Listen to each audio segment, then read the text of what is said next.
Cheer up, little brother. The highlight of tonight is the lottery. That was a goblin talking. Green face, flushed halfway to purple from the wine. One arm slung over my shoulder like we were old school friends. His name was Fargus. He was ranked 5th among the 108 leaders of this place. And 2 days ago, his squad had been sharpening a knife with my name on it. What lottery? I said. Wives. He drained half a bowl in one pull. Lord Volden brought back 108 of them from the southern campaign, one for each leader. You draw a number, they bring out the number, you take her home. He wiped his mouth. So, don't sit there looking so lonely. Great, fantastic, a raffle. 4 people. Let me back up exactly 4 sentences, because I promise this is the last time I do that. My name is Kale, I am 18 years old, and my last memory of Earth is falling asleep during math class. Other people get transported to another world after a heroic death, or a truck, or at minimum, a dramatic thunderstorm. I got trigonometry. I woke up in a forest full of fog, and before I could reach a single village, a goblin raiding party bagged me like a rabbit. No cheat, no system, no talking sword. The universe gave me exactly one gift on arrival, a language pack, so that I could clearly understand the goblins discussing which of my organs would make the best hangover soup. I'm not exaggerating. Fargus was sharpening the knife. He had the pot picked out. Everything that happens later grows out of what I did next. I did not fight. I did not glow. I did not awaken anything. I talked. I told them I could make bows and arrows, which was true in the sense that I was the kind of teenager who watches videos about laminated horn bows at 2 in the morning instead of sleeping. Anyone with a functioning brain knows you cannot produce a decent bow overnight. So, instead I lectured. I explained draw weight and limb taper and string material to a room full of goblin craftsmen, and they nodded along, going, so that's why ours keeps snapping. They untied me. They gave me a job. They gave me a rank. The 108th leader of the dungeon, in charge of the manufacture and improvement of bows and arrows. What's the most valuable thing in the 21st century? Talent. Look at that. Even the monsters get it. So, there I was at the banquet table, holding a cup I was afraid to drink from, calling a goblin Big Brother, because that was the fastest available route to not being soup. The hall was carved out of solid rock and lit with glowing mineral crystal. The table went on forever. Grapes, roasted meat I had decided not to think too hard about. Wine in bowls the size of my head. 108 leaders eating like it was the end of the world, and one human, sitting very still, doing the arithmetic on how many of them could kill me. The answer was all of them. Then the cheering started at the entrance, and the temperature of the room changed. Volden came in. A lot of what happens later only makes sense if you know what walked through that door. He was an abyss titan, over 5 meters tall, and the word walking is doing a lot of work in that sentence. It was more like a hillside decided to attend dinner. His skin had been fired somewhere very hot for a very long time, until it went dark red all over. His head was a slab of flint, with no features you could hold onto. And across his back, he carried a spiked club made of mithril, which he took off and tossed to his 2 bodyguards on the way in. They caught it, then they staggered, then they nearly went down under it, and had to reset their feet and hold it upright beside the throne, like an honor guard, pretending very hard that their arms were fine. The room went silent when he reached the throne. Then he laughed and it came out of him like weather. I don't want to spoil anyone's fun. Music, dancing. And after another round of noise, we got to the main event. 108 wooden sticks on the table in front of the throne, each one numbered. You walk up, you bow, you draw. Whatever number you pull, Volden's guards call that number at the door, and a woman comes out. Some of them were crying, some had stopped crying, which was worse. Their leader bows in gratitude and leads her back to his seat. I watched about 90 of those, and I could not do anything about a single one of them. I was not a hero yet. I was a guy with a name tag. I was near the end because I was newly appointed. When it was my turn, Volden leaned down and couldn't remember my name. Fargus recommended you. You are called. Kale, Lord Volden. I snapped to attention like a soldier in a bad movie. And I will make you the finest bows and arrows in the world. Loyalty, sincerity. Remember that phrase. It's going to come back and it's going to come back, and eventually it's going to be aimed at me. Volden nodded, satisfied. He had no idea I was sweating through my shirt. This was the first time in his life he had ever accepted a human subordinate, and his entire policy toward me was simple. If the human turns out to have no real talent, kill him. I reached out and pulled a stick. Number 13. Of course it was. They brought out number 13 from the corridor, and she was not what I expected, because she was not crying. Silver white hair, light armor. She walked straight up to me and took my hand in both of hers, and looked up at me like I was the last lifeboat on a sinking ship. My lord, are you my future husband? And Volden, up on the throne, chuckled and explained her for me, the way you'd explain a purchase. That one is a knight of the papacy. I sealed her abilities with forbidden magic. She's obedient because she wants to live. Saves you the trouble of training her. Here's the thing. At that exact moment, holding the hand of a girl I had known for 4 seconds, in front of a 5-meter demon king, something in my head clicked over, like a lens sliding into place. And I could read her. Name, Seraphina Thorne Everhart. Age 18. Faith, the goddess Iluvatar. And something called a seraph. Traits, Saintess of Flame. Righteous yet evil, best actress. Then 4 attributes all sitting around level 27 to 30, and 4 skills, and the highest of them was a holy light shield at level 40. I was level nothing. I did not even have a level. And then, at the bottom, the evaluation, which is where the system stops giving you data and starts giving you problems. As the newly appointed Saintess of Flame, Sarah has disguised herself as a knight and allowed herself to be captured. She intends to assassinate your superior, Volden, one of the 4 kings of the Demon King's army. And she intends to kill you, her cheap husband. I looked at her lovely, sincere, upturned face. I looked at the Demon King. Lord Volden, I said. Can I draw again? Now, before you say anything, yes. I know. I would like to walk you through my reasoning because at the time it felt airtight. Option 1 was to sell her out. Point at her. Say the word assassin, watch the room turn her into a stain. I did not do that for 3 reasons. First, I am not loyal to anybody. Second, if she got exposed, she would kill me before she engaged Volden, purely out of spite. And she would be right to. Third, and this one surprised me a little, I'm human. I'm not from this world, but my side is my side. Otherwise, why was I sitting there planning to run? Option 2 was to accept her. Also, no. Have you been listening? She wants to murder me, which left option 3, and option 3 was the product of a brain that had been marinating in survival panic for 48 hours straight. She wants to kill her husband, so I simply will not be her husband. I was so pleased with myself. Look at me, solving problems. Then 2 things happened at once, and one of them was the beginning of my entire life. Sequence 53, the deity. Amusing ourselves to death has entered your channel and applauds your ingenious actions. Amusing ourselves to death has rewarded you 100 points. He is looking forward to seeing how this unfolds. I stood there with my mouth slightly open. Deity, channel, points, applauds. I had assumed my ability was reading people. Reading people is a nice, quiet, reasonable ability. What is this? Why does it sound like somebody just tipped me? Why is there an audience? I had approximately no time to think about it, because both Volden and Sarah had changed color. To Volden, asking for a second draw was not a scheduling request. It was a challenge to his authority in his own hall in front of 107 witnesses. Every other leader had taken his prize and bowed. Who exactly do you think you are? He stood up off the throne.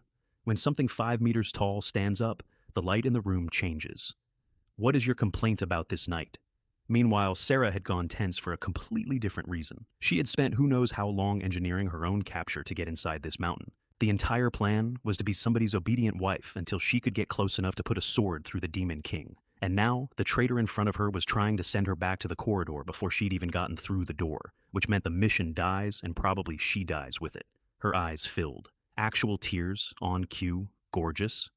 Are you dissatisfied with me? What is it? Whatever it is, I'll change. Best actress. It was right there in her traits, and I still almost bought it.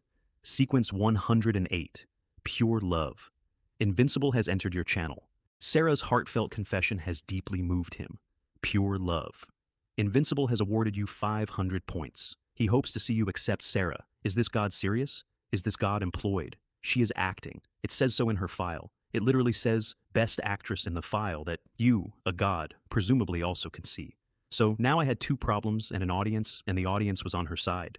I gritted my teeth, I stamped my foot, and I said the stupidest sentence of my life to date. Lord Volden, I don't like human women. Why? Aren't you human? Because she is. Commit, commit. She is incredibly ugly. And here is where I got extremely lucky, because to Volden and to every demon in that hall, all humans look the same. They genuinely cannot tell a beautiful human from an ugly one. It's like asking me to pick the prettiest pigeon. Volden accepted it. Sarah has silently vowed to tear you, this traitor, to pieces. Yeah, I got that. Thanks. I'm so sorry that my appearance displeases you, she said, blushing. Blushing. But in every other way, I promise you will be extremely satisfied. Which, translated out of actress into plain speech, meant this. I have decided you are my door. I am coming through you whether you like it or not. So I upped my offer because that's what you do when you're losing. Lord Volden, I'll trade half a year's salary for another draw. Yes, I had a salary. I was the 108th leader of a demon fortress with a payroll. I don't know what I expected. Pure Love Invincible is cursing and swearing. He is calling you a point scammer and demanding you return his 500 points. Refund. Absolutely not. I had no idea what points did yet, but I knew that whatever they did, I wanted more of them. Volden considered it. Half a year's salary is a real offer, and Volden is a lot of things, but he is not a man who ignores a real offer. Fine. Then, casually, he reached back and picked up the spiked club. If even one of her own kind can't stand the sight of her, there's no point keeping her around. The room got very quiet in my ears. He was going to beat her to death, right there, as tidying up. And now, for the first time all night, Sarah and I were having the same emotion. She had come here alone, with no backup, to kill this thing. And she was about to die in the entryway over a raffle, so she made her decision and the notification told me what it was. Sarah is preparing to fight Volden. Before she does, she plans to burn you to ashes to vent her anger. Beautiful. Perfect. Agreeing gets her killed and me burned. Refusing gets me killed. A stubborn person blocking both ends. Amusing ourselves to death exclaimed, "Interesting.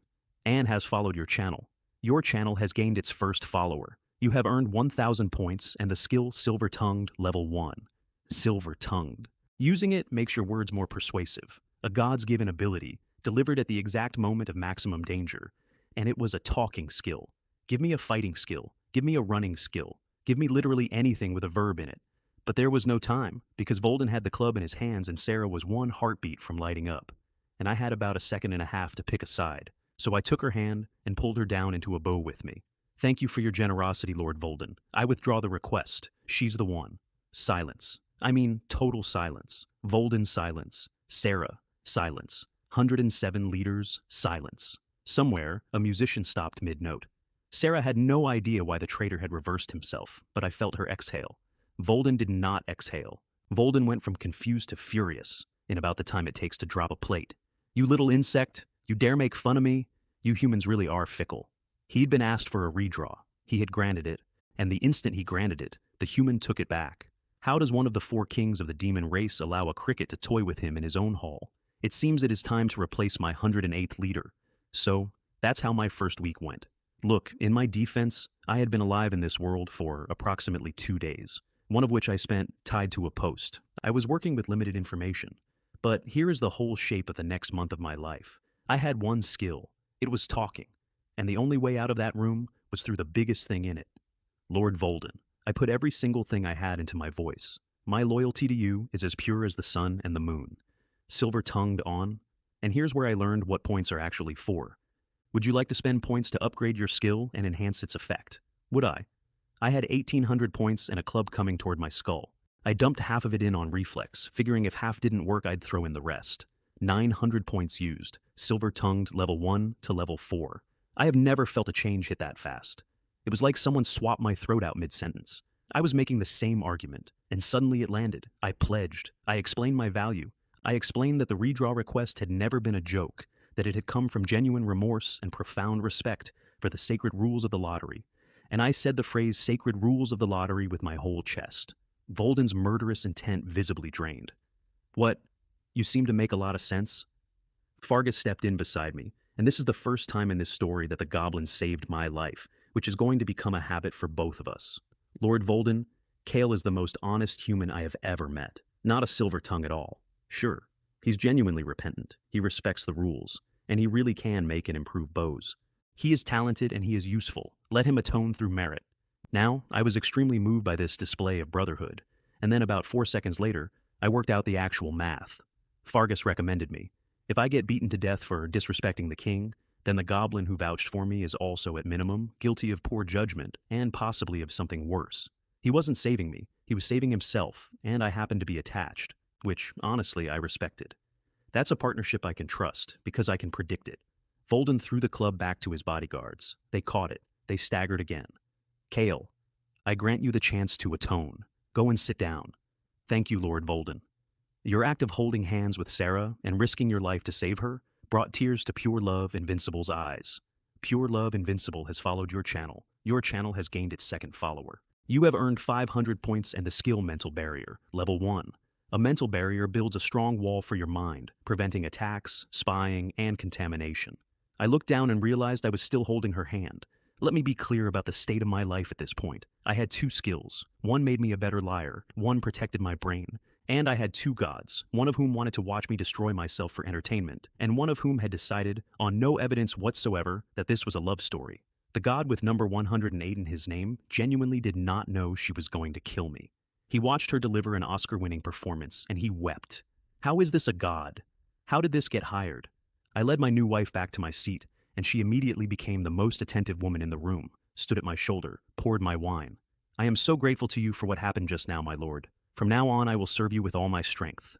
I watched her do it, Saintess of the Holy See, Best Actress. Honestly, top-tier work. Then I raised my cup to the goblin, because that debt needed paying immediately and loudly. Brother Fargus, you spoke for me in front of the king. I'll drink first out of respect. I took half a bowl, mental pollution detected. The passive skill, mental barrier, has been triggered. Is being drunk mental pollution?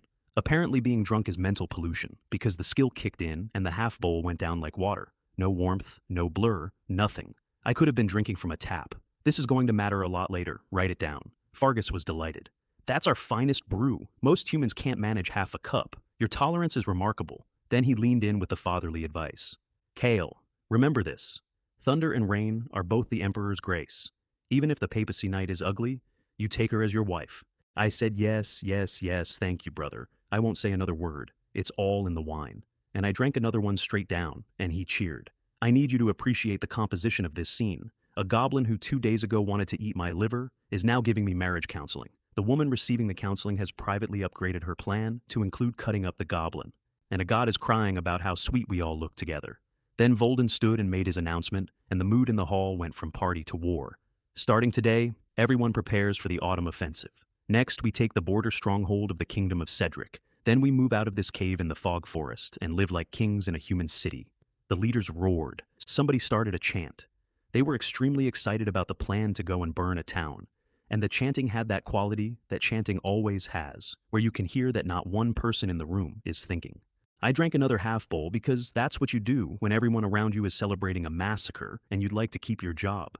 The obedience potion has severely corrupted your mind, triggering the passive skill, mental barrier. The skill mental barrier is at a low level and is struggling to defend. I set the cup down very carefully. Obedience potion. Obedience potion does not fall into a drink from the ceiling. Obedience potion arrives in a drink because somebody pours it in. And who had been pouring my wine all evening, with that lovely attentive smile, standing at my right shoulder. They drugged me. Let me tell you what an obedience potion means when you're the only human in a fortress full of things that eat humans. It means I'm about to become a puppet, or a shield, or whatever the person holding the leash needs me to be, right up until she doesn't need it anymore, and I'd already read what she plans to do with me at that point. So I emptied my account into the wall in my head.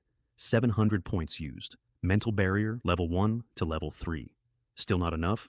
Fine. All of it. Every point I had, in. You have successfully resisted the mental corruption caused by the obedience potion. I let out a breath and immediately hit the next problem, which is the problem with winning quietly. She thinks it worked. She thinks I'm hers. Which means, at some point tonight, she's going to give me an order, and I have to decide right now whether to pretend to obey, or put my cards on the table and hope she doesn't kill me for the crime of not being drugged. And my two gods, being gods, immediately started bidding. Amusing ourselves to death wants to see you pretend to be controlled. If what happens next amuses him, he will reward you 500 points. Pure love. Invincible wants you to lay your cards on the table. He believes lies are the greatest harm to pure love. If you do not tell Sarah the truth, she will strongly condemn you. Do not say you weren't warned. Conversely, if you accept his offer, 1,000 points will be credited immediately. 1,000 from the romantic, 500 from the sadist. I took the 500. Because here is the thing I had figured out over the course of one evening, and it is the single most useful thing I learned in my first week. If I lay my cards on the table and she decides to remove the witness, is pure love invincible going to stop the sword? Is he going to reach down out of the sky and catch it? He is not. They can talk, they can tip, they cannot touch anything. Which means, with two gods watching over me, I still had exactly as much protection as I had walking into that forest, which was none, and every single point of it was going to have to come from me. So, I put the empty cup on the table, looked pleasantly blank, and let my very obedient wife pour me another. Fargus, comfortably drunk by now, looked over at us and gave me the warmest smile of the night. Kale, your wife may be ugly, but she's sensible. She doesn't need any training at all. She already knows how to serve. Neither of us said anything. We each had our own reasons. Not like the one I drew, he added, and then said a sentence about her that I'm not going to repeat, because when I tell this story, I get to decide what's worth carrying, and that isn't. Then he sobered up half a degree and gave me the only piece of advice that night that turned out to be true.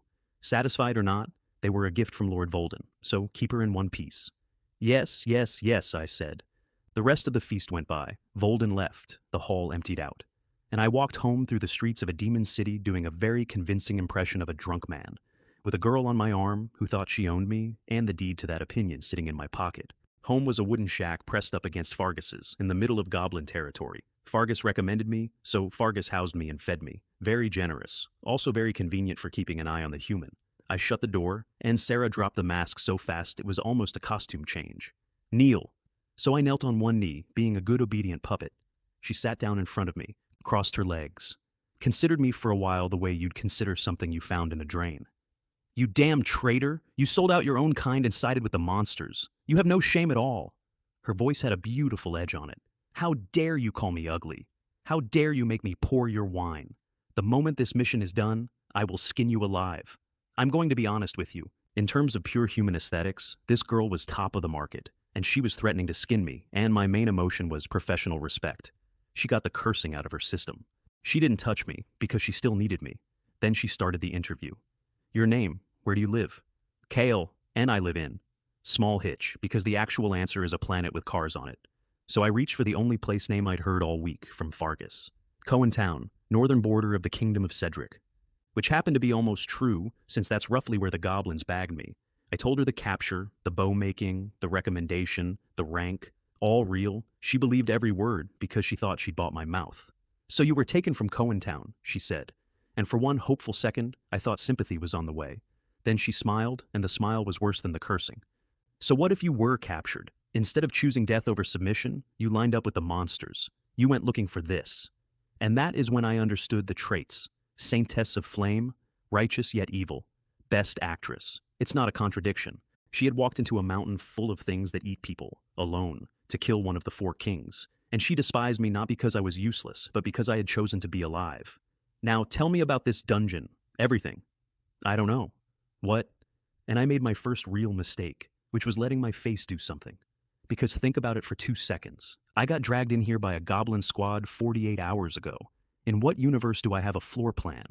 Ask me a better question. I thought that. I did not say it. But she was watching me very closely. And something in my eyes was clearly not the something a drug man's eyes do. She stood up. The longsword just appeared in her hand and came down at my head.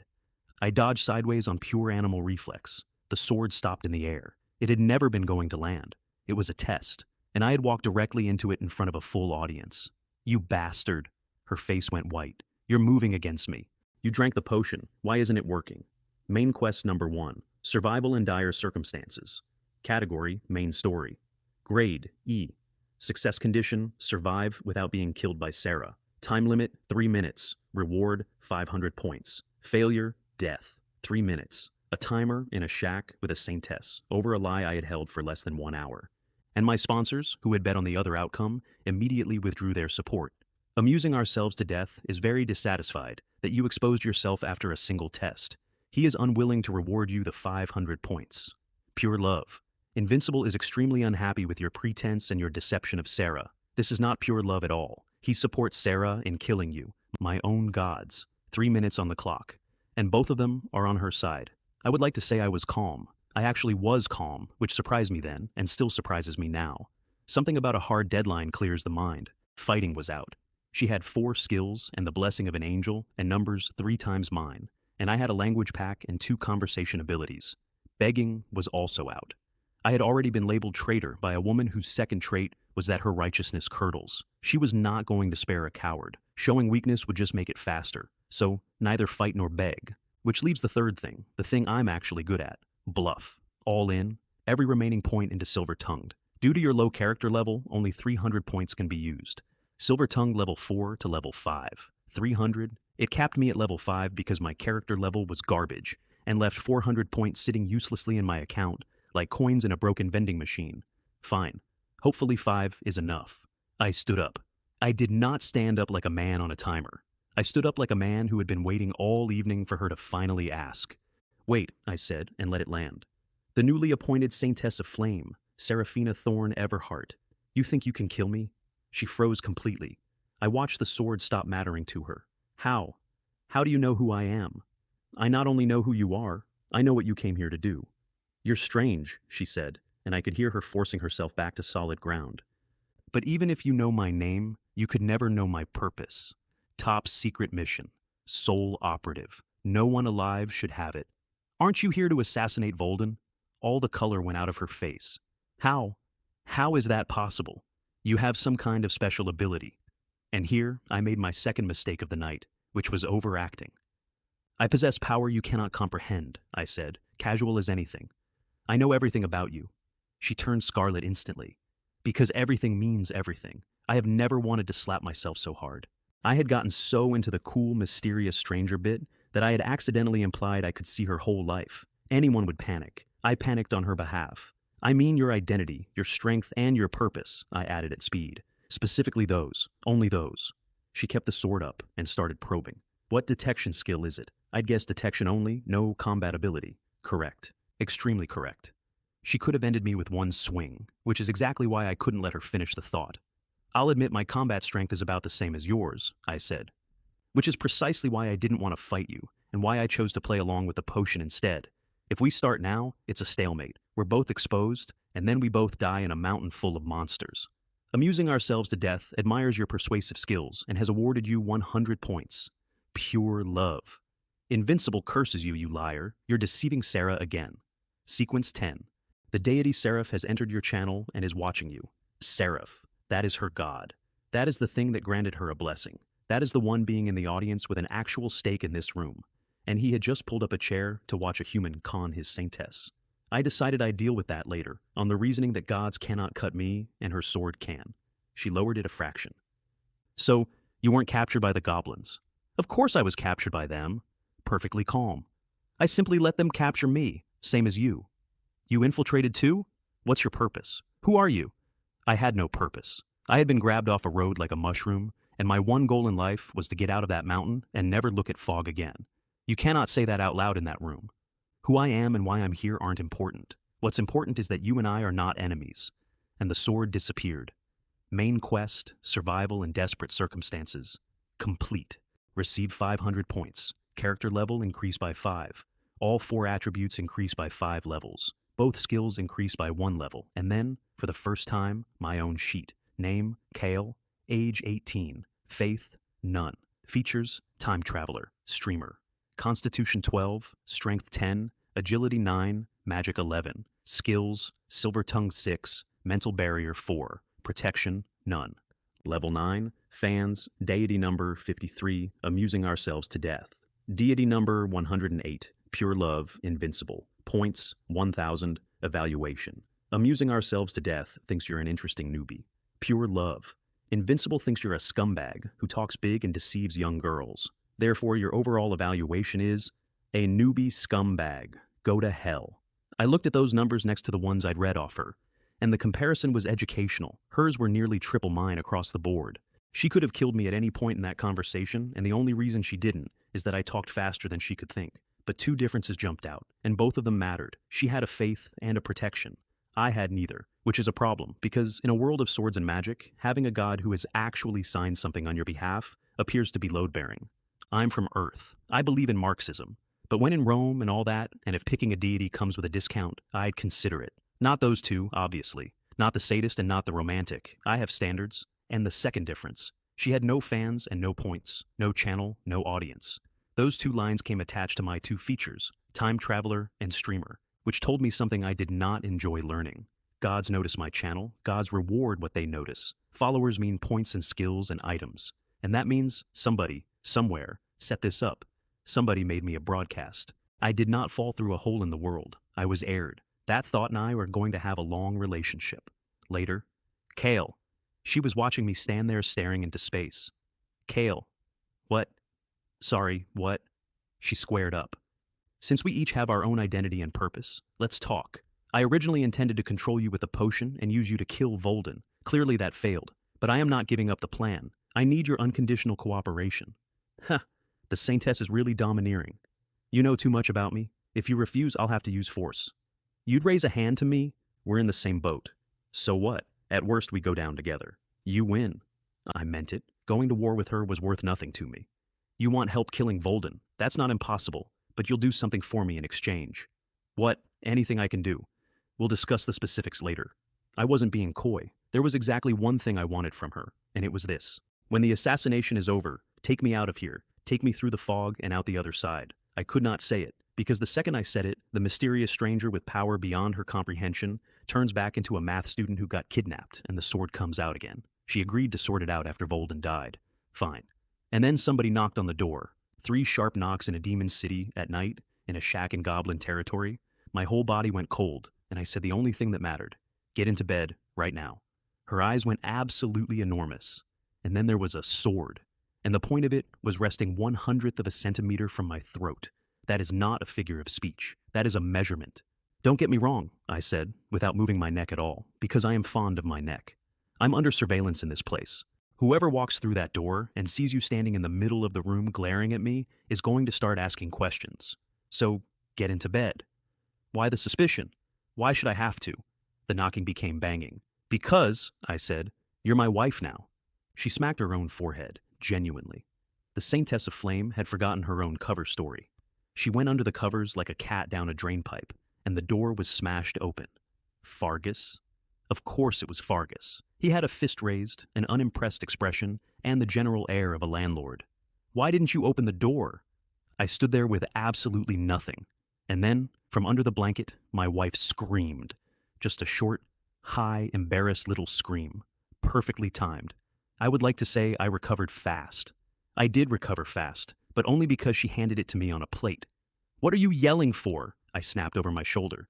You stupid woman, you know Brother Fargus. Then I turned back with the most apologetic smile in my repertoire. Sorry. It took me a while to get dressed. That's why I was slow. Fargus looked at the blanket, then at me. Then he shook his head and started chuckling.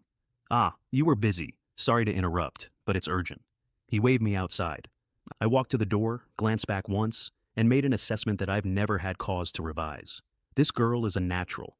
Put her in a war, and she'd come out running the intelligence service. Seeing that you two work together to get away with it, Pure Love Invincible is writhing in bed and rewards you 200 points. 200 points for a scream. I have no idea what this god thinks he is watching. She nearly took my head off with a sword 90 seconds ago. But I took the money because I'd learned the most important rule of my new life about 4 hours earlier, and I was applying it consistently. Never refund anything. Fargus walked ahead of me through the tunnels and would not say where we were going.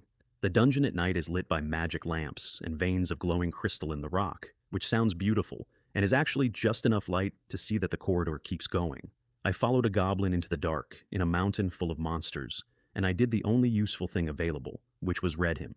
Name, Fargus, age 28, faith, Kulam Thorn, features, goblin, berserker, level 20, blood rage, whirlwind slash, bloodthirsty strike, evaluation, 5th leader under Volden, intelligent, capable, bold, and meticulous. Level 20. That's it. Being able to read people is a cheat, and ordinary detection magic in this world does not hand you a stranger's hidden qualities in a tidy list. But the most useful thing it told me that night wasn't a number. It was that Fargus was not strong. He was 5th out of 108, in a fortress where strength is the entire currency, and his stats said he should be nowhere near that, which meant he had climbed on exactly 2 things: intelligent and capable, bold and meticulous. Please the boss, get the promotion. What kind of corporate ladder story is this? Also, note the faith. Hers said Iluvatar, a goddess. His said Kulam Thorn, a demon god. 2 names at the top of 2 very different food chains, and my line still said none. I made a note to look into that. Ideally, I'd attract the attention of something high up. Something generous. 2 goblin guards at a cave mouth let us through, and inside the cave, I stopped walking. People. 20-something young human men, in narrow iron cages, kept like livestock. When they saw a goblin and a human come in together, the whole cave went backward at once and the cages rang. Fargus pulled the whip off his belt and tapped it on the stone twice. Quiet, you wretched slaves. Instant silence, then he handed the whip to me. Prisoners from the same campaign, the useless ones are gone. These are yours. Put them to work on the bows. So, that was the promotion. I was no longer a lone specialist. I had staff. Kale, he didn't lower his voice at all. Don't go soft on them just because they're human. If your output displeases Lord Volden, these slaves lose their heads, and you will very likely lose yours. Thank you for the warning, brother. I'll drive them hard, overtime, round the clock, for the autumn offensive. Not bad. I wasn't wrong about you. and I stood there holding a whip and looked into the cages. Anger, contempt, disgust, cold, and past those, the worst one, the blank ones. To every human being in that cave, I was traitor number one, the man who eats with the goblins and gets a name tag. I did not correct a single one of them, because correcting them was worth nothing and might have gotten all of us killed, and walking out of that cave was the first thing in this world that actually made me feel sick. On the way back, Fargus added career advice. Your professional skill is fine. The question is whether you can manage slaves. And a pause. Don't let women ruin things. Sorry? Don't be greedy for pleasure. There are plenty of women. Next campaign, when we take a real city, we'll draw lots again, and you'll get 7 or 8. And I said the sentence that is going to follow me around like a bad smell for the rest of this story. Brother Fargus is right. Women are like clothes. Brothers are like limbs. Fargus actually clapped. Exactly right. You're human. You're so cultured. I highly commend your acting skills. Amusing ourselves to death has awarded you 100 points. Pure love. Invincible strongly condemns your comparison of women to clothes. Seraph despises your obsequious attitude toward the demons. 2 out of 3 gods now disliked me, and one of them was hers. Cool, great. Nobody was going to stop me getting out of that mountain alive, including the sky. I opened my own door and announced myself loudly so she'd know to be in position. The shack was empty. The human mind builds a disaster faster than any enemy can. Within 1 second, I had constructed the following. She has gone off on her own. She has been caught. She is being questioned, and she is going to trade the only asset she has, which is me. And the people coming to arrest me are already in the corridor. I am a pessimist. It has kept me alive. I was 2 heartbeats from running when a dark shape came in through the window. Where did you go? I said, closing it behind her. She brushed herself off. I followed you and that goblin to the cave. You followed me? Why? Because I thought you'd sell me out. Flat, direct. Look at your fawning face. You are a treacherous person in the truest sense. If you'd said one word about me to that goblin, I would have acted immediately. Which is, and I say this sincerely, the correct call. If I were her, I'd have followed me too. That was an act. How do I gain their trust without demonstrating loyalty? She said nothing. So I gave her something. I told her about the cave and the 20-odd men and what they were for. Ha, the monsters really value you. Wouldn't you rather they valued me more? The more secure my position, the more useful I am to you. I'm in the demon's den, but my heart is with humanity. I said that line as a con, and it turned out to be true, which happens more often than con men admit. Now tell me the assassination plan, general shape, so I can work out how to help. She hesitated, then gave it to me. My strength is far below Volden's. The only way is to get close and strike first. That's hopeless. He never moves without 10 bodyguards. How do you know that? Fargus. Out of the 108 leaders, Volden picks 10 he trusts as a personal guard. Her whole face changed. That's perfect. If you became one of the 10, I'd have my chance. I looked at her. I have been here for 2 days. I am also, and this part matters, human. Even Fargus had only made the guard once. For a demon, standing next to Volden is the highest honor in the mountain, and the competition is a knife fight. Then increase our competitiveness, she said. Gain his trust. You can't just say that like it's a chore. If you want the boss's attention, you have to produce results. Then let's produce results. I stopped. Sorry, what? And she laid it out. It is the single most important conversation in the first half of my life in this world, and it was delivered by a Saintess with the total sincerity of a girl who has never once in her life considered doing less than the maximum. Point 1. Exceed your job responsibilities. You make bows. Make more bows. Point 2. Scramble for extra work. Volunteer for everything. Show off. Boost your numbers. I sat down on the bed. Holy crap, I said. The king of roles.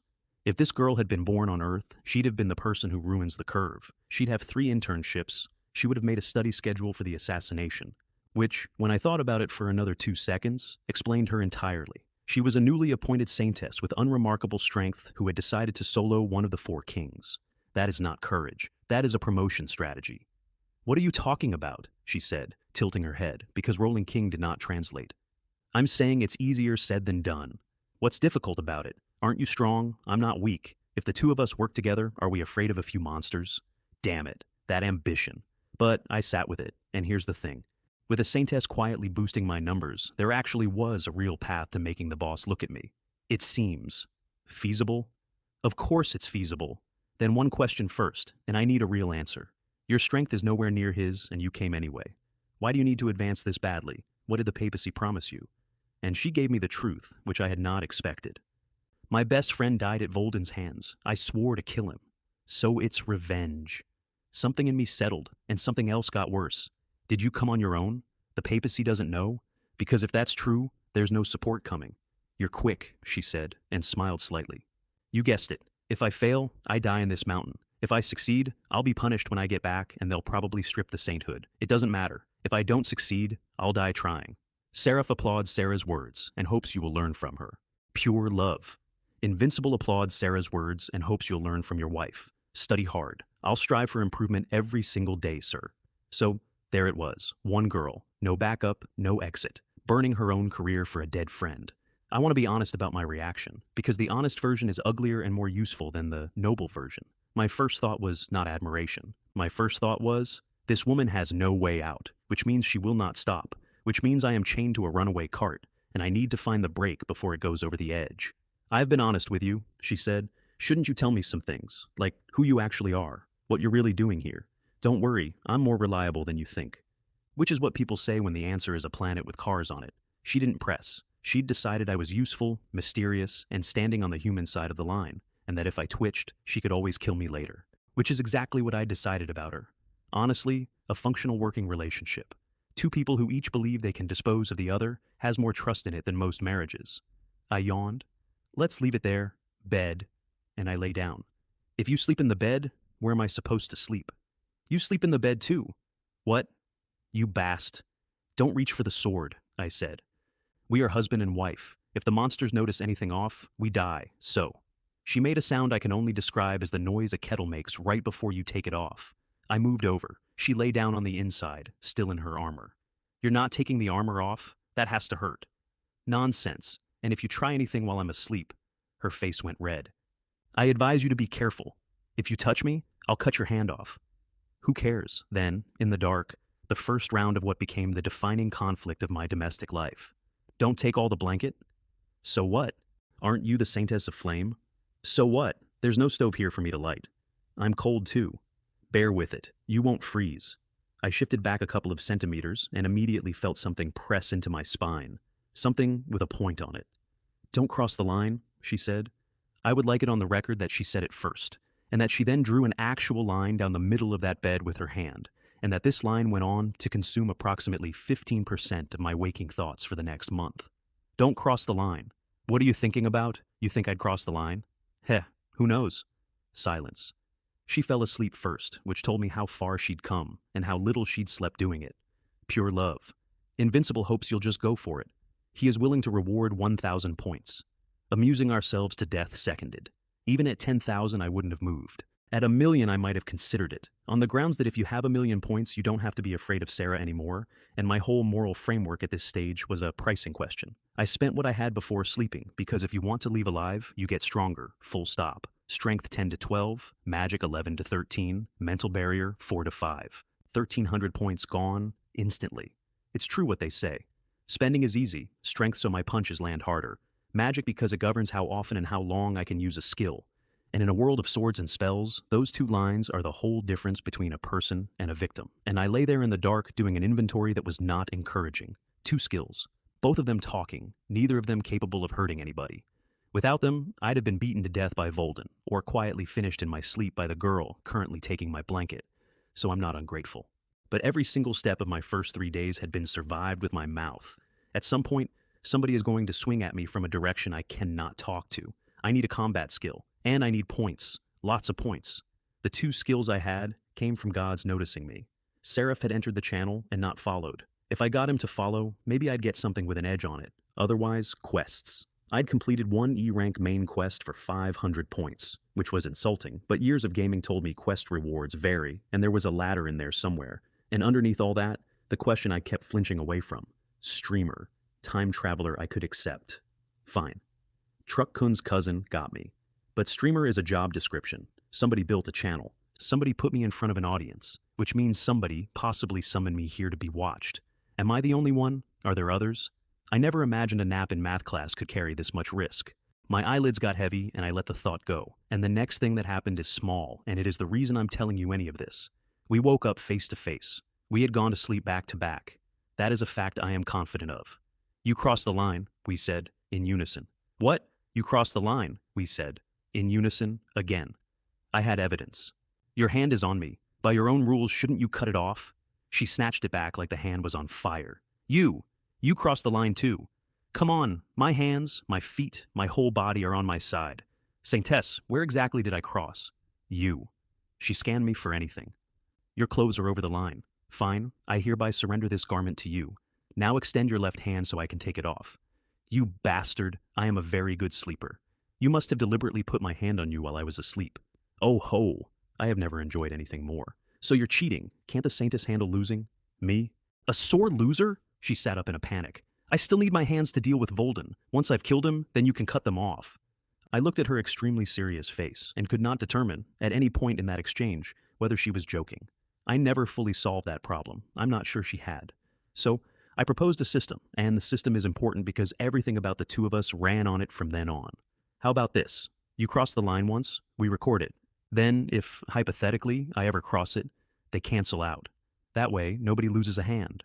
She nodded because she was guilty and added, in the least natural voice I have ever heard a human being produce, "Don't take this as an opportunity to deliberately cross the line. Who cares about you? Sarah really wants to kill you." Yes, understood. The fact that she was no longer planning to feed me to dogs in pieces was, at this point, a sign of the Saintess's magnanimity. Then I got up, because that morning we were launching the King of Rolls initiative, and I had 2 reminders to deliver. 1. You are a knight of the papacy whose powers Volden sealed with forbidden magic. Do not reveal your strength for any reason. If you're exposed, I have to silence you, and nobody but me can know about you. You don't need to remind me. I'll play my role. 2. Don't forget you're my wife. Shameless? I'm clearly the unluckier one here. Do you think I wanted to be picked? I wanted a cat girl. I want that in the record. Remember, that's the role you play too. She bit her lip and accepted it, because she had built her entire infiltration on the assumption that it wouldn't matter who drew her, since the potion would handle the rest. And the potion didn't work on the one man in the mountain she'd been handed to. She'd been dealt the single worst card in the deck, and she had to keep playing it. Take my hand, I said at the door. We're going out for breakfast. Is this really necessary? Today it is. After today, no. So, we walked out into the street holding hands, looking for all the world like a couple, and she whispered, "Don't get any weird ideas about me, you rascal. We're playing along." "Stop being so narcissistic," I whispered back. "I like cat girls." Sarah curses you inwardly.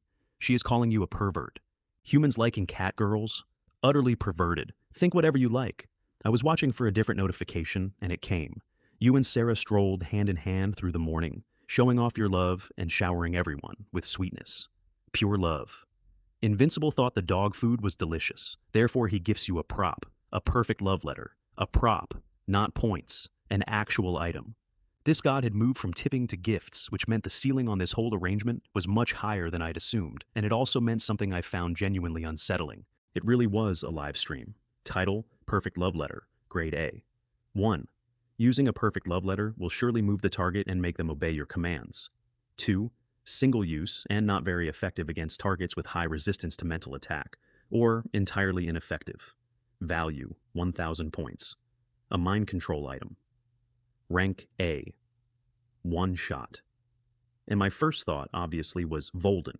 Walk up, hand it over, tell him to cut his own throat. Except, he is one of the 4 kings, and there is no chance his mental resistance is anything but a wall, so no. Would it work on Sarah? Interesting question. Filed 4 later, hopefully never. On something like Fargus, though, on a level 20, that would work. There was also a note that it could be exchanged back for its 1,000 points, and the system politely asked if I'd like to. I sat with that for exactly 1 second and said no, which was, as it turns out, the single best financial decision I made that week, because 2 days later, that letter kept me alive in a forest with a bone hammer swinging at my head. The streets of the dungeon at breakfast time are exactly as charming as they sound. Monsters everywhere. 2 humans walking through them, hand in hand, extremely conspicuous. Sarah went tense and I went smug, because I had a leader's identification tag hanging off my belt and every single thing in that street could see it, and none of them came near me. Status. It's a beautiful thing. "Once you lose your value," she said quietly, "do you think Volden lets you go? Do you think any of these things respect you? You're worried I'll actually turn, so you're reminding me not to enjoy myself too much. It's good that you know. Don't worry, I understand the principle perfectly. Those who are not of our kind will surely have different hearts. Before I lose my value, I'll help you finish the job." Which was true. Helping her was helping me. I run precise numbers on that kind of thing. Fargus waved us over from a food stall. He had company, a lizard man, eating grilled fish, and I recognized him. Scalen, 21st leader, in charge of patrolling sections of the dungeon, and I read him on the walk over, slightly stronger than Fargus, nowhere near Sarah. I sat down and started working. Brother Scalen, Brother Fargus tells me you were selected as Lord Volden's personal guard again. I'm envious. Scalen laughed his whole chest out, because flattery is a universal currency. It's an honor to serve, though I've had to rearrange the patrol schedule around it. There, right there, that's the crack. Is your patrol team shorthanded? Yes, you noticed. Humans really are clever. Do you need my help? Sarah's eyes flicked over to me, because the King of Rolls plan had just gone live. Fargus, chewing, warned me off. Kale, don't forget what your job is. I haven't, brother. What I mean is, while doing my own job well, I want to be at your service. Either of you.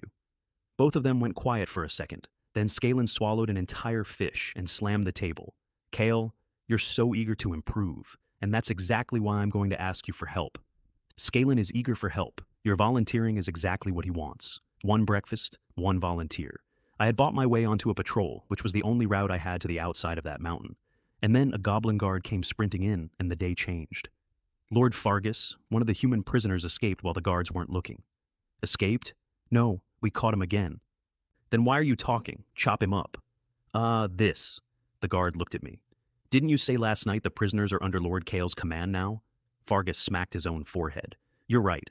Then he drew the dagger off his belt and put it on the table in front of me. Kyle, go and kill the one that ran. My internal state, accurately. In the world I came from, I had never killed anything, not a chicken. I came to this world not to kill people, but to spend every waking hour being extremely careful not to be killed. And now, a goblin was handing me a knife over breakfast, and 2 demon leaders were watching to see what I'd do with it. I picked up the dagger because that was the only move on the board. They had him tied to a wooden post in the open, and they'd driven every other prisoner out of the cave to watch. That's what the execution was for. Not punishment, curriculum, brown-haired boy, pale, so frightened he couldn't get a coherent plea out of his mouth, which meant he could not save himself, which meant if anyone was going to, it had to be me. And looking at him tied to that post, I got a very specific feeling because 2 days earlier, that had been me, on a post, with a goblin sharpening a knife. The difference was that I had talked, so I decided to try it on somebody else's behalf with one shot and Fargus standing 8 meters away. You little wretch. I came at the post with my face twisted up like I was going to bite him. You took the chance and ran? Serving Lord Volden is our blessing. You bastard, you don't know how lucky you are. I raised the dagger. Everyone in that clearing, including Sarah, thought I was about to bring it down. Then I stopped and leaned my ear in toward him and said very loudly, What? You mean you're a craftsman in town? A craftsman who makes bows and arrows? I watched him get it, 1 second, and I could see the whole thing land behind his eyes. Yes, yes, yes. Shaking, but on script. I'm a craftsman. I can assist you. I'll never run again. Long live the great Lord Volden. Clever kid. But you have to finish the performance when the audience is monsters. You say you're a craftsman? Do you think I'd believe you? Even dying you want to waste my time? I'll cut you in half. No, sir. And here he improvised, which is when I knew he was something special. He turned to the crowd. Tobias, Gareth, Finn, these 3 and others, they can all testify that I'm a craftsman. And Tobias, Gareth, and Finn got it instantly. That's right, Caleb's a craftsman. Best bowyer in our village. His bows sell for more than 12 silver. Please, sirs, spare him. We'll serve Lord Volden with everything we have. 20-something starving prisoners improvising a legal defense in unison. I could have wept. What is all this noise? I roared, because that was enough theater. Then I turned around and put on the troubled face for Fargus. Brother Fargus, this one can make bows, which is genuinely useful to me. We're short on hands, maybe spare him for now. And then I stood there in silence while a goblin with the trait bold and meticulous decided whether to have all of us killed. Because if Fargus didn't buy it, or if Scalen got curious enough to ask the boy some questions, I was finished. Not just failing to save someone. Finished. Kale, Fargus said, do you believe that slave is a craftsman? And my heart stopped, because that is the question you cannot answer. I could not say yes. Yes is a position, and if the position collapses, I go down with it. I don't believe it, brother. I said it flat. I think the boy claimed to be a craftsman to save his own neck, and the others backed him up to protect him. A risky move. My throat was in my mouth saying it. Fargus laughed. I don't believe it either. We really are on the same page. Me too, Scalen said. Humans are so cunning. They should all be killed. Then he glanced at me. Not you, Kale. You were appointed by Lord Volden. Lord Volden's judgment is correct. Thank you for the affirmation, Brother Scalen. Then I closed it. Brothers, it's not hard to find out if he's lying. He becomes my subordinate. I test his skills myself. And if he has no real ability, then he's guilty of fleeing and of lying, and I'll skin him personally. That was my last card. If Fargus had said no, I'd have had to whisper to Sarah and let a Saintess erase everyone in the clearing, which solves the immediate problem and exposes both of us in a mountain with 100,000 monsters in it. So, not a plan. A method of dying with company. Fargus was quiet for a moment. The shrewd one always is. All right, we'll do it your way, brother. With you personally overseeing it, Scalen and I are reassured. You fooled Fargus and Scalen with your acting and your words, saving Caleb. Amusing ourselves to death is brilliant. Amusing ourselves to death has awarded you 300 points. You risk being implicated to save Caleb. Such a righteous act moves Seraph to tears, and he retracts his previous accusations that you are a traitor. Seraph has followed your channel. Your channel has gained its third follower. You have earned 1,500 points. The skill Fire Dance Whirlwind Level 1, and the item Explosive Talisman. The advanced sword technique. Fire Dance Whirlwind generates a vortex of fire with astonishing destructive power. Explosive Talisman. Grade B, capable of causing an explosion. Valued at 500 points. I stood in a slave clearing holding a whip I hadn't used, and a dagger I hadn't used, and the god of righteousness had just handed me a fire sword and a bomb. You reap what you sow. Also, I had put on a life or death performance for it, so let's not pretend it was charity. My first attack skill, and it came from saving somebody. Kale, take them to the workshop and get the bows done, Fargus said, and left. Don't worry, brother. Quality and quantity. And I'm hoping to earn the qualification to be Lord Volden's guard. Then, casually, over my shoulder. Brother Scalen, once my own work's done, I'll come help with your patrol. Scalen clapped me on the shoulder. Good, bro. The monsters dispersed. The clearing was just me, Sarah, and 20-something human beings breathing again. Somebody went to cut Caleb down without being told. I thought you'd listen to the goblin and kill him to save yourself, Sarah said quietly. Since it's turned out this way, could the Saintess maybe stop calling me a traitor quite so fast? She thought about it. We'll see how you perform. Sarah's opinion of you has changed, but she's just being stubborn and won't admit it. I know. I read the notification. What arrogant young lady.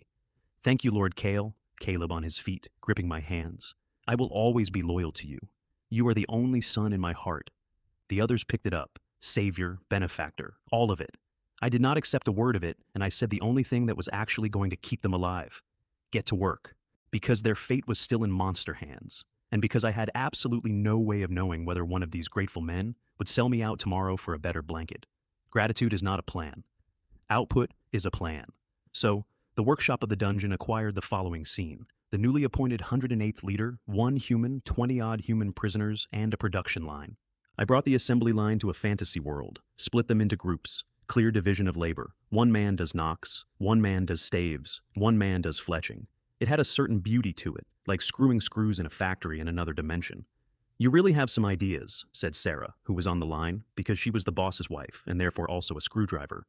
I was surprised too. You're quite skillful.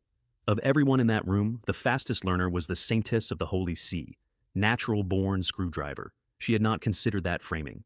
Do you need to tell me? I am naturally intelligent and beautiful. In that case, the capable should do more, so you should do more. Pure love. Invincible protests against the way you exploit Sarah.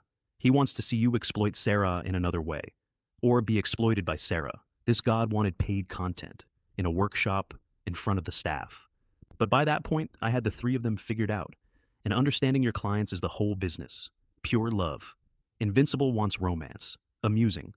Ourselves to Death wants me to do something reckless and self-destructive. Seraph wants me to uphold justice. 3 sponsors, 3 content categories, and I needed the money.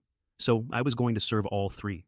I dumped my 1800 into Fire Dance Whirlwind and Magic because a Fire Vortex at level 1 is a party trick and I wanted a weapon, and my character level ticked up to 10. With that, plus the love letter and the talisman in my pocket, I had actual options for the first time. Not good options. Options. Then I handed Sarah a water bottle in front of the entire workshop, which nobody else got. 200 points cash from the romantic. Caleb and the others started murmuring about how much the boss loves his wife. Sarah took the bottle and said thank you with a strange expression, and somewhere in her a thought went, does he actually treat me like his wife? And then vanished again before she could look at it. I gave her the grilled fish out of my own bowl at lunch. Another 200. Sarah quenched her thirst. I scammed points. Everyone has a bright future. At noon, the goblin overseers all went home to eat. and I kept the line running and gave the crew a pep talk about the blessings of working through lunch that would have gotten me thrown out of any building on Earth. The goblins came back and could not understand what they were seeing. These human slaves are volunteering for overtime.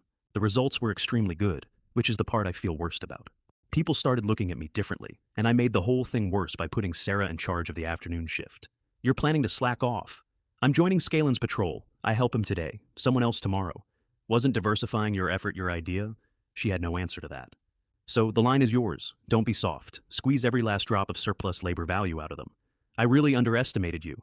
You flatter me? It's better to suffer than to die. These people only prove their value and they produce results. And the more valuable they are, the safer they are. The demons are far worse than me. She nodded because she understood the principle. She had, in fact, invented the principle. Be careful this afternoon, she said.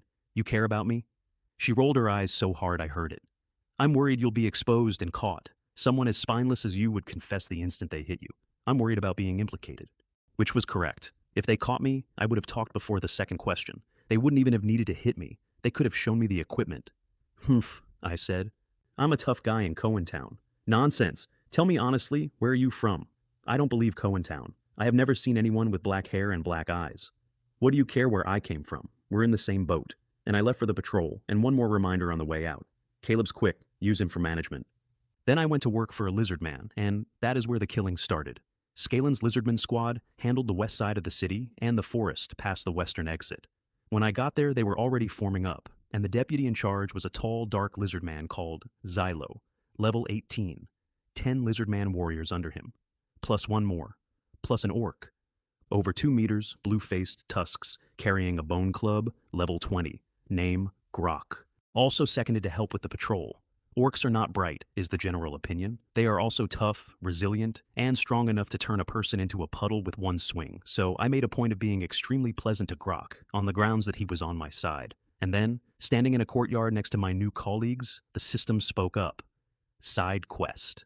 Men must fight. Category, side story. Grade B, success condition. Eliminate all the lizard men in Xylo's squad. Time limit, 1 hour. Rewards, 1,000 points. And the S-rank item, Chang Hong Sword. Failure, dash. I stood there and read it twice. I am here as an ally. I volunteered for this patrol as a career move. And the quest wants me to use my own team as the raw material. I don't want to fight. That is not a philosophy. That is a statement of fact about my body. Let me lay out the shape of that problem, because it's the first time the system asked me for something real. I was level 10. Every lizard man in that squad was above me. There was an orc in it who was 20, and there were 12 of them and one of me. But look at the failure line. Dash. No penalty listed, which either meant no penalty or a penalty they hadn't decided to show me yet. And look at the reward, an S-rank sword. I did not have a sword. I had a fire skill and no sword. So I filed it as maybe and decided to prepare, because preparation is free. Amusing ourselves to death is curious what strategy you plan to use. If you intend to avoid combat, he will consider unfollowing your channel. Seraph encourages you to uphold justice and vanquish monsters. It is only right. Fight for justice. Pure love. Invincible does not want you to fight, lest you expose yourself and implicate Sarah. Think about your wife, not just yourself. 2, 4, 1 against. And the one against was, as usual, thinking about a girl who had recently held a sword to my throat. Captain Xylo, I said, do you have a spare sword I could borrow? Are you planning to truly use someone else to do your dirty work? Amusing ourselves to death is intrigued. I am simply making preparations. Mind your business.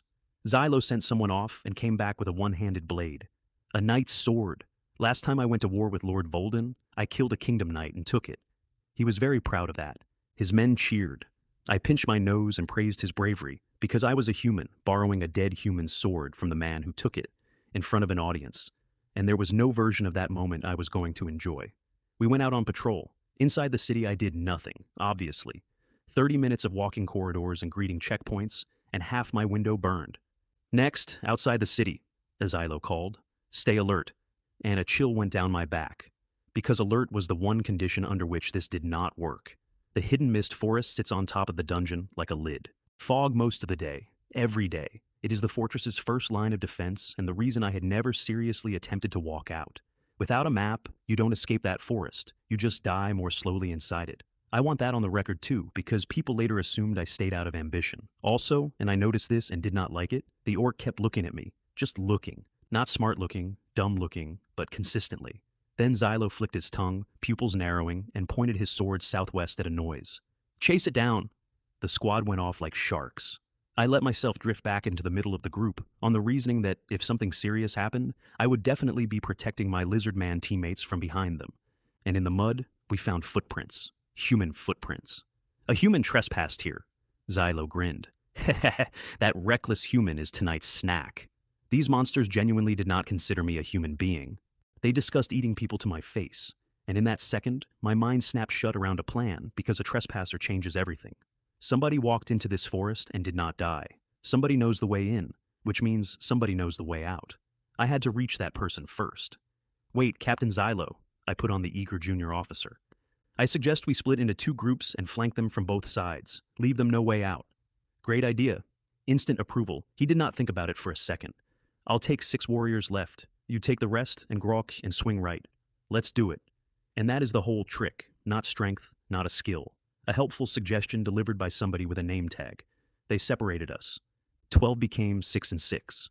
We moved left, and the sound of the other group faded, and my heart was going hard enough that I could feel it in my jaw. 5 lizard men ahead of me, every one of them a higher level than me. My only advantages were that they trusted me and that they were facing the wrong way. I could not take 5 head on, but I did not need to take 5 head on. I needed to hurt all 5 at once, and then finish them one at a time. Nobody escapes. Nobody gets to make a sound that carries. There! I pointed at absolutely nothing. Everyone, look over there. The intruder. 5 lizard men turned to look where I was pointing. I slowed down. I let myself fall behind them. Fire dance whirlwind. The knight's sword went red and started to hum, and then a 3-meter firestorm went off in the space between me and the backs of 5 people who thought I was their colleague. I am not going to dress this up.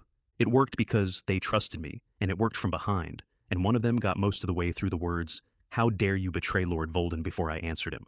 I was almost turned into hangover soup by you people, I said. And you want allegiance? Then I went to work, and it took a little over a minute. I had been braced for horror, and horror is not what arrived. Relief. For 3 days I had been living inside a smile, in a hole in the ground, doing arithmetic about who could kill me, saying thank you, brother, to things that wanted to eat me, and every one of those swings let a little of it out. It was, and I'm aware of how this sounds, satisfying. Silence came back, 5 on the ground, my hands shaking, but not from fear. We won. Awesome. Amusing. Ourselves to Death has awarded you 200 points. Keep it up and take down the second squad to complete the quest. Seraph exclaimed and rewarded you 100 points. Sequence 13. The Deity Sword. Art Online has entered your channel. He finds your sword technique very appealing. Sequence 21. The Deity Brilliant has entered your channel. You ambushed and attacked from behind. It was despicable. But he loves it. 2 new gods. Neither of them followed yet, both of them watching. One because of how I hold a sword, and one because of how I lie. If I could hook either one, it meant another wave of points and skills and items. This risky operation was definitely worth it. Then came the part of the plan I liked least, which was making myself look like a survivor. My squad was wiped out. If I walk back to Xylo without a scratch on me, the whole thing collapses in one sentence. So I knelt down and covered myself in lizard man blood, which is a smell I still occasionally get in the back of my throat. Amusing Ourselves to Death looks forward to your performance. Brilliant is worried you'll give yourself away. Given up? I put the sword against my own neck and opened a shallow cut across it. This should be more convincing. Brilliant compliments you, implying you're a tough person. Amusing Ourselves to Death thinks your incision is a bit shallow. Perhaps you could make it a little deeper. I would like to formally state that this god has never once had my interest at heart, and I want that in the minutes. Pure love. Invincible advises you not to harm yourself. It will hurt Sarah. I would genuinely like to know what is wrong with Sarah. I would like a diagnosis. Then I ran, wearing somebody else's afternoon, with a fresh cut on my throat, back to the other half of the patrol. Xylo's group had chased nothing and found nothing, and then they found me coming out of the trees. Kale, you... His face went dark. What happened? Captain Xylo. Full grief. Our squad was ambushed by intruders. Ambushed? How many? 2. They caught us completely off guard. I'm the only one left. I tilted my head to show him the cut. I nearly lost my head as well, but we cut one of them. Xylo stamped the ground. Where did they run? I pointed in 2 directions, entirely at random. They split up. Captain, let me take 4 and chase this way. You and Grok take that way. He looked at the state of me and, unmistakably, he was worried about me. You're badly hurt. Go back to the dungeon. Leave this to us. That won't do. Full volume. I will avenge the 5 lizard man warriors. I'll make those intruders pay. His eyes actually filled up. Lord Kale, You are truly loyal to us. No wonder Lord Scalen praised your righteousness. I, Kale, have always been ready to go to great lengths for my brothers. Good brother, he said, and gave me 4 of his men. And then I did it again. Same trick. Point at nothing, fall behind, open with fire, finish in order. 4 more. The last one told me Captain Xylo would never let me get away with this. Xylo won't let me off, I said. It's me who won't let him off. 9 down. Same tactic twice. Both times because trust is the cheapest weapon in the world, and I had a whole squad's worth of it. Easy is not the right word. Easy is the accurate word, which is a different thing, and I sat down on a rock afterward and thought about that for a while. Then I spent my 900 points. Strength up, magic up, fire dance, whirlwind to 7, because Xylo and Grok were left, and Grok had that hammer. Plan for the remaining 2. Same opening, but faster, and Grok dies first, because a level 20 orc with a bone club is the only thing on that field that can end me in one motion. And I needed a new story, because I was about to come back alone twice in one afternoon. So I rolled on the ground until I looked the part and got the line ready. There weren't 2 intruders, there were 3. Then I went to find them. And when I caught up with Xylo and Grok, I stopped dead, because they had actually caught someone. I had pointed in a completely random direction, and there had actually been someone there. A girl in priest's robes, blonde, on the ground. Xylo over her, and about 4 seconds away from killing her.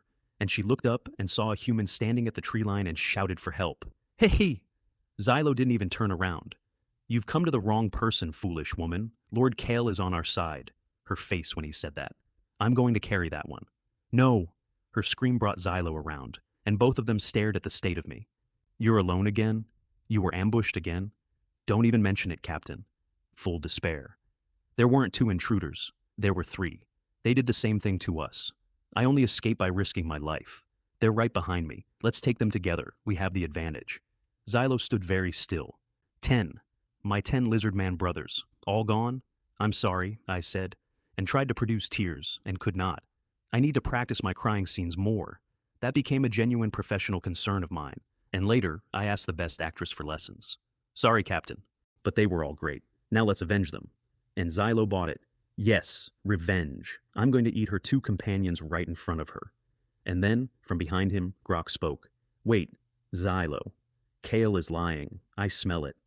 Xylo blinked. I did not blink because I was too busy having an out-of-body experience. Yes, that's right, I smell it. He's lying. That damn human is lying. My exact position? I had spent an entire afternoon outthinking a level 18 tactical officer, and I was about to be undone by an orc's nose. Orcs aren't very bright, is the general opinion. Grok, I said pleasantly. What's wrong with you? You can smell that I'm lying? What does a lie smell like? Why don't you tell me you can fly while you're at it? And Xylo backed me. Yes, Grok, don't talk nonsense. Because Xylo also knew orcs aren't bright. Xylo, I'm only realizing it now. Grok pointed the bone club at me. That isn't his own. It came off your lizardman. And Xylo turned around and looked at me with his orange-red eyes. Xylo, an actual lizard man, could not smell his own kinsman on me. The orc could, not quick-witted. Excellent nose. Lovely. Very cool. Ha ha ha. Amusing. Ourselves to death is laughing like a pig. Brilliant means he already said you'd be exposed. I opened my mouth to argue, and Xylo roared, and it was the roar of somebody who has just done arithmetic in his head and arrived at 10 dead brothers. Kyle, cunning human. As expected, we demons should never trust any human. You deceived us and killed my brothers. I'll tear you to pieces. Wait, Captain, calm down. Yes, I am wearing half a lizard man. It went all over me during the fight. I almost died out there. Look at this cut on my neck. Did I do that to myself? Huh. He didn't buy a word of it. Kale, you said 2 intruders ambushed you. Let's ask, shall we? And he put his sword against the priestess's face. Speak. How many companions do you have? Did you really ambush them over there? And here is where the day turned, and it turned on something I had not earned. The girl on the ground, who had watched me get identified as one of them 30 seconds earlier, said, It's true. He said it's true. She lied for me, to the thing holding a blade to her face. Xylo didn't buy it. Xylo said he'd start cutting pieces off her and ask again. And she did not change her story, and she did not beg. He raised the sword. Lord Kale, he said, and there was something horrible and cheerful in it. If what you say is true, then you have no objection to me killing this intruder, correct? And I said, I have an objection. Is that so? I have a lot to say about it. And I let it all out at once because there was nothing left to save. Do you have any idea how much it hurts me to have to use my good tools on you people? Are you sure you want to use the rank A item Perfect Love Letter on the orc, Grok? No, absolutely not. Why does that sound so awkward when you say it out loud? You actually used the perfect love letter on an orc? Pure love. Invincible is furious. His intention in rewarding you that item was that you would use it on Sarah tonight. Not now, not ever. Grok, I said. Beat Xylo to death. Xylo started laughing because, obviously, then he heard the air move. The bone club came around in a flat sweep and took Xylo off his feet and into a tree. Grok, he said from the ground. You betrayed us too. No, no, no. The orc was shaking his head, staring at his own arms. It wasn't me. My body suddenly won't obey me. Then he turned and looked at me with an expression I still think about. It was you. You're the one doing this. And Xylo, with the last breath he had, got there. That's right. Grok wouldn't betray me. It's Kale, that cunning human. Grok. Kill him. Smash him. And Grok, who was screaming that he didn't want to, finished the job Xylo had ordered before it changed hands, because the club was not answering to Grok anymore. Then he came at me roaring that he'd kill me. Stop. He stopped instantly. An A-rank mind control item works perfectly on a creature with low mental resistance, and watching it work was the first thing in this world that genuinely frightened me about myself. I was too tired to do the rest by hand. Smash your own head with a hammer. And he did. 3 times, because even an orc's skull takes some doing, and I stood there and let it happen and did not look away, because looking away would have been a way of pretending I hadn't done it. You have eliminated all the lizard men of Xylo's squad within 1 hour. Side quest, Men Must Fight, complete. Gained 1,000 points and the S-rank item, Changhong Sword. Name, Changhong Sword. Rank S. 1. Forged of Mithril, cuts through iron like mud. 2. Provides additional bonuses to all fire sword skills, increasing damage by 30% and defense by 20%. Value, 5,000 points, my only A-rank item, used up in 1 afternoon. And in exchange, I had a sword worth 5,000 points that made my only attack skill a third stronger. I felt a pang about the letter. So did Pure Love Invincible, considerably more loudly. And then I turned around and walked toward the girl on the ground, because I had a question for her, and because I was the reason she was there. I had pointed in a random direction. It happened to be the direction she'd run. Her name was Lyra Blackwood, age 17, priest, faith, the goddess Iluvatar, and a healing angel. Traits kind and innocent, and terrible with directions. Magic 30, which is enormous, and 3 skills, all of them healing and buffs. Not one thing in her kit could hurt anybody. Evaluation. The temple is short of money, so Lyra has been forced to operate. She teamed up with 2 others to enter the Hidden Mist Forest and got separated from them. She is an incredibly unlucky girl, terrible with directions. So, there went my plan, in one line. She could not lead me out of that forest. She could not lead herself out of that forest. She had wandered in circles until she blundered into a patrol route, and then everything that had happened to her that afternoon happened, but 2 teammates. I had made up a 3rd intruder and guessed correctly twice, and the reason she hadn't contradicted me was that I'd been accidentally telling the truth. If she's useless, her teammates aren't. Her teammates know the way. My lord, she said, before I could open my mouth, tidying her robe with hands that weren't steady. Thank you for saving my life. I have rarely felt less deserving of a sentence. You're welcome, I said. My name is Kale. Greetings, Lord Kale. My name is Lyra Blackwood, and I am a priest. You don't need to use honorifics with me. Huh? This won't do. Fine. Call me whatever you want. Miss Lyra, where are your teammates? What are you doing in this forest? And the ground shook. I want to be clear that I had spent the last hour doing extremely difficult, extremely careful work, and the universe's response was an earthquake. No way! Are you serious? An earthquake. Then the ground opened, the crack ran out sideways under both of us, and I went down into the dark. So unlucky, so unlucky, so unlucky. And in the middle of falling, the only useful person on that hillside reached out and grabbed my arm, which was extremely brave and accomplished nothing because a priest with no magic left weighs exactly as much as a priest. So we both went in. Emergency crash. Emergency crash. Emergency crash. Nonsense. Does this kind of trivial matter really need a reminder? I had been hoping, in the 2 seconds available, that one of my gods would offer something in the way of life-saving advice. Not one of them said a word. Are you people going to sit there and watch your electronic pet fall to its death? Pure love invincible sighs to the heavens. Sarah is going to be a widow. I'm not dead yet.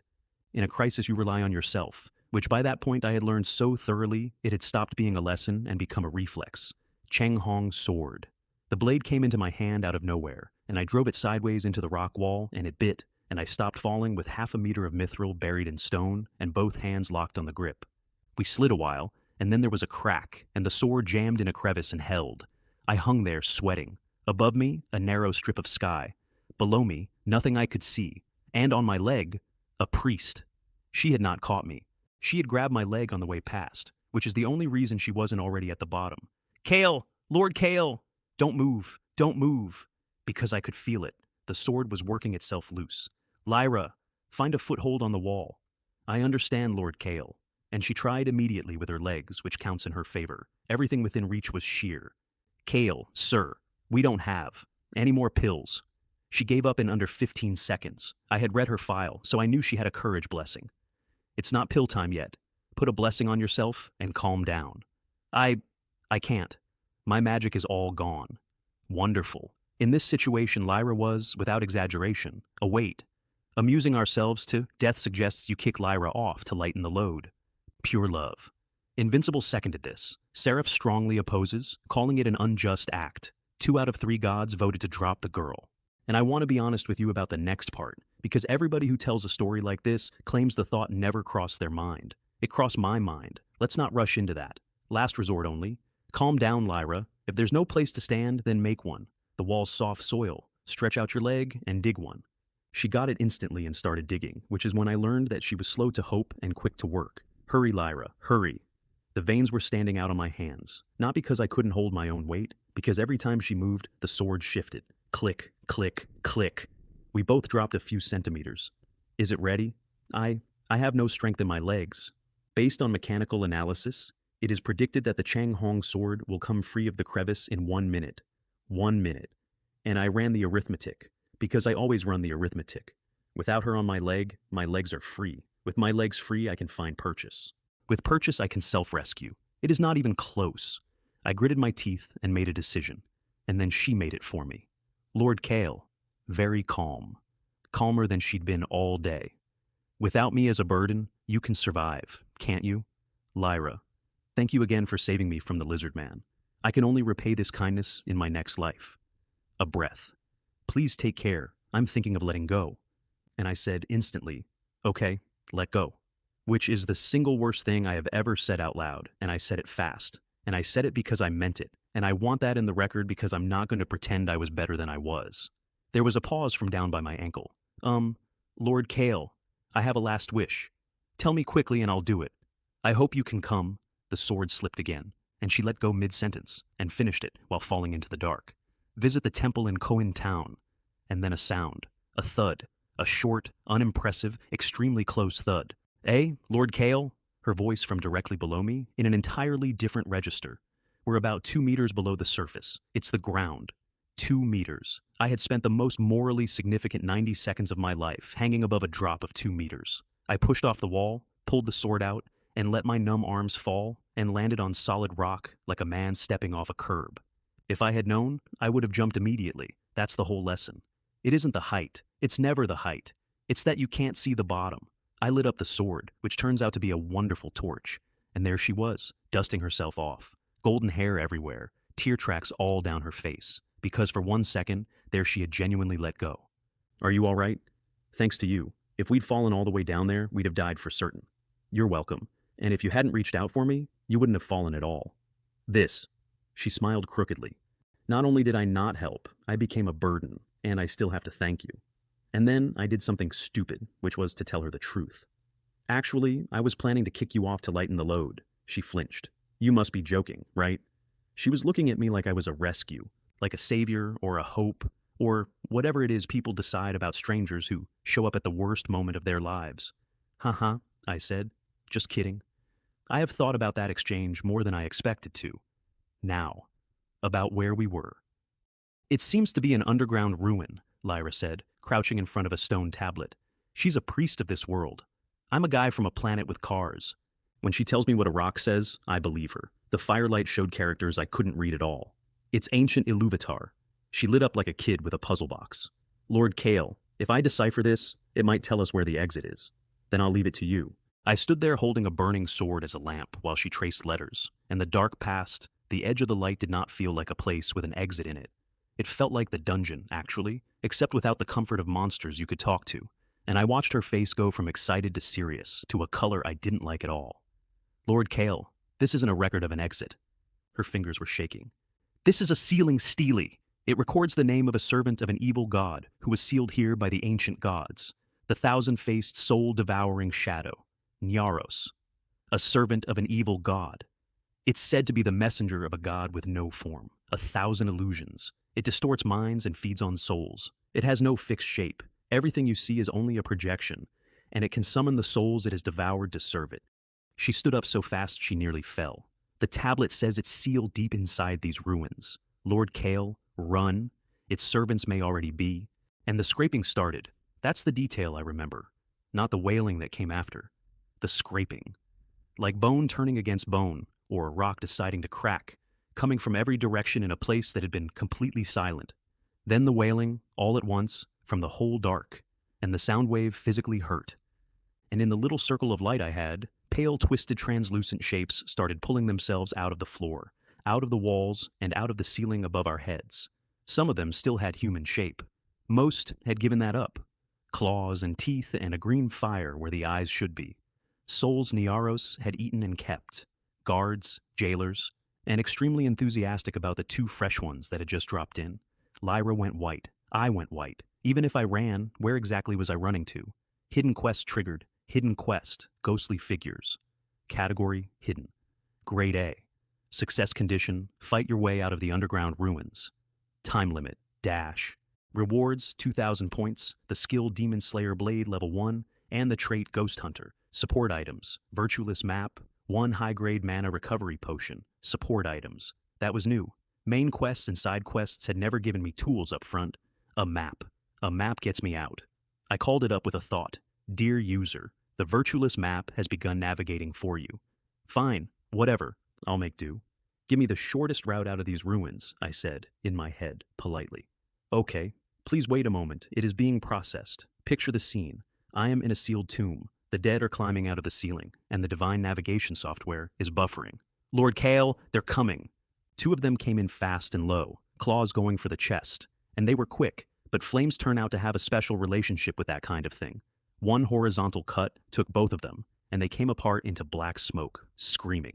Individually, they were nothing. There were simply too many. Virtueless map. Is it not loaded yet? Please use polite language. This is being processed. Please, bro, can your internet speed be faster? If you need it urgently, we can upgrade you to VIP service. Forget 998, only 98. VIP service is yours to take home. I have crossed dimensions, been enslaved, been drugged, and been ambushed by an orc's nose, and none of it prepared me for a divine artifact running a limited-time promotional offer, while the dead poured out of the walls. I'll spend 98 points, I said. Please activate VIP immediately. Dear VIP user, the shortest route out of the ruins has been found. Please proceed 50 meters and turn left. Why didn't you tell me earlier that I needed to top up? I have never resented 100 points less. I want that noted too. 98 points is the best money I ever spent, and I'll come back to that. Lyra, stay close to me. Fire Dance Whirlwind cleared the nearest ring, and we ran. Lord Kale, do you know the way out? Believe me, yes, and if it really becomes a crisis, I'm willing to cover your retreat. Kind and innocent. It was right there in her traits. Sending a defenseless priest to hold the rear buys me about 30 seconds, so no. Except she's a priest. Things that fear fire are more afraid of holy light. Lyra, a pale red bottle appeared in my hand. You said you were out of magic. Drink this. She recognized it and went rigid. This is a high-grade mana restoration potion? For me? You're a priest. Your role here is no less important than mine. And I meant it, which is why it worked. We fight side by side and we break out together. She drank it in one go. Brilliant considers your decision to give the potion to Lyra, a wise one, and rewards you 100 points. Seraph is cheering you on. Amusing ourselves to death says it would be more interesting if Nyaros could awaken. Pure love. Invincible is still worried you'll die here and make Sarah a widow at a young age. 4 gods, 3 of them spectating, and 1 of them actively hoping for an eldritch horror. Then the priest, with no offensive skills, changed the entire fight. Blessing of courage went on to me first, before herself. I felt my fatigue lift like somebody took a bag off my shoulders, and my swings got faster, and the pressure of 1,000 dead things in the dark stopped sitting on my chest. Then, holy light soothing, and the ghosts recoiled, smoking, howling like they'd been burned. It works. Lyra, keep going. These things are afraid of your light. 1 attacking, 1 supporting. And between us we opened a corridor through the pack. Shadow bats dropped off the ceiling, and I took them at the waist, all but 1, which went for her face and got a sword tip through the claws instead. Are you all right? Nothing, thank you. And then they stopped swarming and started organizing. That's the part that scared me. They quit being a mob and began coalescing into torrents of black energy, running at the fire and the light like cavalry. My arm went numb. My magic was draining. At that burn rate, I was going to be exhausted to death before I was killed. Lord Kale, she was gasping. I'm going to try my combat spell. I'm not very proficient at it yet. Use everything you can. She raised her holy emblem over her head with both hands and poured everything she had into it, and a miniature sun grew in her palms, and the entire pack shrieked and stopped. I had read her file, 3 skills, all support. I never saw this one. Now, release. Holy light. Cleanse evil. The blast swept the whole space in front of us. The ones in the middle simply stopped existing. The ones further out went thin and transparent and ran. A road opened. Well done, go. We got into a narrow passage where the mass couldn't follow, and the pressure dropped, and I could hear her breathing behind me, going wrong. The Holy Nova had taken almost everything, and the potion was wearing off. Lord Kale, how far is the exit? Hang in there. Through this passage, down one slope, and we're out.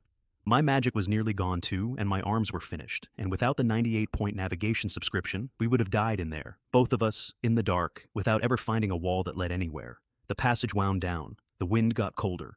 Murals started appearing on the walls, old sacrificial scenes and shapes that were unpleasant to look at directly, and both of us could feel something looking back from further in. Lord Cal, there's a terrifying aura nearby. Amusing ourselves to death gets excited. Yes, that's the feeling. Nyaros is about to notice you. Don't think about it. Run. Then, ahead, light. Not torchlight, not holy light. Daylight. It's the exit. A collapse crack, very narrow, with actual sun coming through it. And we went down that slope faster than either of us should have been able to, and the shadow at the crack twisted and stood up. 3 meters, no fixed shape. Assembled out of faces and limbs that were all in the middle of complaining around a slowly rotating dark vortex at the center that made you feel like something was being taken out of you just by looking at it. Encountering the projection of the thousand-faced soul-eating shadow, Nyaros, the final challenge of the hidden quest, and it was standing in the only doorway. Fresh. Delicious souls. The mental attack came in immediately, straight past the eyes and into the back of the skull, and my mental barrier caught most of it while Lyra burned her last magic on holy healing for both of us, and the pain went out like a tide. Then a shadow claw came down on us, and I understood, in the way you sometimes just do, that it would not injure us. It would take the soul out and leave the rest. There was no dodging it. The passage was too narrow. It's over, Lyra said, and closed her eyes. It's not time to despair yet. And I got genuinely angry, which is rarer for me than fear. Want to eat me? I'll knock your teeth out. I put everything I had left into the sword, and the sword answered. There was a sound like something very large and very far away clearing its throat, and the flames went from crimson to blazing white, and the whole passage lit up like noon, and the heat bent the air. That was the first time the S-rank item showed me what it actually was. Get out of my way. Fire dance whirlwind. Rising dragon. The vortex stopped being a vortex and became a dragon of white fire, going up into the descending claw. And it was not enough. I could feel it not being enough. Explosive talisman. Are you sure you want to use the rank B item on Nyaros' projection? Sure. If not now, when? The fire and the talisman went in together, and then there was a noise, and light and shadow tore at each other in a space the size of a corridor, and the shockwave picked both of us up and put us into the back wall. I tasted something sweet, spat, and felt like every bone I owned had come loose. Lyra went out cold on impact, and in the middle of the fire, Nyaros' projection came apart. Most of it simply stopped. The rest twisted, screeched a few times without shape, and thinned out into the air. The doorway was clear. I sheathed the sword, picked her up, and ran. We came out of that crack into warm afternoon sunlight, and I nearly cried. Actual sunlight. Fog and trees and ordinary daylight and no scraping sound anywhere. We got out. Kale, master. Lyra woke up mid-carry, went pink, and I put her down fast. We made it through? We made it out alive. She burst into tears and hugged me, laughing and crying at once, which is what happens to a person who has nearly died twice in one afternoon. Hidden quest, ghostly shadows, complete. Gain 2,000 points. Gain skill. Demon Slayer Blade level 1, increasing damage dealt to spirits and undead by 10%. Gain the trait Ghost Hunter, making you more effective against negative energy creatures and better at spotting their weaknesses. Applause for Seraph's clutch performance. 500 points awarded. Amusing ourselves to death, witnessed a wonderful adventure and rewards 200. Brilliant analyzed your combat data and awards 100. Sword art. Online followed you because of your Rising Dragon technique. Your channel has gained its fourth follower, earning you 1,000 points. The A-grade item, Explosive Flame Sword Chi, and the A-grade item, Frost Sword. Chi, pure love. Invincible weeps with joy. Thank goodness, you're not dead. Sarah doesn't have to be a widow. But your embrace with Lyra gives him a bad feeling. Therefore, he cancels the donation. He canceled the tip, mid-hug, because of the hug. Lyra? She realized what she was doing and let go and apologized about 6 times. It's all right. We shouldn't stay here. Let's get away from... And behind us, a rumble. Another earthquake, again. No, not cracking, closing. The crack we had just come out of was sealing itself shut, and we stood there and watched it finish. A minute later, and we would have been inside that when it closed. If it had been any later, Lyra said, and her eyes were streaming again. I'm afraid Lord Kale, thank you. You saved me again.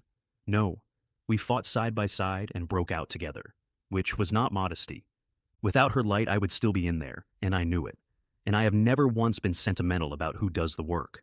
Oh ho? You actually managed to break through? A voice. From the trees, right behind us.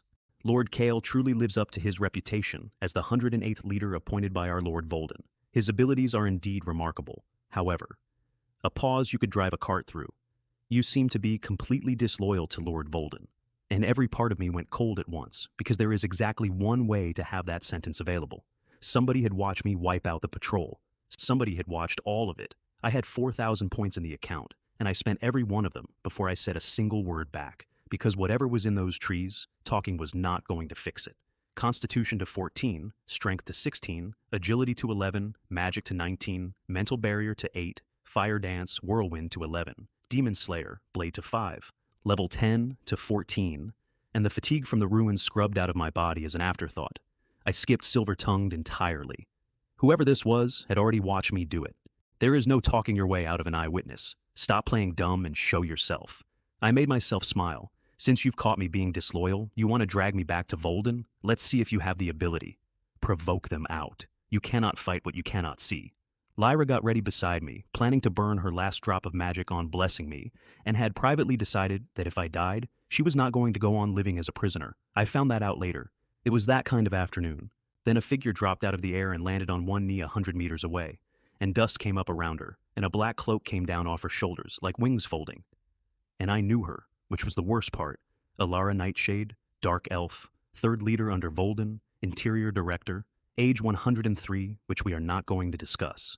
Wheat-colored skin, ink-black hair tied off with a few leather cords, gray-fitted leather with matte dark metal at the elbows and shoulders, runes worked into the plates, and across her back, an ancient longbow of some wood I didn't recognize, both ends curved hard, the string throwing off a faint dark silver light while it sat perfectly still. She stood up, pale purple eyes, tilted her head at us, and let her fingertips brush the feathers of the arrows in her quiver. One small movement, and from 100 meters away, I felt like an arrowhead was already resting against my throat. Level 23. Agility 28, Magic 31. Shadow Step, Hunter's Mark, Piercing Chain, Cursed Arrow. Evaluation, a legendary archer, skilled at hitting targets from 100 paces. And also, a Sweet Tooth, the 3rd-ranked leader of the fortress, numbers well above mine.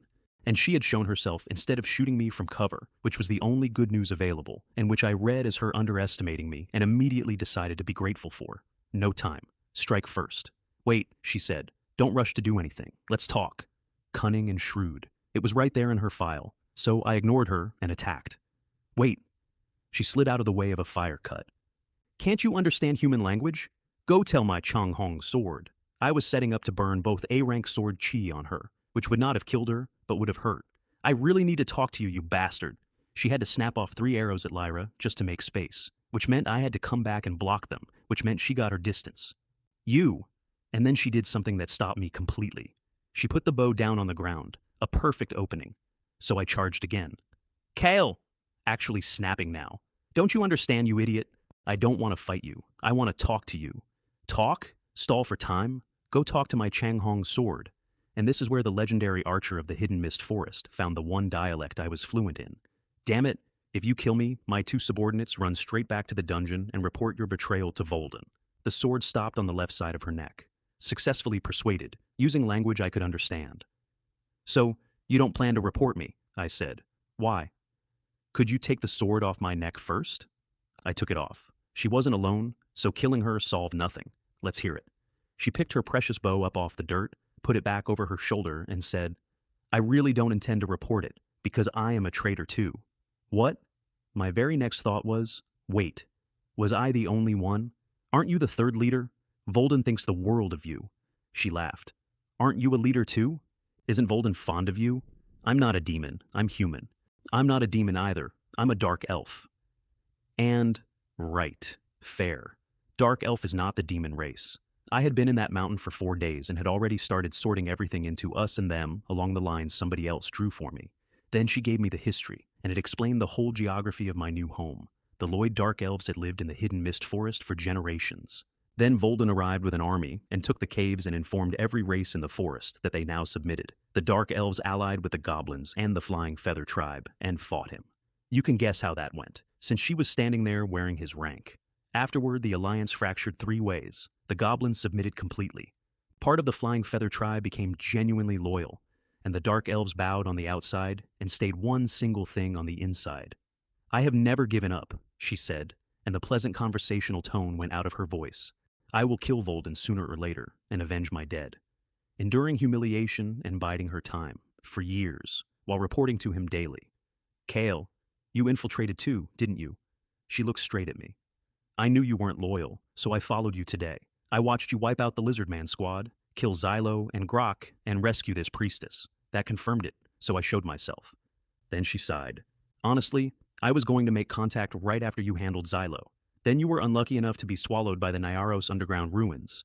You probably don't know this, but that moving ruin is one of the 4 mysterious sites of the Hidden Mist Forest.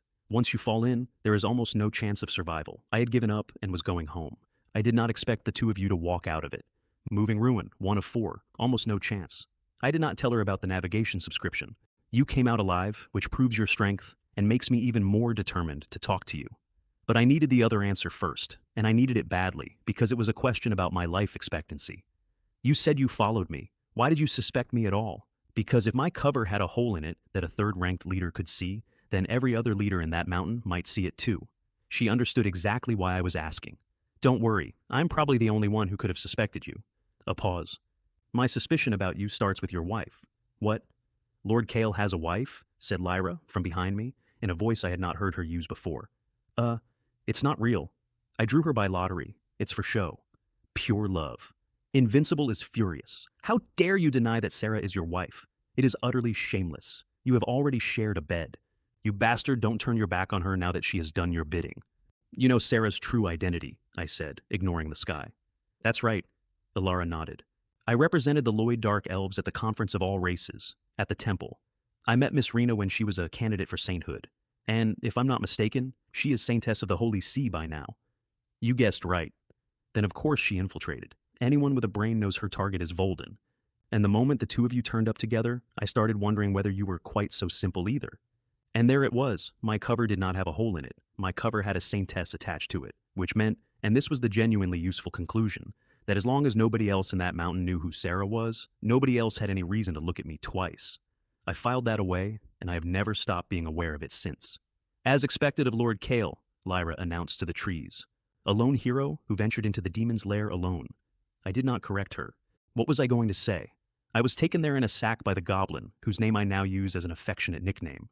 Kale, Ilara said, are you, like Miss Rena, a member of the papacy? No, a world-class undocumented immigrant, trying to explain his paperwork. Anyway, I'm Sarah's ally now. Our goal is to assassinate Volden. That's fantastic. This is exactly what I've been hoping for. How many of you are there? 1 of me, 1 of Sarah, that's it. What? Just the 2 of you? No reinforcements? Just the 2 of us. So what's the plan? Achieve outstanding results, qualify as one of Volden's 10 bodyguards, then take the chance and kill him. Ilara's expression did something complicated. You idiot! This stupid plan must have been devised by you, you fool. Miss Ilara, Lyra said sharply, please don't be so rude to Lord Kale.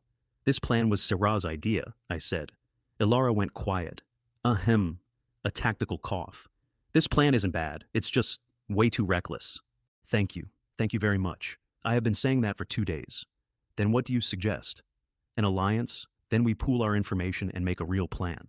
Which was the correct answer, and which is why the two of us shook on it, standing next to 9 corpses. But I had a more urgent problem, and I raised it immediately. Miss Ilara, would you cooperate with me in acting out a scene? Because I had just killed 12 of Scalen's people, and Scalen was expecting me back. No problem. Covering for allies is the right thing to do. Then, curiously, though I don't understand, wasn't your plan to boost your performance? Why risk wiping out an entire patrol? And I said nothing, because the honest answer was a side quest and an S-rank sword. And there is no version of that sentence I could say out loud. She didn't press. Cunning people rarely do. Instead, she solved it in one line. It's not difficult to cover this up. Just use 2 dead people. 2 dead people? She looked at Lyra. I mean, let's make use of Miss Lyra's 2 teammates. And I watched a 17-year-old girl work out what that sentence meant. You killed 2 of my teammates? Don't be nervous, priestess. Ilara did not flinch. Those 2 intruders were indeed your teammates. They are indeed dead. But I didn't kill them. They stepped into a death trap set by the orcs, and my men found their bodies on patrol. I only learned about it a dozen minutes ago. And then she said the thing out loud, which I appreciated her for, because I'd already thought it. They're dead. Using their bodies is the best way to clear Kale of suspicion. Dead people cannot speak, and in this dungeon, there is no power that can make them. Lyra stood there for a while. Sigh. Very quiet. Miss Ilara, please give me their belongings. No problem, and I can arrange for someone to escort you out of the forest. And my reaction to that sentence was not noble. My whole body went toward it. Out. Somebody can walk a person out of this forest. There is a route and there are people who know it. Obviously she could not walk me out. Not that day. Speaking of which, Ilara said, how did 3 of you end up barging into the hidden mist forest? You're from Cohen Town. You cannot possibly not know that Volden's headquarters is in here. Sigh, Lyra's second one. It's because we don't have money. Ilara did not understand that sentence at all. I understood it completely. I teamed up with 2 silver-ranked adventurers on a temporary basis. What? Ilara actually interrupted. 2 silver rank, on a temporary team. With that equipment, into the heart of this forest, who gave you the courage? For context, adventurers in this world run through 9 grades. Bronze, iron, silver, gold, platinum, mithril, orichalcum, steel, and heroic. Silver is the 3rd rung from the bottom. 2 of those and a healer walking into the fortress of one of the 4 kings. They were desperate for money, Lyra said. And in the end, they lost their lives because of money. Me too. Our temple's head has absconded with the funds. And 2 nuns. Ilara stared. I stared. If I don't risk coming out to earn money, the temple closes. How could I face the goddess? So, let me summarize the situation of the girl who had lied to a blade for me an hour earlier. Her boss stole the collection plate and ran off. To keep the doors open, she took a high-paying job in the worst forest on the continent with 2 men who were also only there for the money and are now dead. And her one useful trait in a forest is that she is bad at forests. People die for money, birds die for food. Is money really that important? Ilara asked. Would you risk your life for it? You dark elves don't understand, I said. She did not. But she understood one thing about me from then on, which is that I like money, and that is a completely accurate read. Lyra, how are the 3 of you planning to make money in here? A rescue. We took a high-paying job to rescue Count Leonardo's 2nd son. Ilara again. The 3 of you thought you could pull somebody out of that hellhole? How? Our original plan was to pretend to be prisoners of war, infiltrate, find him, and quietly escape. So you think that den is your backyard. You come and go as you please. She was merciless about it, and Lyra did not get angry, which told me the girl had already done that arithmetic herself, somewhere in the last 12 hours, in a hole in the ground, with the dead coming out of the walls. At least I'm still alive, which is somewhat lucky. Then I asked the question, because something had been sitting at the edge of my brain for a minute. Lyra, a large number of prisoners were killed. There's a group of young men left, making bows with me. What's the name of the person you're looking for? His name is Caleb Leonardo. I stood there. Caleb? Lord Kale. Do you know Caleb? This morning, Caleb tried to escape. The goblin guards caught him. I saved him. And I laughed because there was nothing else to do. That clever kid is a noble's son? She sat down. She actually had to sit down. Let me put this in order for you, because it is the single most absurd sequence of my first week. A priest walks into the forest to rescue a nobleman's son. She gets separated, wanders in circles, and is caught by the patrol I have decided to murder. I point in a random direction, which happens to be hers. I rescue her, entirely for selfish reasons. And the boy she came to rescue is the one I bluffed off a post that same morning, also entirely for selfish reasons. But I'm sorry, Lyra. I can't bring Caleb out with you for now. If someone suddenly disappears, I can't explain it. I understand. I can't let you take risks. Then, my lady, I didn't say I was leaving. What? Ilara had promised her an escort out. Thank you for your kindness, Miss Ilara. But I don't want to leave like this. First, the job isn't done. Second, a breath. I want to stay and lend Lord Kale a hand. I did not know what to do with that. I still don't entirely. You can't come into the dungeon with me. I can't explain fewer people, and I definitely can't explain more. I know. She turned to Ilara. So I hope Miss Ilara will keep me hidden. Okay, Ilara said instantly. You're a priest. We need your healing. And that was that. Lyra shook Ilara's hand, and then mine, and I made her a promise, and I made very few of those. Take care of yourself. I'll look after Caleb, and once we've destroyed Volden, I'll have you take him back and complete the job. Not charity. The bounty pays her, and it pays the families of 2 dead men, and that mattered to me more than I expected it to. Then Ilara looked me over and said, First of all, you're not miserable enough, which is how I ended up standing still while the 3rd-ranked leader of the dungeon cut me open on purpose. Her reasoning was airtight, which is the problem with her. None of what I was wearing was mine, and she had a potion that would disguise it as human, but a man that's soaked with almost no wounds is more suspicious than a clean one. Kale, don't move. Let me cut you a few times. Miss Ilara! Lyra actually stepped forward. You can't treat Lord Kale like this. Oh ho? Feeling sorry for him? Didn't you just meet? Lyra went scarlet. Well, it's because Lord Kale is my savior. He saved me twice. Ilara offered her the dagger. I understand. You want to do it yourself? Lyra did not. Come on, I told Ilara. Everyone else in that patrol is dead, and I'm the only one walking. I can't bluff my way through that without a mark on me. I am deeply moved by your immense sacrifice for your future acting career. 200 points, and I look forward to your next antics.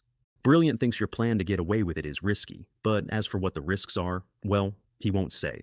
Pure love. Invincible suspects you're a masochist, but even so, you should let Sarah do this to you, not another woman. Setting aside that this is impossible, let us assume for one moment it were possible. Would I hand Sarah a knife and hold still? Lyra covered her eyes. I did not scream, mostly because screaming in front of an audience would have been humiliating, which is a reason I am not proud of. I thought you were going to scream, Ilara said, giving me a thumbs up. You're tough.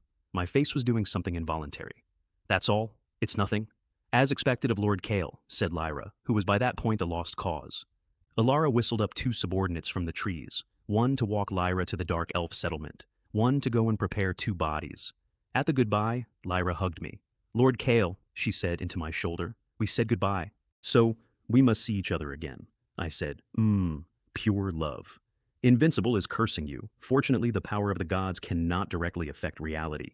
Then Ilara sprayed me down with a disguise potion and leaned in close enough that I stepped back. What are you doing? Letting her smell it. Does that smell human? She sniffed carefully. Yes, it smells human. How do you know that smells so well? Yes, she said, entirely without defensiveness, which I respected and hated. We dark elves are not demons, but we have killed quite a few humans, once because greedy humans coveted our treasures, and since submitting to Volden, we followed the demon army into battle. Needless to say, you understand. I nodded and did not say anything, because what was I going to say? That morning, if Fargus and Scalen had insisted I kill Caleb, would I have refused? Ilara, did Lyra's 2 teammates really die in an orc trap, or did you kill them? Don't underestimate the orcs. The traps they build are incredibly sophisticated. A small smile. Instead of dwelling on this, let's think about how to proceed, which is not an answer, and she knew it, and she let me know she knew it. Let's go back to the dungeon, I said, and turned away. While I was being carved up for authenticity, Sarah had spent the entire afternoon on the production line. She and 20-odd men had worked without a break, and she could not heal her own hands because healing your own hands is exactly the kind of thing that exposes a woman whose powers are supposedly sealed. Hands hurt? Bear with it. She was not cursing me for the labor. She was cursing me because she was certain that, while she was assembling arrows, I was off eating and drinking with monsters and enjoying my life. That morning, I had saved Caleb, and her opinion of me had gone up slightly. By afternoon, she had revised it back down. Then somebody at the window shouted that Lord Kale was covered in blood.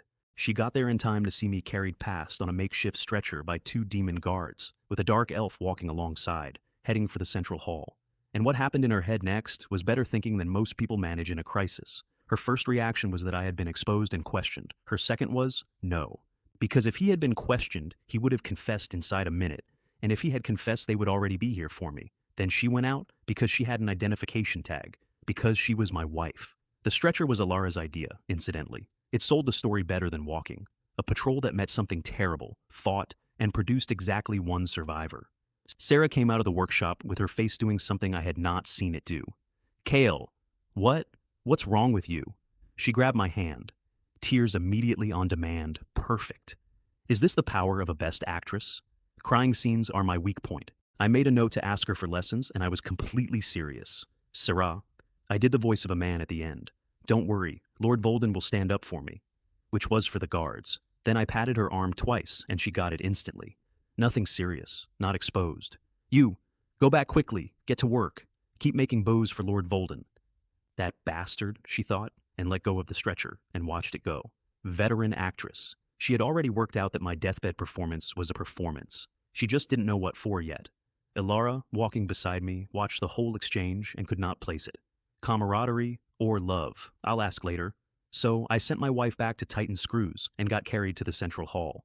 Ilara had sent runners ahead to inform Volden and the leaders, which meant by the time we arrived, the audience had assembled. Amusing ourselves to death looks forward to your performance. Seraph is worried for you. Brilliant has prepared sunflower seeds, peanuts, and a small stool.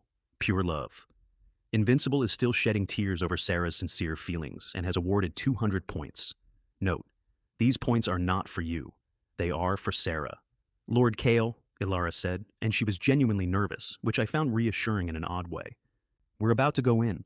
Have you thought about how you're going to face them? Put the stretcher down. I got off it. What kind of decorum is it to meet Lord Volden lying down? Now, I want to walk you through the next 10 minutes carefully, because it is the single best piece of work I did in my first week, and because it is also the worst thing I did. I came through the doors of the central hall, saw Volden on the throne, and 30 demon leaders on their feet, and detonated. Straight down onto the marble on my knees, in a mess, and I let go of everything. Lord Volden, Brother Scalen, I'm so sorry. And I cried. Real tears running down my face, and I need to tell you how I got there, because the technique is not noble. I thought about the 1,000 yuan I lost to a phone scam. I sobbed. I hit the floor with my fist. I'm useless. I deserve to die. Captain Xylo, Grok, 10 Lizardman brothers, such good brothers. All of them died in battle. I have no face to see you alive, Brother Scalen. And the hall bought it completely, because grief for a demon delivered by a human is the most valuable currency in that room. Scalen came off the floor and got me up under the arms. Good brother, my good brother, don't say that. Xylo and the others were my brothers, and so are you. The patrol is down to you alone, and you fought to the end, injured like this. You did not disgrace Lord Volden. I had killed every single one of them. Volden waved a hand. Please take a seat. And a guard brought me a high-grade healing potion. Not a chair, not thanks. Medicine in a fortress, from a king to a human. I dropped straight back into a bow. Lord Volden, I am a defeated survivor. That you spared my life is already an immense favor. How could I accept a reward? Take it. It is a reward for your loyalty and your bravery. Now, tell me what happened. So, I told them a story, and it was a beautiful story, and I have never been prouder of a lie in my life. 2 human intruders ambush the patrol. Attrition, and we fight anyway. The 10 lizardmen hold one of them. Xylo, Grok, and I take the other. And then, I let my eyes go wide. That bastard was utterly despicable. He had some special tool, something that made Grok obey his orders. Which is the beauty of it, because that part was true, and it is the part that could have hanged me, and by putting it in the mouth of a fictional villain, I made it unusable as evidence. Grok was taken over. He made Grok swing the bone hammer at Captain Xylo, and poor Captain Xylo didn't react in time. Amusing ourselves to death has awarded you 300 points. Seraph has awarded you 200. Brilliant has awarded 100. Pure love. Invincible says he finally knows what it means to be a liar. Double standard, Sarah acts and deceives constantly. Where are your notes on that? The leaders started cursing. They were baying for it. This human intruder is unspeakable. Scalen's eyes went red. Grok was taken. Xylo died. And then, seeing Captain Xylo go down, even hurt as I was, I picked up my sword to fight that bastard to the death.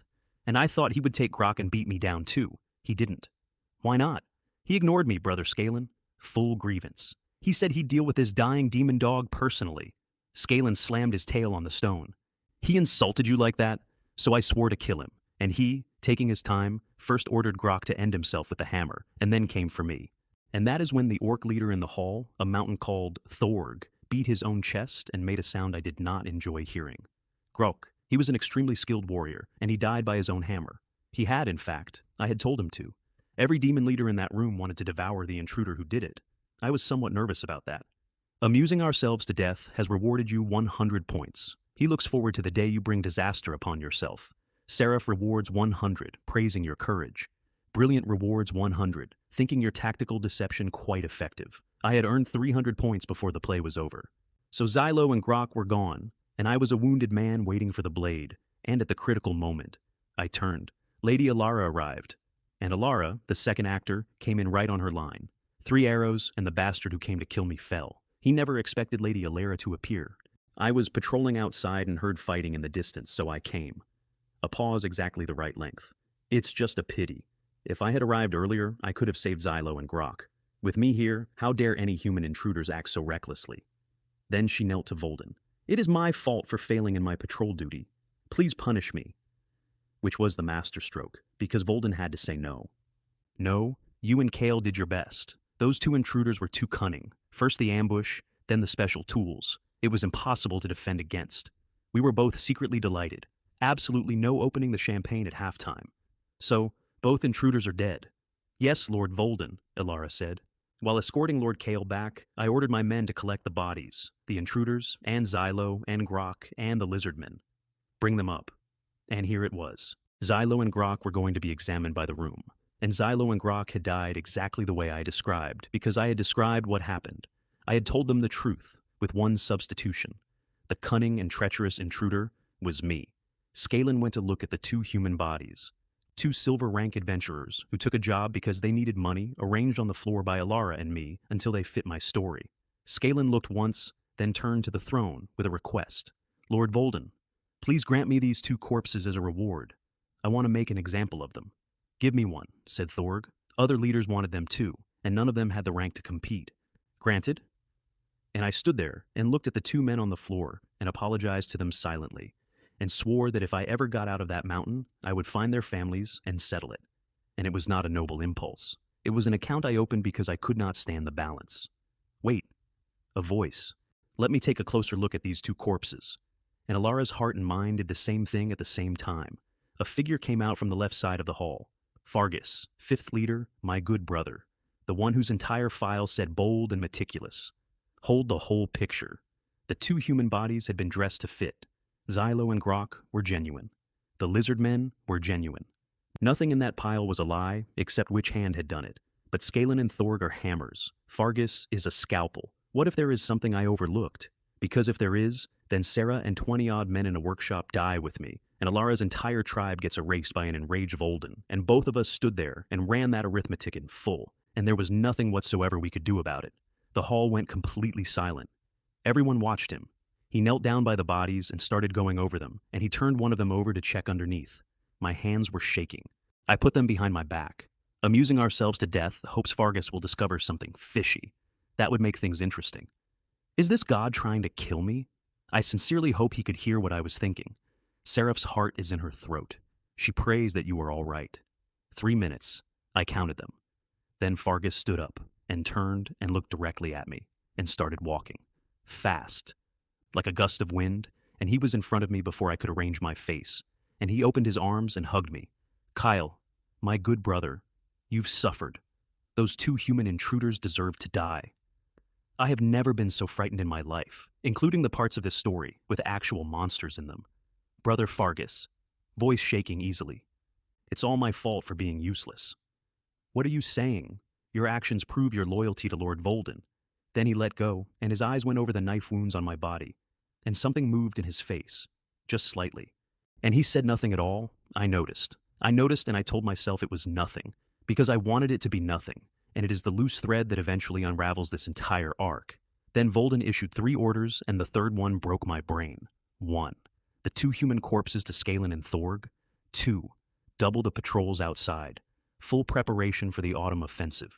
Humanity must understand that those who offend the dungeon will be punished no matter how far away they are. 3. In recognition of Coyle's loyalty and bravery, he is granted a box of gold coins, an apartment, a maid, 1 bottle each of high-grade healing potion, high-grade mana recovery potion, and high-grade antidote, and a C-grade item, the golden lightning scroll, money, a house, a maid, 3 advanced potions, and a magic item. Volden did not make empty promises. That is the thing about him to hold on to, because it is why he had 108 leaders who would die for him, and why killing him was hard. He was a monster who paid on time. No wonder they followed him. I went down and thanked him with everything I had. Your subordinate Kale is willing to die for Lord Volden. Get up. Kale, it is truly rare for one of your race to be this loyal to me. Supervise the bows well. I look forward to your performance in the autumn offensive. Understood, I straightened up. Lord Volden, you are the only son in my heart. I can never repay your kindness, loyalty. Fargus started the applause. The hall took it up. The 108th leader had his moment of glory in that hall, and he had bought it with 12 murders and a story about a phone scam. Thank you. Thank you, Brother Fargus. Thank you all, brothers. Moved, tears again. Easy by then.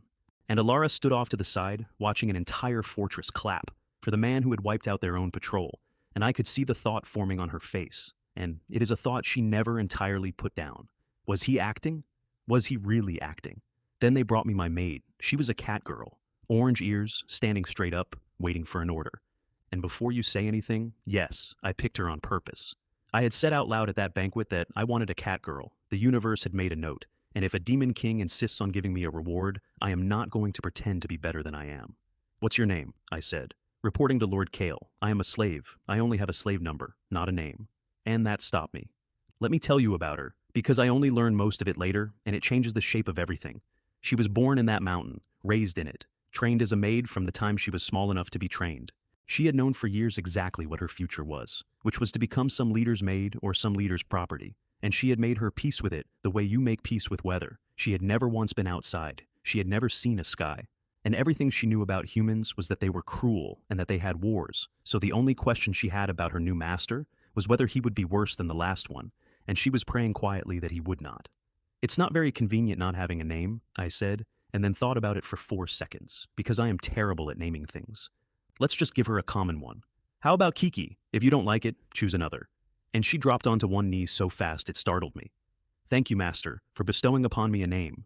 You don't need to kneel, this. Because her training said, dedicate your body and soul to your master, and kneeling was the least of it. You won't have to kneel anymore, I said.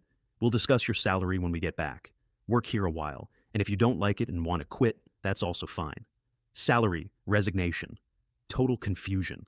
I'm sorry, Master. Please forgive my ignorance. I didn't understand your instructions.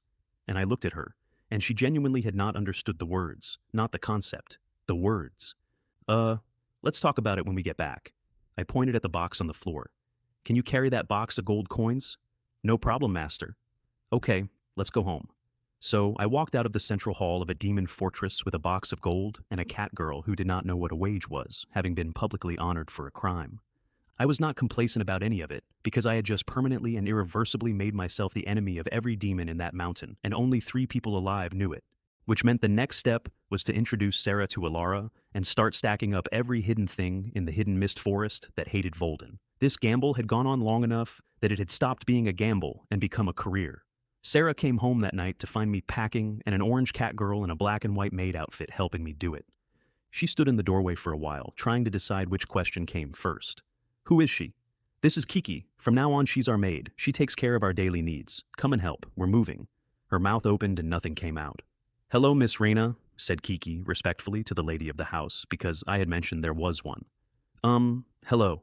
Then, under her breath, while picking up a box, a cat girl maid, a new house. What are you doing? We'll talk when we get back. Nothing bad has happened. Only good things. Which is a sentence that has never once reassured anybody. The new place was an apartment in the good part of the caves, and Sarah stopped in the doorway again. We can live in a house this big? In a mountain full of monsters, no human being should have been allowed within sight of it. Of course. It's a gift from Lord Volden. She got more suspicious with every room. Kiki went straight to the kitchen without being asked, because she had already bought ingredients before coming to help us pack, which is the kind of detail I didn't notice at the time, and think about a lot now. Within 10 minutes, the place smelled like food. Sarah grabbed my wrist and hauled me into the bedroom and shut the door. Explain the situation to me. 3 minutes. You don't think that while you were tightening screws I was out enjoying myself, do you? She rolled her eyes. If I hadn't seen you carry past on a stretcher, I would have assumed exactly that. I'm not badly hurt. I drank a high-grade healing potion. Almost fine. Who cares about you? Then she pulled my collar open to look. It really is high grade. What else did Volden give you? And before I could answer, she used holy healing, on me, on herself, at once, clearing my wounds and her own fatigue in one go. Pure love. Invincible is totally shipping them. A girl as wonderful as Seraphina, cherish her dearly. 300 points for Seraphina. As expected of a Saintess, I said, feeling 10 years younger. Your healing is much more powerful than Lyra's. There was a pause of a very specific temperature. Lyra? Who is Lyra? Sit down first. I have really good news. So I told her the afternoon, the patrol, the ruins, the priest, the dark elf, the corpses, the reward. Everything except the side quests, and the hidden quests, and the points and the gods, which was and remained the one thing I told nobody. I watched her be shocked about 4 separate times. You're really something, she said at the end, and she meant it. Thank you for the compliment. I didn't expect there to be a resistance force like Alara. This is genuinely good news. There's strength in numbers. We build a united front against the demons and gather every hidden thing in this forest that wants Volden dead. She stared at me. How come you have such a high level of ideological awareness? Volden has given you so many benefits. I thought you'd waver. Waver? If Volden knew what I did this afternoon, I cannot even imagine how I would die. That's true, she actually laughed. Now, I finally don't have to worry about you betraying me. Which is, if you think about it, an extremely dark reason to trust somebody, and it was the correct reason, and it was the foundation of the most functional working relationship of my life. Speaking of which, why did you wipe out the whole patrol? We agreed to boost performance. Why take a risk like that? If Alara hadn't cleaned up after us, you and I would both be finished. And I could not say side quest, so I said, because the lizard men are wicked. I was upholding justice. I was acting out of righteous indignation. She looked at me for a long moment. You're hiding something. Sure. Pure Love Invincible believes couples should be honest with each other. Tell Sarah everything about yourself. Tell her what, exactly. The math class, she let it go. Not because she believed me, but because she had already worked out the only thing that mattered, which was that I had no way back and no way out, and a man with no exits does not defect. Once Volden was dead, the world would open and everyone could go their own way. That was, at that point, genuinely both our plans. I want that noted because of what happens later. When will you take me to meet Alara? Not yet. I'm riding high right now. Who knows if some leader is jealous enough to move on me. To be doing so well in a demon cave that other demon leaders envy you. You really are a talent. Sigh. I'd love to keep a low profile, but my abilities don't allow it. Will you die if you don't brag? Then dinner. And dinner is the part of that day I remember most clearly, which surprises me. Kiki's cooking was the first thing I had eaten in that world that tasted like it was made for a person. Kiki, your cooking is absolutely amazing. Her tail went, and she said happily, because Master and Miss Rena are human, I made dishes that suit human tastes. She had thought about that, in advance, before meeting either of us. Well done. Don't just stand there. Didn't I tell you to sit down and eat with me? And her smile stopped like somebody had unplugged it. How can this be? How can I, a maid, dine with my master? Since you're my maid, follow my rules. Sit down and eat. She looked at Sarah. Sarah was drinking soup. I have no objection, Sarah said, and Kiki picked up cutlery like a woman handling a live wire. Her training would never have allowed that. Insubordination of that kind was punishable by death. And she was not being dramatic, and I did not learn how literally she meant it until much later. Aren't all humans evil? Why is this Kale so gentle? Then, after dinner, holding a change of clothes, she said, Master, let me help you take a bath now. I did not have an answer prepared. Sarah's expression became something close to forensic. I never asked for that, I said quickly. Master never asked for it. Kiki went pink. But it is a maid's duty. Kale, Sarah said. Did you find a maid or a wife? Kiki, you do not need to attend to my private matters. From now on, laundry, cooking, basic housework, that's the whole job. That's all? She said it like I had insulted her professionally. Master, these matters are far too simple. Do you think I can't do it well? It's not that I doubt you. It's that I don't need you to. But I know housework is hard. How about 5 gold coins a month? Master, you've misunderstood. Genuinely urgent now. The work is too simple. And how could I possibly accept your gold coins? And that is the moment I understood something about the economics of that mountain, and it was not funny, although at the time, I made a joke about it to myself. She did not think she was underpaid. She did not have the concept. Master, besides housework, I could help at the workshop. She wanted more to do. She was afraid of being sent back if she had too little. The workshop's too tiring. Better not. A cold front moved in from my left. The workshop is too tiring, Sarah said. So you knew the workshop was tiring. Kiki doesn't have to go, but I absolutely do. I did feel bad about the cat girl. As for the Saintess of Flame, she was a Saintess of Flame. She could manage some screws. You don't have to go either, I said at speed. Tomorrow I'm promoting Caleb to deputy. Which was already the plan, since Caleb was quick and since I had a promise out about him. I can't do housework, Sarah said, sitting back down, so I'd better go to the workshop and be Kale's slave. You bastard, is this how you treat your wife? Pure Love Invincible strongly condemns this. Go and make her happy, Seraph seconded. Make her happy. If I had the skill to make girls happy, I would have had a girlfriend in my first year of high school. Pure Love. Invincible has rewarded you an S-level item. Love Handbook. Dating from beginner to expert. Can I refuse to accept it? Of course not. Fine, let it gather dust in a corner. And I want to record that I genuinely believed I would never open it, and that the God who gave it to me was the single least reliable being in my entire audience, and that a gift from him was more likely to be a trap than a manual. Then, bed. Bigger bed, softer bed. And the first thing Sarah did in it was draw the line. If you cross the line, it will be recorded and will hold you accountable later. I won't cross the line, but somebody has already been marked once. Slide, border defined. And I looked at it. Wait, is this all the territory I have? Yes, she said pleasantly. I am a strong nation and you are a weak nation. Isn't it normal that my territory is larger? Oh, right. Let's see if you cross it again tonight. Humph. Whoever crosses the line is a dog. Pure Love Invincible wants to ask, are you two little kids? Hurry up and use the Love Handbook, Seraph seconded. Amusing Ourselves to Death seconded. Sword Art Online seconded. Brilliant seconded. I Am a Rat seconded. I was about to start yelling at all of them when I noticed a name I did not recognize. Sequence 5, the deity, I Am a Rat, has entered your channel. Your and Sarah's negative energy tastes delicious to him. Sequence 5, the lowest sequence number I had seen so far, and he had come for the misery. Can't a serious person like me attract more serious deities? We woke up face to face, again, as if by prior arrangement, and neither of us cared about that, because there was a more pressing matter, which was the border inspection. Oh ho, I had it immediately. Saintess, a third of your holy leg has crossed the line. She tried to retract the leg. Too late. You must have taken advantage of me while I was asleep. You bastard, how dare you touch my leg? If you can't handle losing, don't play. You sleep badly. Is that my fault? Fine, it's on record. You've been marked twice now. By the rules of the game, that's one hand and one foot. Don't get cocky. I don't believe you won't cross the line. Ha! You think I sleep as badly as you? My sleeping posture had been tested on a high school dormitory bed for 3 years. I was undefeated, unless she cheated. Kiki had been up early and made us a nutritious breakfast, and she could sense that her master and Miss Rena were having relationship problems, which is not what was happening, and also not entirely wrong. Kiki, sit down and eat with us. From now on, you sit without me telling you. Yes, master.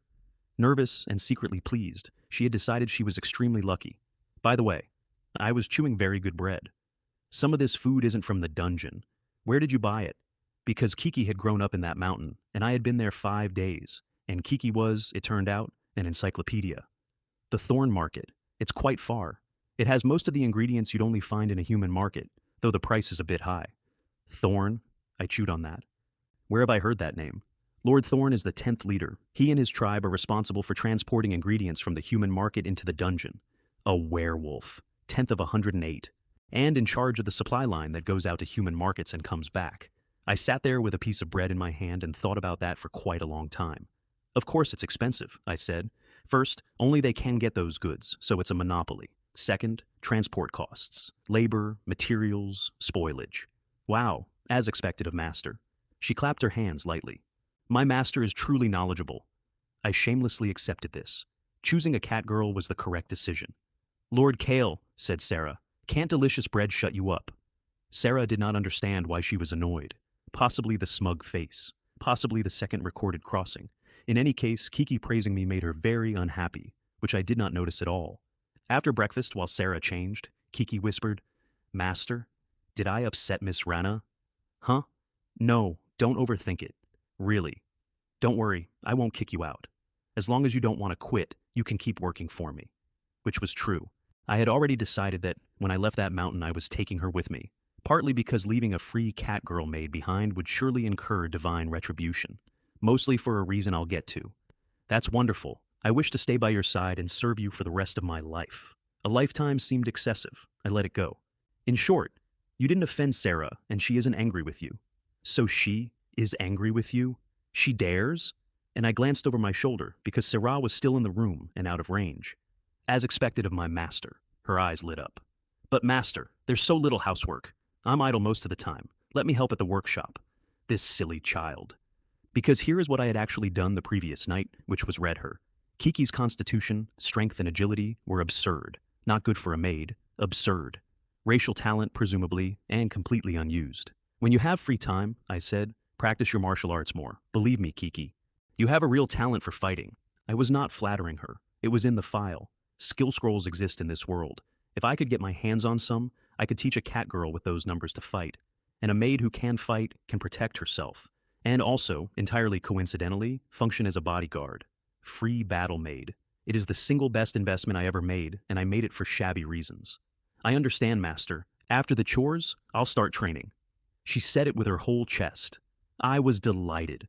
Lord Volden's kindness had deepened considerably. Then Sarah came out in a plain gray dress, and I said, honestly, it looks great. No wonder they call you Saint. And swallowed the word because Kiki was standing there, and finished, she truly is my wife. Pure love. Invincible has rewarded you 100 points, encouraging you to speak more. I did not say it for the money. Silver white hair and gray fabric, and she looked good, and I said so. The money was incidental. She turned her face away. Let's go. Let's go. Then she took my arm in the usual formulaic display of affection, and on the way to the workshop, I did my accounts. 1,900 points banked, and I made a rule that morning, and it is the reason I am alive, so pay attention. Never spend down to zero because of the 98, because at the worst moment of the worst afternoon of my life, a promotional offer saved me, and if I had been broke, I would still be in that ruin. A man needs money in his pocket.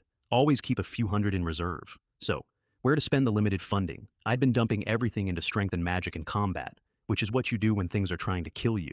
But constitution and agility are how you survive losing. Improve them and you can run. Constitution to 16, agility to 14. And then, instead of the combat skills, I put the rest into mental barrier and silver-tongued. Mental barrier, because I had more secrets than anybody in that mountain, and one telepath would end me. Silver-tongued, because deceiving and acting was the only reason I was upright. Silver-tongued to 8. Mental barrier to 9. 400 left. Level 15. At 15, I was no longer a villager. A villager is a person things happen to. Channel status. 4 followers. Amusing ourselves to death. Pure love. Invincible, Seraph, and Sword Art Online.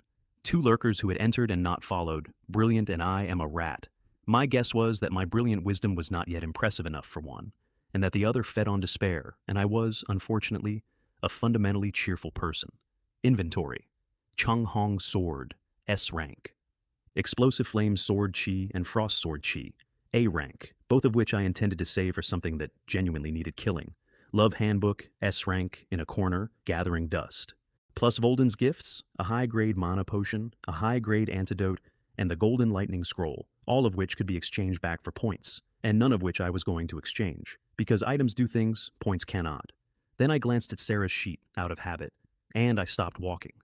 She had leveled up, twice, 29 to 31, by assembling arrows. This woman had spent one afternoon on a factory line in a demon cave and gained 2 levels off it, because she does not have a setting other than maximum, like the top student in the class who can still solve equations in a noisy market, which was the moment I understood what I was actually dealing with. She had not become a Saintess of Flame because of a title. She was 1 in a million, and she worked, and I was cheating and still behind. Why are you spying on me? She said. What mischief are you plotting? What's wrong with looking at you? You're pretty. Can I even look? You're the kind of guy who says one thing to one person and another to another. You're the least trustworthy person alive. If we had met outside this dungeon, I would have killed you with a single stroke. Pure Love Invincible. Did you hear that? She said she's going to kill me. Pure Love Invincible was playing dead, as usual. Weren't you the same? I said. Yesterday you held my hand on that stretcher and cried your heart out. Alara definitely thinks there's true love between us. I had no choice. How could I do it if I didn't act convincingly? Don't ever think I'd be interested in you. I know, it's all acting. I just want to know how you cry that well on command. Teach me a trick. Get out. Do I need to teach you? Yesterday you wept in the central hall as if those monsters you killed with your own hands were your half-brothers. Which, coming from her, I took as professional recognition. And I do not get much of that. And then a voice behind us. Kale. We both went still. Fargus, on a unicorn, in a hurry. There's an emergency meeting at the operations center in half an hour. You'll be attending. And bring her. He pointed at Sarah. Both of you, don't be late. I have to inform the other leaders. And he rode off before I could get a single question in, an emergency meeting, and bring the wife. Sarah and I looked at each other with our hearts going, because Volden had ordered full preparation for the autumn offensive and no major moves, because a leaders' meeting is normal for me now, and because there was no reading of the situation in which Sarah had any business being in that room. "What do you think?" I said. "I don't have as much information as you do. How am I supposed to judge?" "The worst case is," I swallowed, "a trap." "What trap?" "Throughout history, the classic scheme is always the same. Invite you to dinner, call you to a meeting, smash a cup as a signal, and 500 axemen come out at once."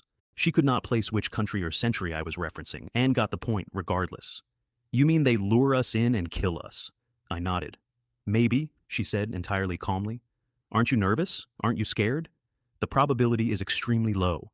And she laid it out like a woman marking homework. "First, you definitely weren't exposed yesterday. If you had been, why would they wait until today? Second, this is the dungeon. What nonsense do demons need with schemes? Fargus could simply surround us with his men. Why bother with all the trouble when they could just fight us in the street?" I hit my own forehead. "You're right. I lost my composure. Look at you, you coward. But why did Fargus specifically ask for you?" "Who cares?" she said. "At worst, we go down together." Whoa, what a brute. That is a direct quote of my internal reaction, and I stand by it. I went to the workshop first, because acting normal is the whole job.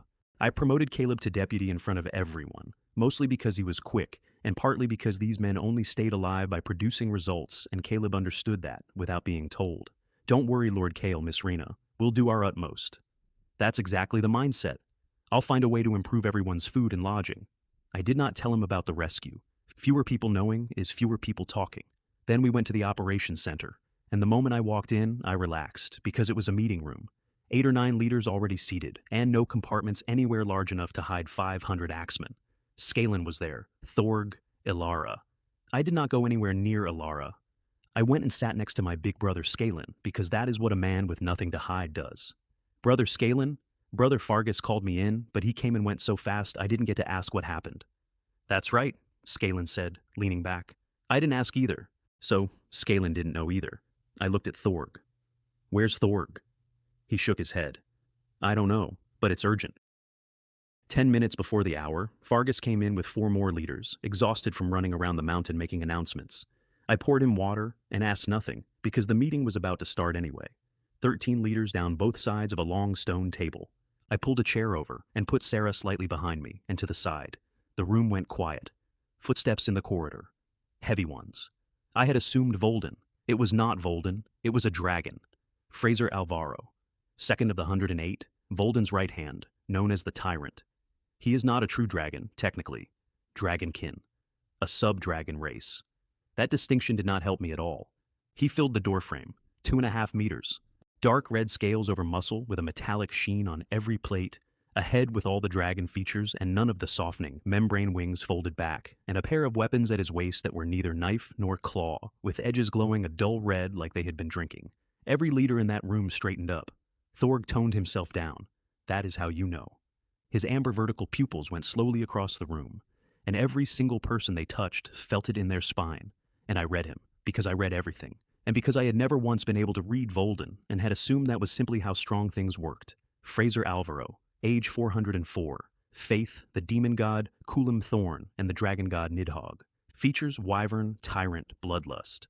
Constitution 46, strength 45, agility 47, magic 50. 5 skills, the highest of them, a dragon breath at level 50. 2 blessings, one of them, 4th tier, level 49. Rating, bloodthirsty tyrant. My whole body went cold in an interesting new way because of what that number implied. If Fraser is 49 and I cannot read Volden at all, then Volden is above 50. No wonder Ilara called us reckless fools. He sat at the head of the table. "Is everyone here?" "Yes, Lord Fraser," Fargus said. I barely dared breathe. Why does this one feel worse than Volden? "I have gathered you because a major event has occurred." His claws tapped the stone, and every tap put a small cold thing into everybody's chest. "As you know, we have many secret outposts outside the Hidden Mist Forest, and they are all under my command." Which was new information to me. Volden's forces were not all in the mountain. There were territories and strongholds outside the forest, some public, some very much not, and Fraser ran all of it. Last night, Lord Volden set off for the Demon King's castle to pay homage to his majesty. As soon as he left, half of our 20 secret outposts were wiped out by humans. Thorg stood up. Lord Fraser, how is that possible? The room started talking. I did not, because I was busy having a small private crisis. I now knew there were secret demon strongholds outside the forest. I now knew Volden had left the mountain under cover of night. Was this information I should be allowed to have? Have they really trusted me this much? And then Fraser said the next sentence, and the temperature of my blood dropped through the floor. The reason the humans were able to wipe out 10 outposts is that there was a traitor among us. You could have heard a pin drop. Sarah went very still, and I felt her decide to fight. I decided to run. We are different people. Then my brain caught up.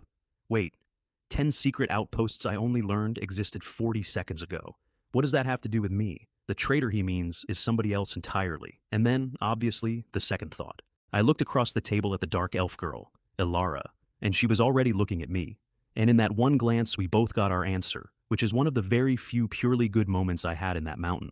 It wasn't her. She could see it wasn't me. Cunning and shrewd does not blow 10 outposts in a week. I gave Sarah the smallest possible signal. Not us. Not Ilara. Watch. And then the storm broke, and it broke on my side of the table. A leader at the far end of the row bolted for the door. He was a traitor. He was running, and there was no version of that room where he made it. Fraser roared, and I understood at once that he had been waiting for exactly this. He knew who it was. He had held the announcement so the traitor would break for the door, because that is the version where you get to enjoy it. The roar hit us like weather. Every person in the room got heavier. Me most of all, being human and weak. And I nearly went face first onto the table under it. Tyrant's intimidation. The runner froze one step from the door, and in the 2 seconds that cost him, Fraser crossed the entire room. Bloodthirsty assault. Then scale stomp. I turned my head with difficulty and got my first look at the traitor. Wings on his back. Flying Feather Tribe. Griffin Vance. 13th leader. Pinned to the floor under a dragon's foot. A guest of honor one moment and a prisoner the next. And I remembered what Ilara had told me in the forest, because the pieces fit immediately. Dark elves, Flying Feather Tribe, and goblins had allied against Volden and lost. Afterward, the goblins submitted completely, the dark elves faked it, and the Flying Feathers split in half. Half loyal, half quietly not. Griffin was the quiet half. And he had moved too fast, or too carelessly, and now there was no forgiveness available in that building. And he did not beg. He laughed. Fraser, that's right.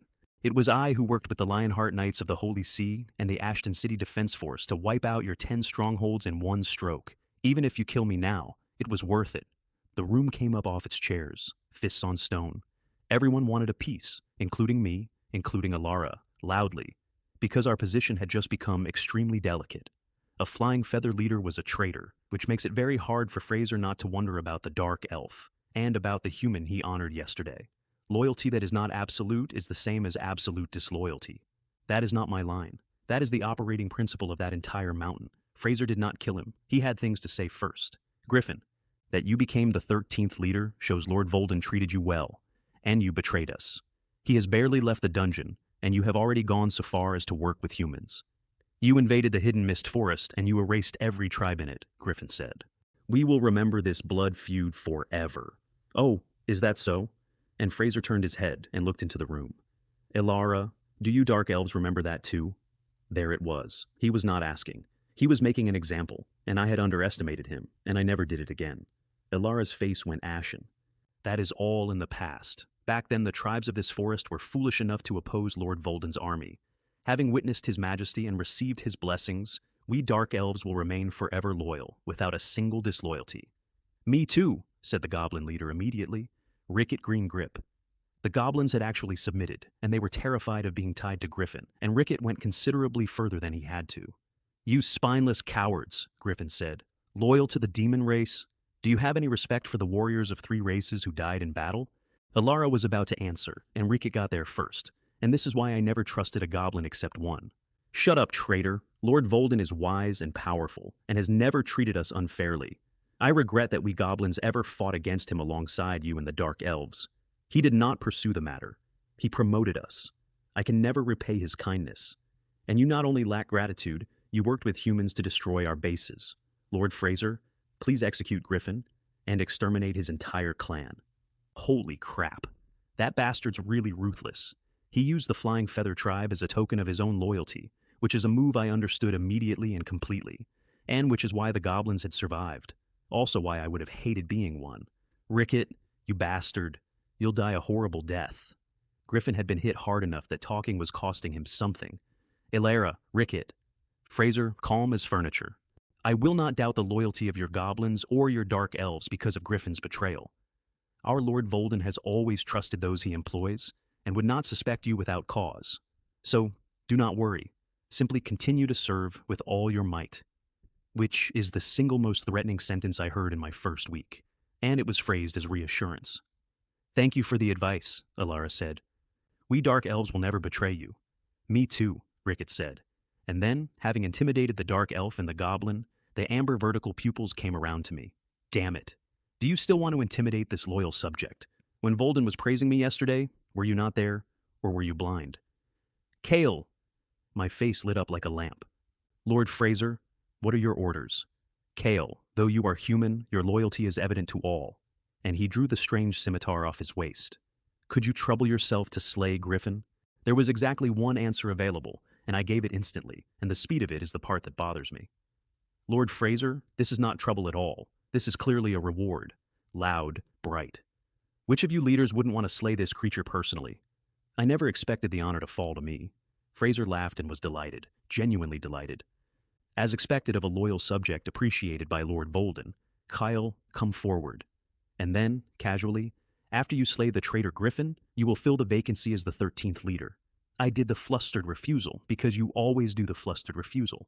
Thank you for your promotion, but I am unworthy. No need to refuse. I will entrust you with an important task later. I believe you will complete it excellently and then be qualified. An important task. What important task? What does this bastard want me to do? A salute to your rocket-like rise to power, and congratulations. Seraph could not bear to see Griffin killed, so he closed his eyes. That's the thing about the gods. Even the righteous one could not lift a finger to save him. He just looked away. I took the scimitar, and Griffin, who was about to be executed, strained his head up off the floor and looked at me. Kale, you wicked traitor. Is it acceptable to be called a traitor by the Flying Feather tribe? Since the age of mythology, your human race and the demon race have been irreconcilable enemies. The demons see you only as a useful tool. The day they decide you are no longer useful, they will devour you completely. And I said, with total conviction, in front of the entire room, how could a wise and virtuous ruler like Lord Volden ever kill the dog once the rabbit is caught? You traitorous scoundrel, stop spreading heretical rumors and misleading the public. I raised the blade, and I tried to make it one stroke, because that was the only mercy on offer. Wait, Fraser put his hand up. There's something I almost forgot. Come in, Falcon. And a young man walked in from the corridor with wings on his back. Flying Feather tribe. And Griffin, pinned to the floor and unable to move, came completely apart. Could it be? It was you? Falcon, did you betray me? Answer me now. The boy took a half step back from him. What are you afraid of? Fraser said, amused. Falcon, you are the one who reported Griffin. You were not foolish enough to follow your superior into working with humans. You deserve a reward. From this day forward, you succeed Kale as the 108th leader. Thank you, Lord Fraser. He bowed, and he could not look at the man on the floor. And Griffin stopped cursing Fraser and started making a sound that was half laughing and half something else, because his most trusted subordinate had turned him in, and the demon holding him down had waited until he was already beaten to reveal it. Fraser did not just kill people. He broke the spirit first and the body second, and he wanted Griffin to die with the maximum available amount of regret in him. Everybody in that room went cold. Not just me, everybody. All right, Kale, get started. And I did it. One stroke, and I made sure it was one stroke. And I am aware that this is the only decent thing available in that sentence, and that it is not very much. The hall applauded. Some of them licked their lips at the smell. This is the demon race, I thought. Killing and eating people is Tuesday for them. And then the thought underneath that one, which arrived uninvited and did not leave. I was forced to do it, but I was the one who did it. And standing there with a borrowed blade in my hand, in a room full of applause, I felt for a moment like I had become one of them. Lord Fraser, here is your sword. He took it and had the body carried to the central square for display, so everybody could see what happens to traitors. Then the guards washed the floor, as if nothing had happened at all. Fraser sat back down. The first item of today's meeting was the execution of the traitor Griffin. The second item is this. Griffin deserved to die, and every man, woman, and child of his clan must be erased as well. He allowed generously that the other Flying Feather clans need not panic, only Griffins. They should simply take this as a warning, and Falcon, the new 108th leader, knelt and asked to lead the operation himself, as a demonstration of loyalty. No, Fraser said. Falcon went white. You You think I would protect a traitor's clansman? Don't worry, I don't doubt your loyalty. It's just that you lack ability. Your subordinate is incompetent. Please punish me. It's all right, get up. And then he pointed. Alara. She stood. Please give your instructions. You will lead the team and carry out this mission. Yes, Lord Fraser. It is my honor to wipe out the rebel clan. I will not fail. She accepted it, and she turned to leave, and I watched a woman who had spent years enduring humiliation to avenge her own dead accept an order to erase somebody else's family. Alara, no rush. There's a third item, the most important one. She came back and sat down and apologized. And Fraser stood up and laid out the reason we were all really there. Killing Griffin and erasing his clan does not bring back the 100 demon warriors in those 10 outposts. He would apologize to Lord Volden for that, since it was his negligence, his failure to manage the outside properly. The leaders all said at once that it was entirely Griffin's fault and nothing to do with Lord Fraser. I appreciate the kindness of all the leaders, he said, but we demons have always been fair in our rewards and punishments. Everyone treated the same. Then the meat of it. Lord Volden said yesterday to speed up preparations for the autumn offensive and avoid major moves. However, we cannot simply hand over 10 strongholds, and we cannot allow 100 demon warriors to die for nothing. My plan is to wipe out the Lionheart Knights of the Papacy and the Ashton City Defense Force of the Kingdom before Lord Volden returns from the Demon King's castle. A pause exactly long enough to be a threat. What do you think? Who agrees? Who objects? Who the hell dares to object? I attended that meeting seriously, and my internal monologue was a riot, because I finally understood the whole shape of it, and the shape was this. Fraser was cleaning up his own mess before the boss got home. He had been told to sit still. He was going to war anyway. And the reason he could was that with Volden away, the mountain ran on a dual command, Fraser outside and the first of the 108 inside, and the first of the 108 was somebody I had seen exactly once at a banquet. The Undying King, Governor Jian Tai Ling, a skeleton apparently, a man of very few words. So, the tyrant was going to disobey a standing order from one of the 4 kings, and everybody in the room was going to help him do it, because the only thing that overrides your immediate superior is the big boss, and the big boss was 3 days away and did not know. Those who knew, knew. Nobody said a word. What I did not understand was why I was in the room. My job is bows. What was he going to ask me for? 100,000 arrows in 3 days? I am not a strategist from a novel. I had 20-something men who were not even skilled labor, and no amount of overtime was going to produce a miracle. Considering the important task he had mentioned, I was extremely uneasy. That bastard is up to no good. In the space of a few minutes, I cursed Fraser roughly a dozen times inside my own head. Kale. I was on my feet instantly, respect all over my face. Lord Fraser. Are you from Cohentown? Yes. I was not from Cohentown. I was from Earth. I had said Cohentown to Fargus once because it was the only place name I knew, and now a dragon was checking my paperwork. Then he looked past me. You, Kale's wife. What's your name? And Sarah and I had the same reaction at the same time, which was, she has a role in this? She stood. My name is Sarah, Lord Fraser. Are you a papal knight? Yes. She was not a knight at all. She was the Saintess of the Holy See, and the knight was a costume.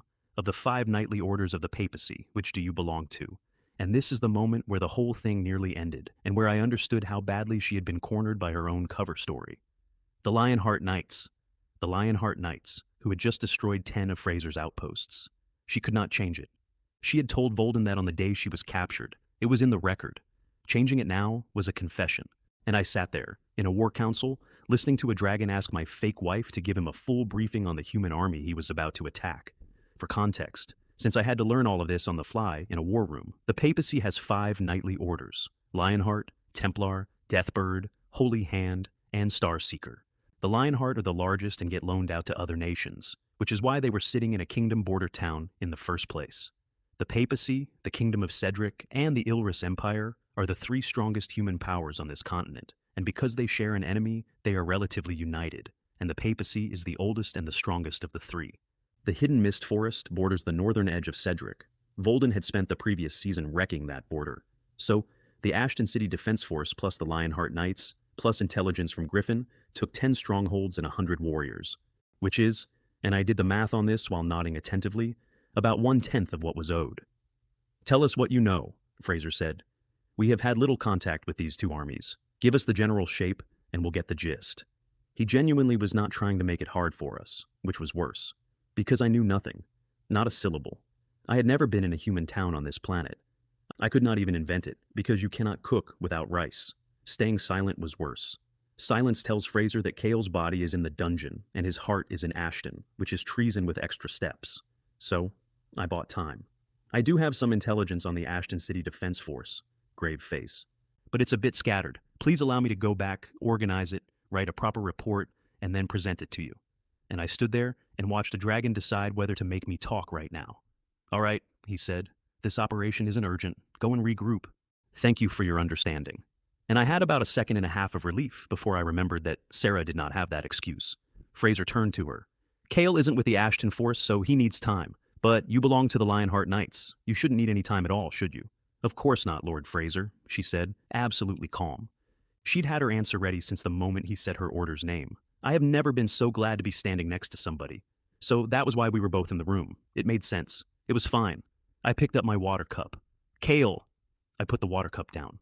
Damn it. Why do you keep saying my name? Is this ever going to end? Should I change my name? Lord Fraser.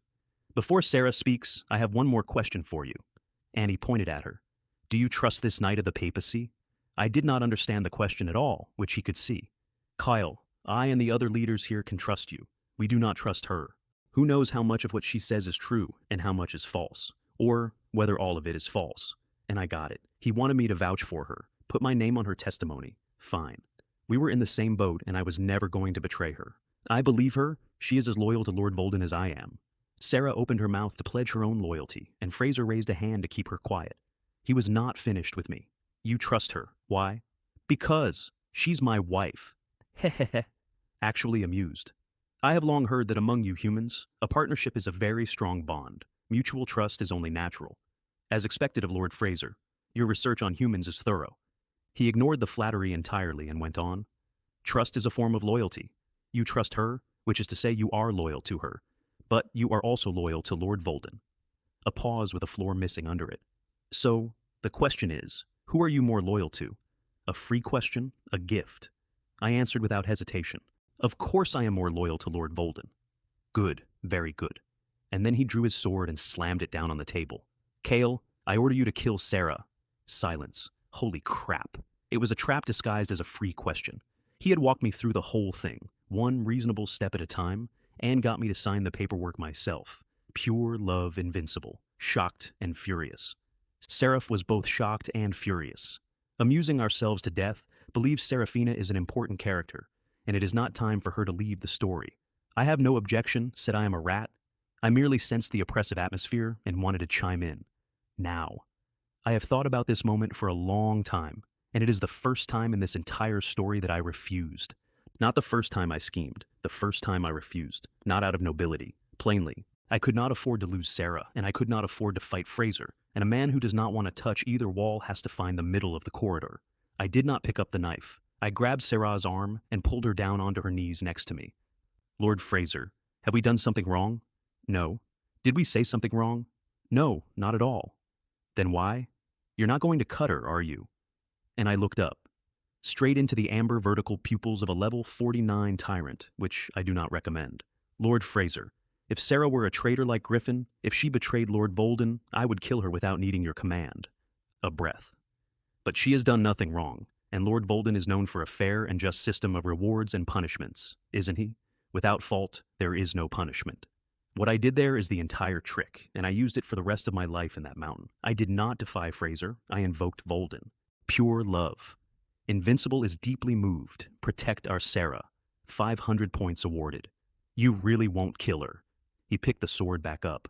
Sarah did nothing wrong. Volden is fair in his rewards and punishments. Is Fraser, that bastard, going to break Volden's rule in front of 13 witnesses? I bet he wouldn't dare. And I bet it on the strongest evidence available, which was that a man who is scrambling to fix his own mistake before the boss gets home does not create a second mistake on the same afternoon. Kyle! He roared it. If you don't kill her, aren't you afraid I'll kill you? I'm not afraid. Why? Because I have done nothing wrong. Rena and I are utterly loyal. Even in death, our loyalty to Lord Volden will not change. And the room stirred. That is the part I did not plan and could not have planned. The other leaders did not understand why two people were being killed for nothing. It violates Lord Volden's rules. Who says you can't kill someone who hasn't done anything wrong? Fraser said, and raised the blade. Demons kill people. What right do they have to follow regulations? Lord Fraser, two voices at once, Ilara and Fargus. They looked at each other, and Alara let the goblin go first. And Fargus walked forward, into the space between a dragon and me, and said, Lord Fraser, Lord Volden clearly intended to give Kale a larger role. He said he was looking forward to Kale's performance in the autumn offensive, to execute him without cause now. Is that perhaps inappropriate?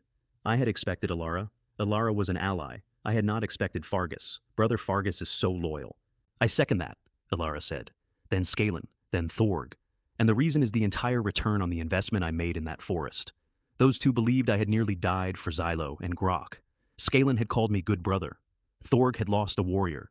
If they did not stand up for the human who bled for their people, then who exactly was going to call them big brother in future? So, with Fargus leading, they gritted their teeth and defied the tyrant. The leaders who did not know me looked at each other and kept watching the show. Fraser's grip shifted on the scimitar, and there was a flash of cold light. Clang. He sheathed it. Ha ha ha. Don't be nervous. It was just a joke. Silence. Every single person in that room, in unison, in their own heads, said the same word. That unpredictable tyrant. I secretly swore that one day I would give Fraser a taste of his own medicine, and I did. And it took about 3 weeks. Everyone sit down, he said, waving a hand. How could I possibly disobey rules set by Lord Volden? How could anyone kill someone as loyal and brave as Kyle? I wanted to see whether he was loyal and sentimental. It would have displeased me if he had picked up the knife without hesitating. After cursing his ancestors for 18 generations internally, I took a sip of water and said, Actually, I thought all along that Lord Fraser was joking. Oh, is that so? Certainly. Why? Because you are not a tyrant who kills indiscriminately. You are both kind and rational. Ha ha ha. No need to flatter me. It was me who made you nervous. I wouldn't dare. It's not flattery. You can see it in how you dealt with the traitor Griffin. I said that sentence about a man who had spent 4 minutes psychologically dismantling somebody before killing him, and Fraser went into high spirits.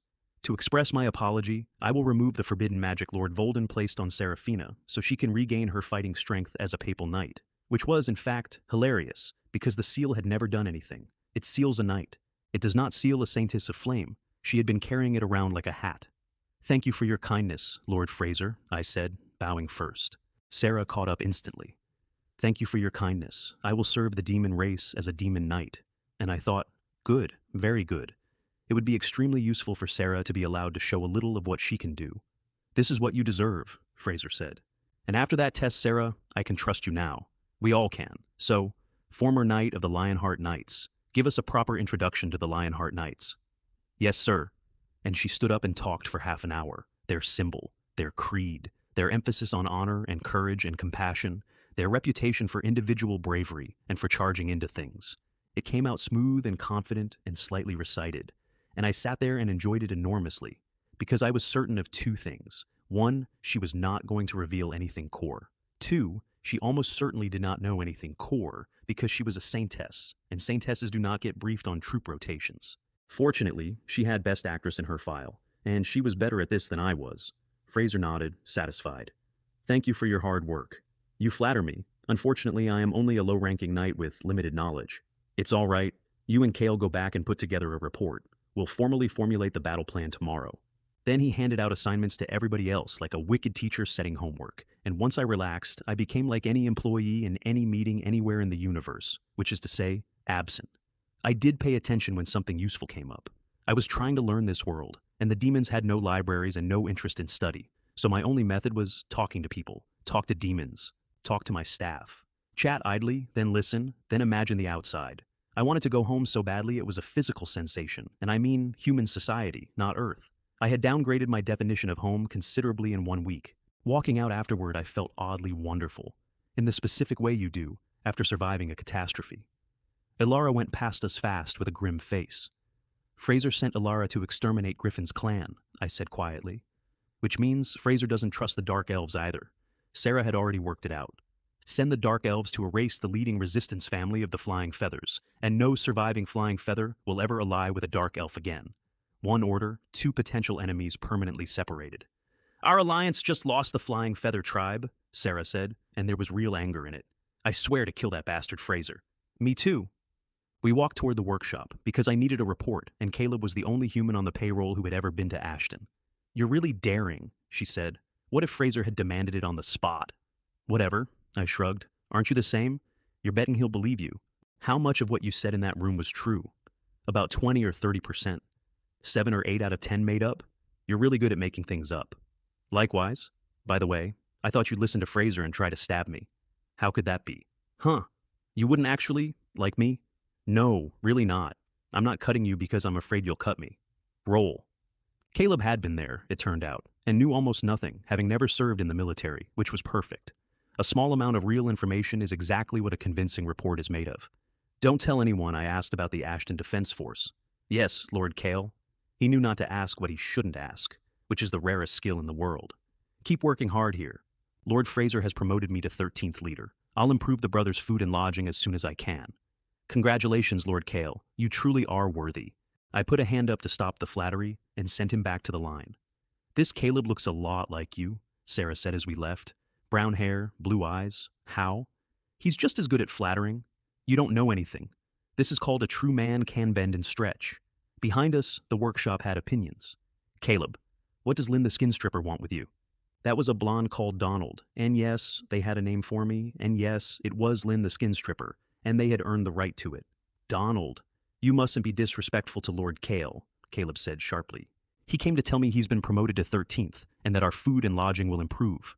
To rise through the ranks and amass wealth in the Demon King's army. This guy is truly cunning.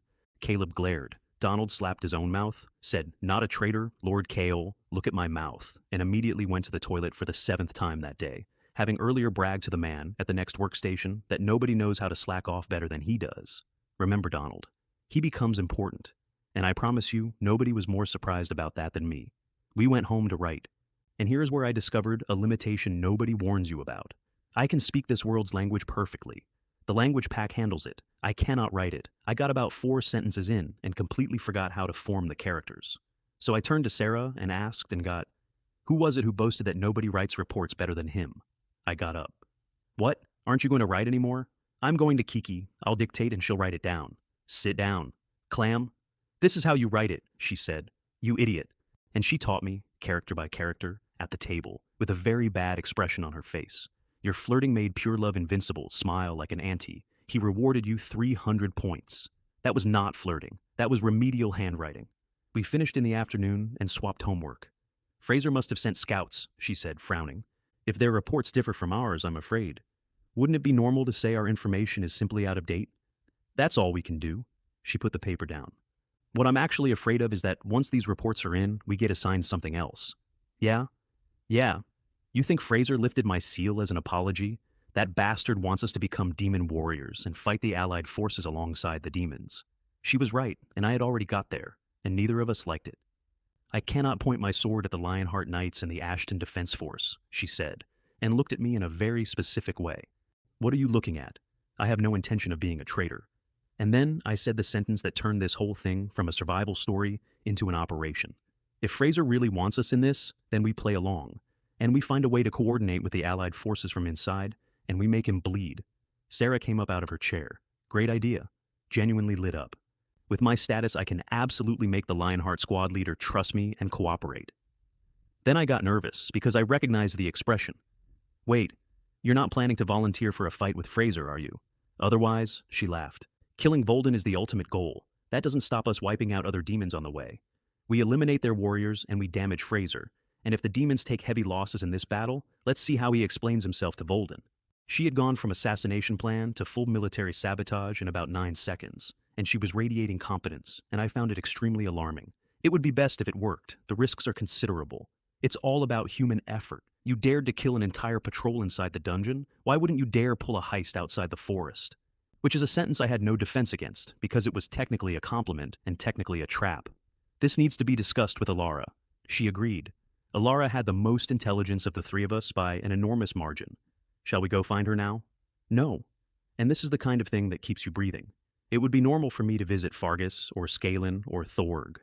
Every leader knows I work with Fargus, but suddenly turning up at a dark elf's door, when I have no public connection to her, is exactly the sort of thing that gets noticed. Tomorrow after the meeting, I'll invite her over for dinner in front of everybody and say it's to thank her for saving me in the forest. Then should I volunteer at the meeting? If we don't ask, we might not get to go. Fraser might never have intended to include us. I'll volunteer. And I meant this part. That damn Fraser made me chop Griffin down today. I will make him suffer heavy losses. I will make him unable to explain himself to Volden. I wanted Fraser dead. So did she. Because for an infiltrator, a treacherous, unpredictable superior is the single worst obstacle there is. Once Fraser falls from power, she said, I think you, me, and Alara can join forces and get rid of him. And I said, that's a good idea. We'll talk about it later. And changed the subject, because there was a small problem with her arithmetic that I could not correct. She was level 31. Ilara was 23, and she believed I was around her level because I had told her our strength was comparable back when she was deciding whether to kill me. 3 fighters averaging 30 against a 49. Tight, but not insane. Except one of those 3 fighters was level 15, which is a little awkward. Anyway, I would not be 15 forever. Let's try to send as many demons to their deaths as possible, she said, delighted. We'll see. Time to test your micromanagement skills? By the way, what if Fargus and Scalen join this war too? Are you willing to scheme against them and kill them? What are you saying? They're demons. I'm human. I nearly got eaten. Really, Fargus stood up for you today. Don't you think your brother Fargus is genuinely loyal? And I gave her the analysis because it was the analysis I actually believed. Fargus's move is probably because he's afraid that if Fraser pins a crime on me and kills me, it lands on him. You drag him down? Why? Because when Volden comes back, he'll believe Fraser that I was killed because I was guilty. And I was the man Fargus recommended. So even if Fargus isn't punished, he loses Volden's trust. I understand, she said. And at that point, Fargus has to accept it, because he won't dare accuse Fraser of lying. In a way, Fargus and I are in the same boat. I think one day this goblin will regret not eating you directly.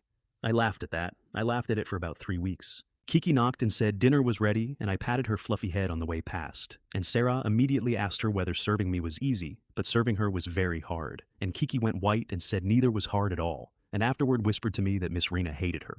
No, that's just her fault-finding personality. Really? Master really knows Miss Rena well. Of course. After all, she's my wife. Then Kiki said goodnight, closed our door, and did not go to her room. I did not know that for a long time. I am going to tell you now, because you should know it before the rest of it happens. She went out over the rooftops to meet her superior, the 66th leader, the head maid, a pig-headed orc called Grisha. The characters in stories like this always meet on rooftops. It's quiet up there, feels safe. Grisha was female, pink, tall, and extremely strong, and Kiki could not look her in the eye. And it was not because of the fighting ability. It was because Grisha had personally trained her. Grisha had never in her life treated a maid like a person. Of Kiki's whole intake, the ones who survived to grow up were a minority, and Kiki had privately considered herself lucky. Hey, 7519. That was her name. Before I gave her one, that was her name. Kiki went straight to her knees. Lord Grisha, I'm sorry to have kept you waiting. 7519? Who is Kiki? It's my name, Lord Grisha. My master gave me this name. And Grisha kicked her hard enough to roll her twice across the roof. You dare to have a name? You will always be a lowly 7519. Now, which is better, the number I gave you or the name your new owner gave you? It was an obedience test. It had never once failed to work. Kiki got up, crawled to her feet, and said, Of course, 7519 is better. And then something happened inside her that had never happened before, and it startled her so badly she nearly gave it away. She was angry, not afraid, angry. Because 7519 is not better, and the name is the best thing she owns. And how could she possibly have a thought that contradicted Lord Grisha? Here is what had changed. Nothing about Grisha. Grisha had always been exactly that. What changed is that Kiki had spent one day somewhere else, doing basic housework, being told to sit down and eat, being offered a wage she could not understand, and having somebody worry that the workshop would be too tiring for her. Everything is afraid of comparison. She looked back at 10 years and thought, I have been living in hell. Report, Grisha said, after the sweet part of the slap then sweet. So Kiki reported, and Grisha's face got worse and worse, because there was nothing to report. 7519, you're fooling me with useless information. I'll beat you to death. Lord Grisha, I'm truly not. He took me home and had me wash clothes, cook, and clean. That's all there is. Even if you beat me to death, I can't say anything else. I wouldn't dare fabricate. Grisha thought about it and believed her, because Kiki would not dare, which was true. But why is he so lenient with you? And with your looks, why hasn't he had you serve his bath and his bed? Lord Kale has Miss Rena, and Miss Rena is a great beauty. That lowly slave woman, Grisha actually spat. 7519, tell me, who is more beautiful, me or that lowly slave woman? Of course it's you, Lord Grisha. Second thing she said against her will in 5 minutes. Ha ha ha, you have good taste. I was a famous flower of this dungeon when I was young. Of course, I'm not much different now. Then, besides housework, has he asked you to do anything else? He told me to get more exercise. Really? He thinks you're too thin. Not interested. He has no interest in you at all? Ah, this. And she went pink. Lord Kale touched my ears and tail. Which I did. In my defense, I had no idea those were sensitive. I am an otaku, and there was a real cat girl standing in front of me, and my hand moved on its own. If I had known, I would have asked first. She would have said yes, apparently, but that is not the point. So he's not entirely uninterested. Grisha considered it.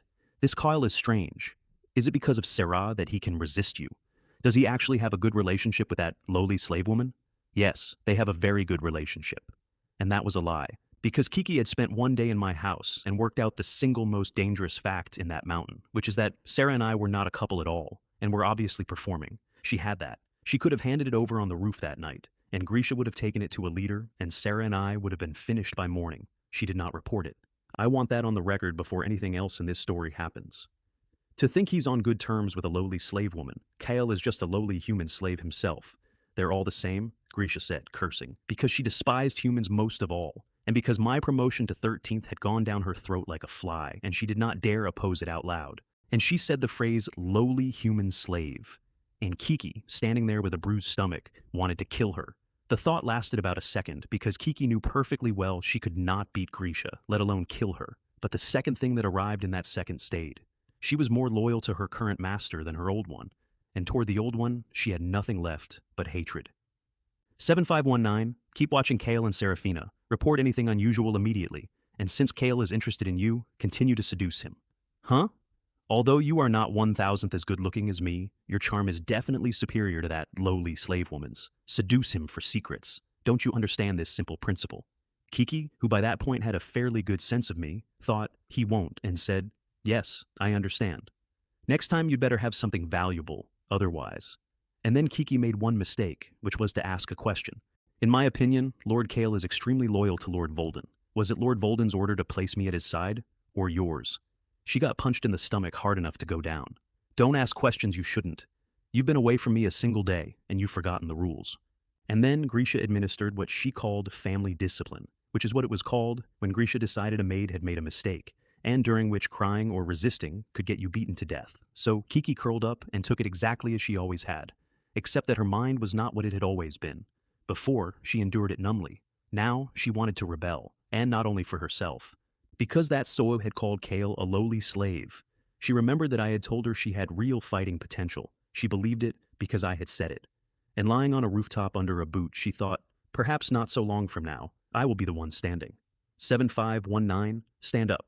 She stood unsteady. Remember to tidy yourself so nobody can tell. And one more thing. Cole is not your master. I am. I can decide your life with a word. Don't try anything. Don't even think of switching sides. If you betrayed me for him, do you think he would stand up for you and kill me? I am the 66th leader appointed by Lord Volden. And if he knew you were a spy, do you think he would treat you the same way? That last sentence is the one that worked. That is the one that held her. You have no way out. Obey me, help me, and I won't treat you unfairly. I plan to groom you as my successor. Your subordinate has no disloyal intentions. She went down the stairs with a smile gone off her face, and she had already worked out the shape of the problem, which was simple and which she solved alone. Grisha is the threat. Remove Grisha and there is no threat, and no one left alive who knows she was ever a spy. She was going to kill her, by herself, and she was never going to tell me. At breakfast the next morning, she looked haggard, and I asked whether she'd had insomnia, and she said, "No, thank you for your concern, Master." Then, very carefully, "Master, could I buy some medicine with money?" She did not dare spend on herself, even though I had told her the box of gold was hers to use. "Medicine? Are you injured?" "Yes, I bumped into something while exercising yesterday. It's nothing serious." And I put my bowl down and felt terrible. "It's my fault for making you exercise. I'm sorry." "You don't need to." "No, Master."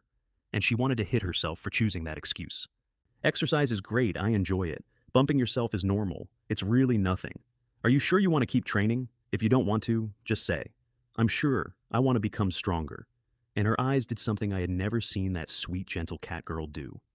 "All right, but you don't need to buy the potion. Here." I handed her the high-grade healing potion Volden had given me. This is a high grade." Both hands up, waving. "How could I be qualified to use—" "Take it, that's an order." "Thank you, Master." And then she burst into tears and said she needed to go to the restroom. I sat there thinking she was oddly emotional about medicine. Sarah, watching her go. using my high-grade healing potion and currying favor with Kiki right in front of me. KL, you're really something. When the time comes that I can tell Kiki our secret, I'll definitely tell her the potion was made by you, Saintess. If I ever give you a potion I made again, you can forget about getting them. I was using her gift as a gift. I did not see the problem. I have since had it explained to me. By the way, Sarah crossed the line again that morning. It was her hair. She argued it wasn't fair because her hair was long and mine was short, so it went unrecorded. That argument took 4 minutes. The next morning's meeting went fine, which is to say we got away with it, and not because Fraser was stupid, because his own scouts had come back with almost nothing, which indirectly confirmed that the coalition was disciplined and well run, which made the room considerably more serious than it had been the day before. The enemy was not a rotten tomato. The atmosphere changed. Sarah and I had already decided, so I stood up. Lord Fraser, Rena and I have only recently joined the dungeon and have achieved nothing, yet we have received commendations from Lord Volden and from you. We are humbled. Therefore we request to join the war and serve you. Destroy the human alliance and demonstrate our resolve. Sarah stood and added, we both know a little about this alliance. If we're involved, it might have a surprising effect. We sang in unison. We talk a good game, but we sing a better one.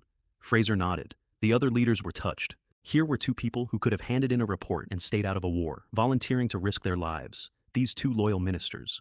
Though I could see one or two of them privately thinking, has Kale gone from 108th to 13th and immediately reached for another rung, not afraid of taking a step so big it tears something.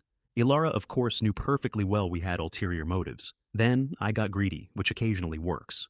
Lord Fraser, I have a request. Under my instruction, my men have come to understand how wonderful it is to serve Lord Volden. They are genuinely dedicated. Their loyalty is no less than mine. Could we perhaps improve their living conditions? Such a small matter, granted. I thank you on their behalf. From this day they will serve with the same dedication they show when they die at their desks. Sarah knows all too well the pain of tightening screws, and despises you in her heart. Despise. Sarah is too young and too naive. Fraser did not improve 20 men's food because I said something nice. The exploitation of their labor was going to continue regardless. Given that it was going to continue regardless, securing better food and bedding inside it was the only actual win available, and I took it. And I have never once apologized for taking it. Then the question. Which leader will take the couple in? 9 hands went up. We were popular. In the eyes of those leaders, we were a pair of highly regarded pets that Lord Fraser had just praised, and taking us in was a cheap way to look good. Ilara started to raise her hand, wanting us in her unit so we could work together. And I caught her eye, and she stopped, because she understood instantly that whoever took us in was going to be destroyed. To my surprise, Fargus did not raise his hand at all. I was not hoping for Fargus. I was in no hurry to kill Fargus. But logically, he should have. Maybe the goblins were overstaffed. I filed it, wrongly. Kale, Fraser said, laughing. I didn't expect you to be so popular, probably more popular than me. I'm thinking of taking you as a direct subordinate. Absolutely not. If I joined Fraser's group, I would be dead inside a week, and it would be described as a joke. Lord Fraser, I am not so honored. But then again, aren't we all already your direct subordinates? He laughed. The room laughed with him, and privately thought, this Kale is a genius. So, of these 9, which will you join? And I had already made my choice, and my choice was correct. And it was based on a very simple principle. Pick the softest persimmon. My target was Scalen. However, plans cannot keep up with changes. Main quest number 2. Orcs Slayer. Category Main Story. Grade A. Success condition, wipe out the orc group led by Thorg, together with Reyna. Time limit, 7 days. Rewards, 10,000 points. The skill Devil's Footsteps. The skill Heaven-Shattering Fire Rain. The S-rank item Clown Mask, and the trait Lone Warrior. Failure, death. I stood there with my mouth shut and my whole face pleasant. Damn it, the orc group. The one group in that room I did not want. Because who dares call an orc a soft persimmon? An orc is a rock, an orc is a boulder. But this was a main quest, with death written in the failure line, and there is no shirking a main quest. At least it said together with Rena. That helped. 7 days was generous. And the rewards made me physically want them. 10,000 points at once, a movement skill, a range skill, which I had none of, and an S-rank item. Also a trait called Lone Warrior, which made no sense whatsoever, since I was explicitly being told to do it with a partner. Shouldn't it be Orc Killer? I never resolved this. So I turned away from Scalen and looked at the mountain of muscle at the end of the table. Brother Thorg, if you don't mind, my wife and I would like to serve under you. Sarah's expression changed, because on the walk over, I had told her I was picking the easy one, and she had mocked me for it, and now I had abandoned the persimmon and embraced the stone. If it had been up to her, she would have picked neither. She'd have taken some mid-tier nobody. but I had gone stubborn for no visible reason, and she was not going to be looked down on by me, so she immediately expressed her willingness to follow Thorg too. Thor came over and hugged me hard enough to move my organs. Good brothers. How could I look down on you? I lost Grok, a key figure, but with you two, our strength is restored. Brother, you flatter me. The two of us together can't compare to Brother Grok. Sigh. Such a pity about Brother Grok. Perfect timing. Let's take the initiative outside the forest and kill a few more human knights to mourn him. Good. Well said. Call, if you were an orc, I would take you to the peach garden and swear brotherhood with you. He meant it too. That is the thing. Some leaders read my choice as a human, seeking a powerful patron. And there was one drawback, which arrived immediately. The orc group was named Vanguard. Thorg, Kale, your team is both the Vanguard and the Steel Blade. Crush this reckless alliance. Don't worry, Thorg said, hitting his chest. My men have been itching to go since Grok was killed by humans. Morale is high. And with Kale and his wife knowing the enemy, the advantage is in our hands and victory is in sight. Sarah and I stood up with our acting going off the charts. The advantage is in our hands and victory is in sight. Good, good, good, said Fraser 3 times. Then he deployed everybody else. Central Command, Logistics, Cover Forces, Reserves, each leader placed like a piece on a board, and I sat there and quietly revised my opinion of him upward, which I did not enjoy. He did not hold the second seat because he could breathe fire. He held it because he could run a war. That bastard is a real talent of the Demon King's army. My own understanding of military deployment came from board games and a novel about 3 kingdoms. So, I got the general shape and no more. It didn't matter. Sarah and I were not there to win a battle. We were there to break one, which is easy. Breaking things is easy. Breaking things without anybody noticing who broke them is the entire skill. The meeting ended at noon. Everybody had orders. Final council tomorrow, then the march. The Demon King's army ran with a degree of order and efficiency that impressed me, and then, on reflection, did not surprise me at all. Demons and humans have been at this since the age of mythology. Thousands of years of practice. Even a pig would have learned to fight by now. And on the way out, in front of everybody, I invited Ilara home to dinner to thank her for saving my life. Nobody thought a thing about it. On the walk home, Ilara turned out to be extremely interested in the fake marriage. So, you two really were pretending. Of course. How could I, the Saintess of the Holy See, possibly be interested in someone like him? Isn't Kale doing just fine? Ilara said. Sarah and I both stopped. I had not expected the Dark Elf to speak up for me, since we were barely acquainted. Sarah could not work out what was so great about me either. Ilara genuinely admired me, and the reason is embarrassing. I was not from the church and not from the northern border, and I had stayed in that mountain anyway to fight the demons. A hero with no personal stake. I did not correct her. I had stayed in that mountain because I did not have a map. By the way, Lyra asked me to pass on a message. She said she's practicing her attack skills every day and is sure she can help you, so please don't hesitate to ask. She's looking forward to hearing from you. Lyra was practicing Holy Nova, which I had seen exactly once in a tomb, and which had cleared 40 meters of dead things in one motion. I had seen what was in that girl, and she had not. I thought about it and produced one sentence. Tell her the revolution has not yet succeeded, comrades must continue to strive. Ilara repeated it, memorized it, and asked what a revolution was, and what a comrade was. A revolution means getting rid of Volden. Comrades means people like us. I see, she said seriously. That's a very nice way to address it. Sarah nodded along. Yes, we really do need to work twice as hard. Sarah had shed the reckless label completely by then. The more she learned about the dungeon, the more her original plan looked to her like what it was. Dinner was at my table, and Ilara cut to it. Kale, you've won Fraser's favor, and you've chosen Thorg's orc group. What are your specific plans? Not on the road. Actually, I was so hungry, my stomach was touching my spine, and I wanted to save my energy for walking. Kiki served a table of food that made Ilara exclaim, and then Ilara said, as expected of a maid trained by Grisha, and Kiki's smile went cold in a way that I did not notice at the time and have not forgiven myself for since. Who is Grisha? The 66th leader, the pink pig-headed orc. Oh, I remembered. You do not forget a head like a hairdryer. Kiki got very quiet.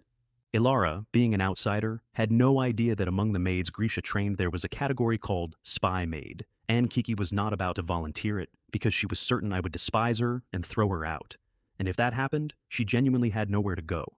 So she went and killed Grisha alone instead. That is the shape of that decision, and it comes back. Kiki, you can go, Sarah said. And once she was gone, Ilara.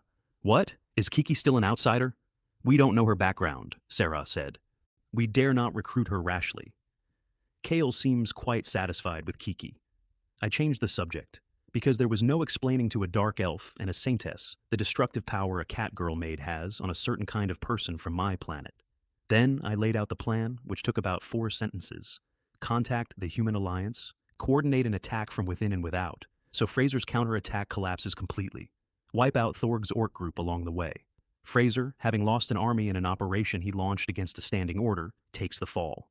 And once he loses power, we remove him, which is the same as cutting off one of Volden's arms.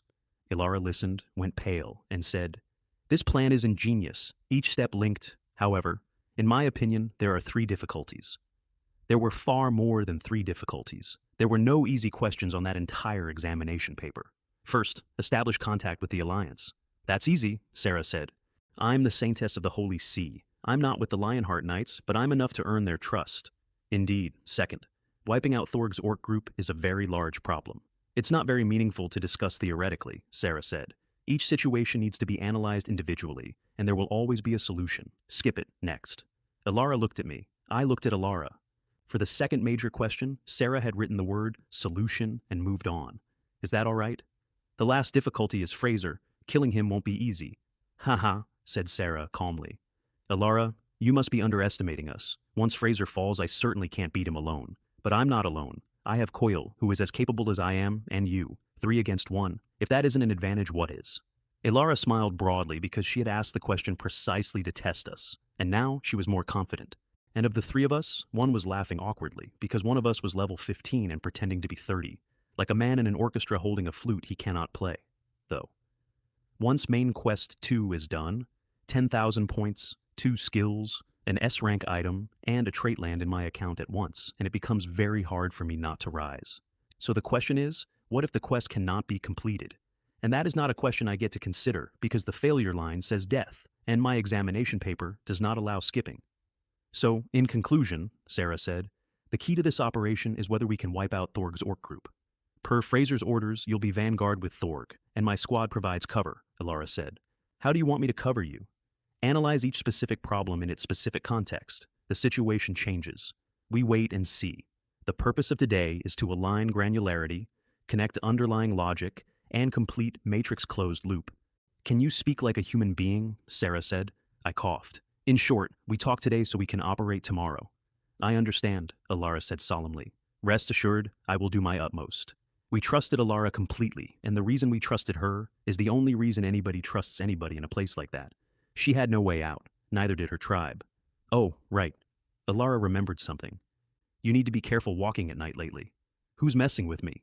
"The Flying Feather tribe, because you personally killed Griffin." She sighed. "You probably don't know this, but Griffin was well regarded across the whole tribe. His death was so defiant that their young warriors are seething. Fraser ordered it, and wasn't it Falcon who sold him out? If they're so capable, let them go ambush Fraser and Falcon. What are they coming to me for? They wouldn't dare touch Fraser or Falcon. They pick on the weak. In their eyes, a human is the easy target. Men hate being told they are soft." I said something about clubs and heads that I'm not going to repeat, and Sarah endorsed my right to self-defense. And Ilara said, "If you run into them, you may fight back, but do not kill them, because the Flying Feather tribe is still a force worth winning over," which was correct. Make as many friends and as few enemies as possible.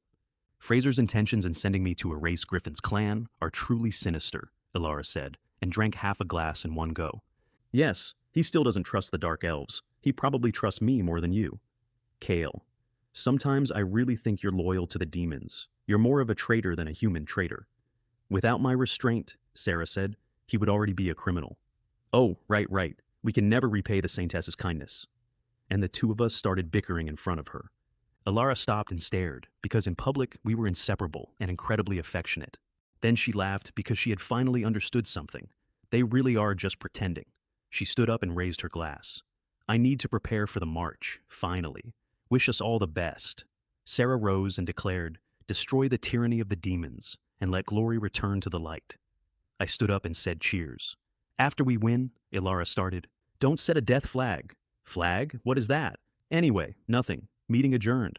Later that evening, Fargus's men came and dragged me to the tavern because Thorg, Scalen, and Fargus always had a small get-together before an expedition, and had discovered something was missing, and Fargus had identified it as me, which was, on the one hand, touching. On the other hand, thanks to mental barrier at level 9, I could drink 100 cups without slurring, and I was not remotely afraid of talking in my sleep. Skalin went down first, obviously, and the moment he was drunk, he started on me. Kale, why did you join Thorg's team?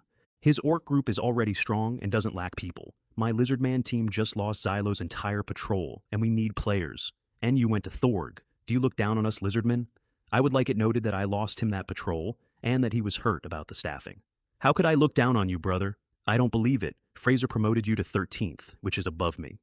Regardless of ranking, you are all my good brothers. And to demonstrate, I punished myself with 3 cups, which cost my bladder considerably more than it cost my head. Then Thorg slammed the table and stood up and told Skalin he was being a shameless scoundrel with no big brother dignity. And Skalin told Thorg to stop pretending to be high-minded and just hand me over, and I sat there while 2 demon leaders argued over custody of me. Pure love. Invincible is a little worried about your orientation. They went outside to settle it. I tried to stop them. Thorg said he wouldn't get hurt, and Skalin said he was even less likely to get hurt, and the entire tavern emptied out to watch. I looked at Fargus, who was drinking elegantly, and appealed with my eyes. He shook his head slightly. Let them. When conflicts arise among us demons, we resolve them by duel. It isn't to the death, so we don't need to worry. With them gone, we finally have some peace. Come on, keep drinking. Which is how I ended up alone with the shrewdest thing in that mountain, while the sound of a fistfight and cheering came in through the door. Ha ha ha, Fargus said. Just as Lord Fraser said, you are very popular. It is all the kindness of Lord Fraser and my brothers. I, Kale, am unworthy. It seems I have no choice but to repay your kindness with my life. He did not understand my exact phrasing, but he understood the direction, which was that I intended to spend myself entirely in the service of the demons. Don't push yourself too hard, he laughed. Thank you for your concern, brother. I'll drink this one. You seem to be able to drink even more than Thorg. No, nowhere near Brother Thorg. Outside it got louder. Kale, who do you think will win? This. Feel free. I won't tell them who you favored. I think Thorg has the advantage. I knew Thorg had the advantage because I had read them both, and Skalin was not close. So, you think Thorg will win? Yes. He nodded and smiled. Me too. And then, in exactly the same tone, without a pause, who do you think will win this foreign war led by Lord Fraser? Us or the Human Alliance? Easy question. Of course it's us. If it weren't for the traitor Griffin, the Alliance would never have had the chance to take our 10 outposts. As the saying goes, fortresses are always breached from within, and I wholeheartedly agree. Great minds think alike. He took a sip. Victory will certainly be ours, but what if we lose? And then he said it. According to you, fortresses are always breached from within. Therefore, if we lose this battle, may I assume that there are traitors within our ranks? I looked up and our eyes met, and I went cold from the scalp down. For 1 full second, I was completely certain that this goblin had seen straight through me. It lasted 1 second. Then I laughed out loud. How could we possibly be defeated? And if we were, it might be traitors, or it might not. A vague answer, delivered warmly, and he let it go and moved on to a new topic, and I sat there for the next 20 minutes with my heart going while he told me something entirely different. The topic was the Lionheart Knights. This morning's council mentioned that the Lionheart unit in this alliance is the 7th Squadron. The 7th Squadron were the most dangerous thing in the operation. They were new to the region, and the dungeon had almost no information on them. Actually, to be honest, he leaned in and lowered his voice. I have an old acquaintance in the 7th Squadron. I misunderstood that sentence for a full 2 seconds in a way I am not going to describe. He meant an old rival. Isn't this the 7th's first deployment here? How have you fought them before? I was once sent by Lord Volden to serve another demon king. While I was burning and looting a village in the Ilris Empire, I ran into the 7th Squadron of the Lionheart Knights. Why didn't you mention this at the council? He smiled crookedly. How embarrassing would that be? I have my pride. You have no idea how miserable it was. My team and I were routed. We fled like dogs. If I hadn't run fast, I would have died in that nameless village in the Empire. Serves you right. You deserve it. Who told you to go and burn a village? Why didn't you die there? Because if you had, I would not have been bagged in a forest and thrown into a mountain. On the outside, obviously, I was indignant. Damn 7th Squadron, perfect timing, a clash of foes. I'll avenge my brother. Ha ha ha, you truly are my good brother. It's because I knew you had this kind of personality that I shamelessly brought it up. He got serious. I raised this shameful thing to give you a warning. There is a red-haired female knight in the 7th Squadron, and she is incredibly powerful. And he lifted his shirt. There was a sword mark across his abdomen that I do not need to describe for you to understand it. That is thanks to that red-haired knight. Her sword was fast, accurate, and ruthless. I blocked it, but not completely. The weapon I blocked with was severed instantly. If her blade had been 1 centimeter longer, I would not be here. And I was not frightened at all, because the 7th Squadron were not my enemies, and privately I hoped every single member of that unit was a monster. Describe her in more detail, brother, so I remember her. When we meet, I'll fight her to the death and avenge you. So he described his own personal Grim Reaper from memory in considerable detail, and I filed all of it. This red-haired knight is a girl, so young, with that kind of combat power. Unexpected. Heroes have always emerged from among the young, Fargus said. Whether ours, or the Holy See, or the Kingdom, or the Empire, there have been many talents in recent years. Our race has produced its youngest heavenly king. The Holy See seems to be forming a young hero party. In the armies and the Adventurers Guild, new talents keep appearing, hero-rank adventurers springing up like mushrooms after rain. Then he looked at me. These supernovae will determine the future direction of the world. KL, you're one of them too. And I laughed and shook my head and said, Brother, you flatter me. I am no supernova. I have no great ambitions. I only seek to preserve my life in this chaotic world. He scoffed. Kyle, I'm being honest with you. Do you think I'm playing mind games? Yes. Yes, I understand. In this dungeon, only you treat me so well. And I would like it in the record that I sat in a tavern and dismissed the single most important thing anybody said to me in that mountain as a goblin trying to work an angle, and that when it came back holding a knife. Don't forget to warn Thorg about her, he said. Your vanguard must be extremely careful of the red-haired knight. I understand, and I would never gossip about my brother's past. I trust you to handle things. Now. At approximately the same moment, in a border town called Cohen Town, the red-haired knight was drinking her entire squadron under the table. Her name was Kira Blackwood, and she was the vice captain of the 7th Squadron of the Lionheart Knights, and she also had mental barrier at level 20, which means she could drink 1,000 cups without blurring, and everybody around her could not. Her comrades were staggering. Some had stopped being upright. They were celebrating. 10 demon strongholds and over 100 elite warriors, a real victory, and the whole town celebrating with them, because that border had been suffering for a long time, and now the heavenly army had come and killed demons, and it was better than New Year. Vice Captain, how can you drink so much? Save your breath, Rorik. With your tolerance, you think you can outdrink her and marry her? Because Kira had made it clear, publicly, that she would marry whoever could outdrink her or beat her. Everyone had concluded their odds were better at drinking, and everyone was wrong. Vice Captain, if nobody can beat you or outdrink you, you're never going to get married. Of course, she said, smiling. From today onward, I will practice my swordsmanship diligently and drink alcohol with every meal. Remember that exchange. It comes back in a way none of them expected, and I did not know any of it was happening. Then a soldier reported that a Count Leonardo wished to see her. She did not know the name. It wouldn't hurt to meet him. The Count was waiting in a quiet room next to the council chamber, expensively dressed, haggard, with the specific eyes of a man who has not slept. A few days ago, my second son Caleb and his guards met a demon patrol at the edge of the Hidden Mist Forest and were captured. He should be imprisoned in that cave in the forest right now. Kira frowned. The dungeon. That's different from the 10 outer strongholds. That is a core lair, ruled by Volden, king of great strength, one of the 4 kings. Everybody knew that much. I know, the Count said. I know storming a core lair is not part of any plan. But as a father, I cannot give up the slightest hope. I am not asking for a general offensive, only a small elite infiltration. Confirm his fate and, if possible, get him out. I will pay any price, wealth, territory, the friendship and political support of my family. She did not answer immediately, and she thought about it properly. Rescuing a captured nobleman's son fits the papacy's mission and would raise their standing in the north enormously, and an infiltration would produce first-hand intelligence about a core lair for any future offensive, against which the demons had just been badly hurt and would be on edge, and infiltrating a fortified cave system is pulling teeth from a tiger's mouth. Your Excellency, I deeply admire your love for your son, but we know very little about that place, and blindly infiltrating is suicide. We need better intelligence. I understand. I have used all my resources. I will provide everything I have as soon as I have it. Equipment, supplies, and substantial operating funds. And she thought about her own family, a long way away, and something in her moved. And then, because she was the commander, she said, "This is of great importance. I need to report to my captain and speak to the commander of the city guard. I can guarantee nothing, but I will push for a feasibility assessment." The Count thanked her about 9 times, and then remembered the thing he had nearly forgotten to mention.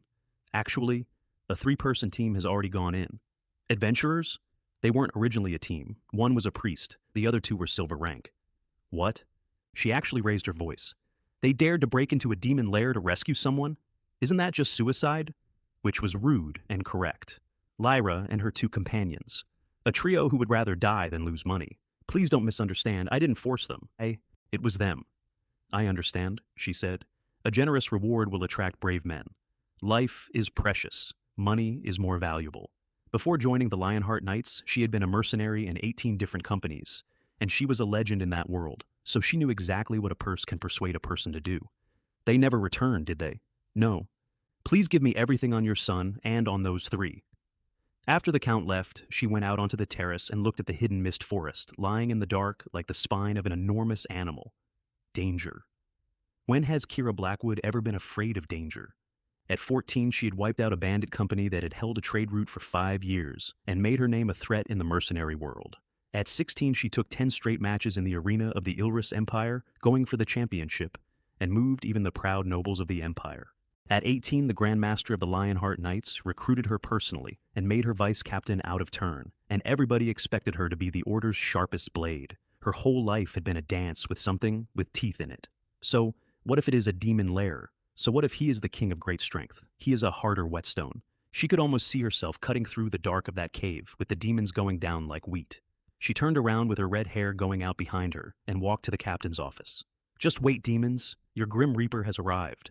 She was going to walk into that forest with 4 people while Sarah and I walked out of it with an orc squad, and the 2 of us were going to miss each other completely, and by the time we met at all, everything had changed. 2 days later, she got her approval. Captain Thrain Battlehammer of the 7th Squadron, a hill dwarf who had earned a captaincy he was physically excluded from by being better at the job than anybody available, signed off on preliminary reconnaissance with conditions. A full plan, evacuation routes, communication, and at minimum, the tacit support of Baron Blackwood of the City Guard, or the operation was cancelled. Remember, Kira, you are the sword of the 7th Squadron. I hope you're also a sword of wisdom. Every decision concerns your teammates' lives and this squadron's honor. Bring them back. Not one less. I swear by the honor of a knight. She picked 4.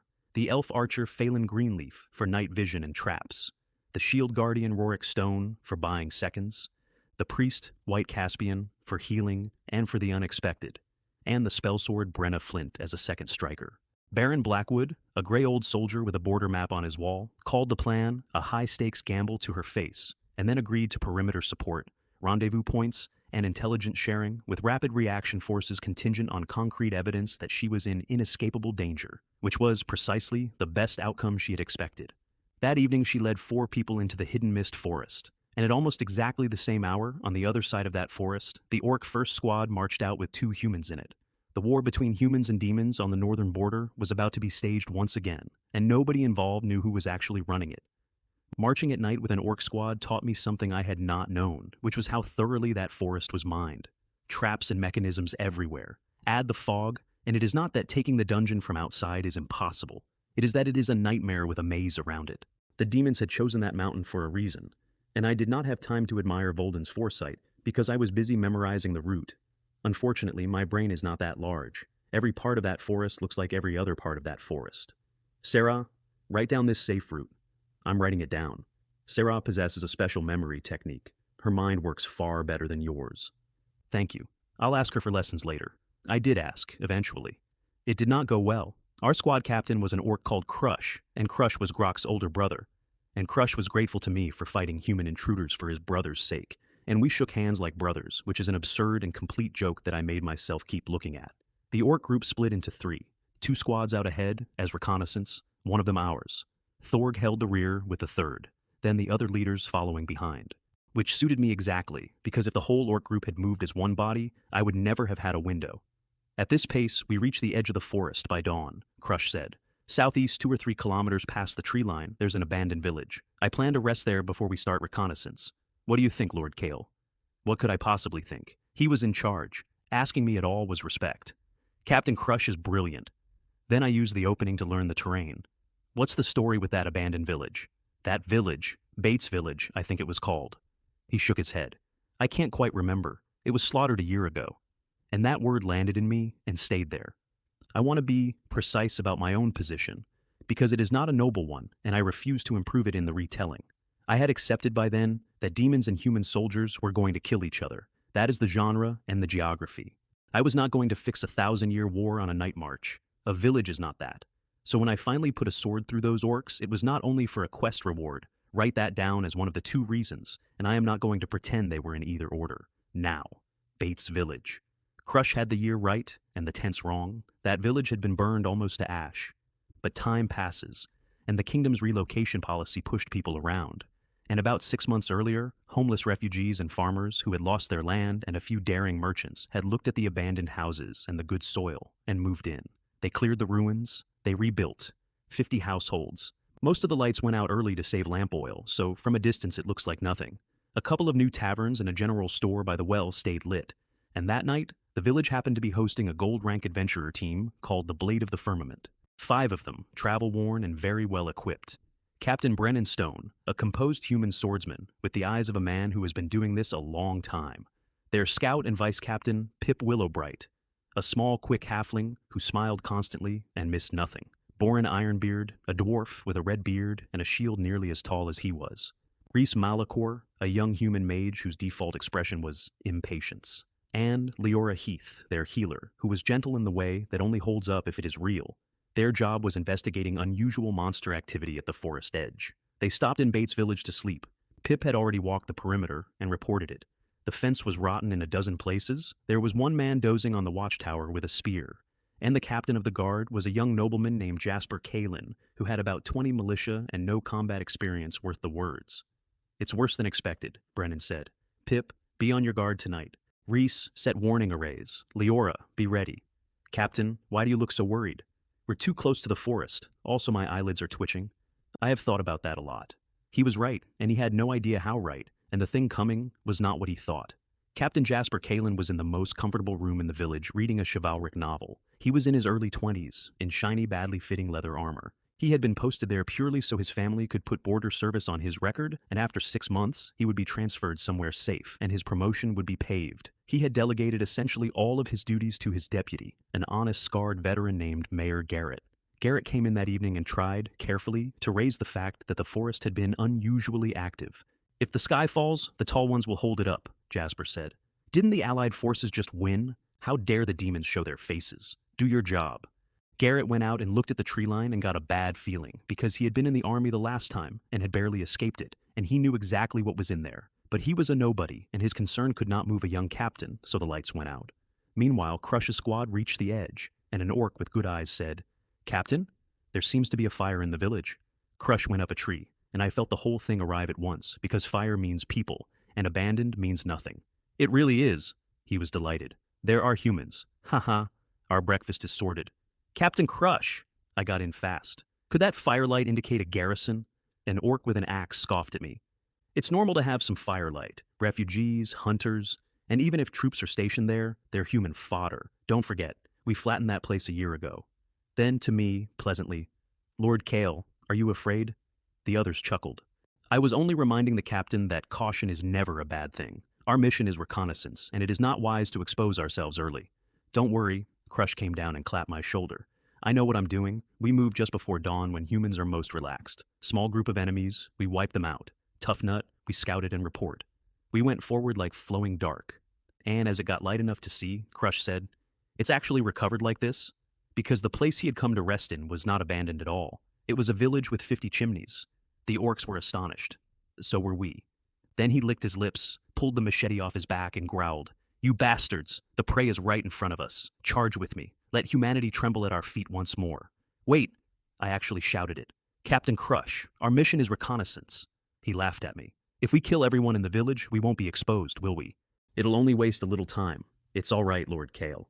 And in the village, Mayor Garrett was on his final pre-dawn walk of the watchtower and noticed a patch of scrub moving out of rhythm with the wind, and then several blurry tall shapes in the tree line that were definitely not human. He nearly shouted. Then he stopped himself because it was too far to be certain, and if it was a large animal, waking the village would earn him a beating from the young master. And that is what a chain of command built on rank instead of competence does to a man who is right. He ran for Jasper's house instead. "Captain, wake up. There's trouble at the tree line." "What's all the noise? What's going on?" "Something has come out of the forest. It might be demons." Silence, then clothes. "Are you sure? What if it's a wild animal? If I sound the alarm and it isn't demons, how do I explain that to the villagers? Where will I put my face?" "Captain, better safe than sorry." Wasn't the lesson from a year ago painful enough? Except a year ago, Captain Jasper had been in the taverns of Ashton, so there was no lesson in him at all. And while those two argued, the most perceptive person in the village woke up on her own. Pip sat up in bed like a spring and listened. Captain, your hunch might be right. There's movement in the forest, a lot of heavy footsteps, and killing intent. Brennan was awake with his sword in his hand before she finished. Wake everyone, prepare for battle. 5 people came out of that inn into the first gray light and saw a dozen and more tall shapes coming out of the tree line at a run. It's orcs, quite a few. Brennan's face went dark. What are the village guards doing? Why hasn't anyone sounded the alarm? Pip already knew the answer. Captain, I'll do it. And a halfling ran up a watchtower and rang the bronze bell herself. That bell going was like a stone into stagnant water. The village came apart. Screaming, crying, people out of their doors and running in every direction like headless flies, children loudest of all. What are you doing? Jasper shouted, white. Who gave you permission to ring the bell? Now everything's in chaos. Captain, the demons are already charging in. We must organize a defense. You are the head of the guard. Now it is your turn to take command. Command? Command my...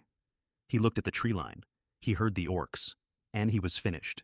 We can't stop it. We'll all die here. I don't want to die here. I'm still young.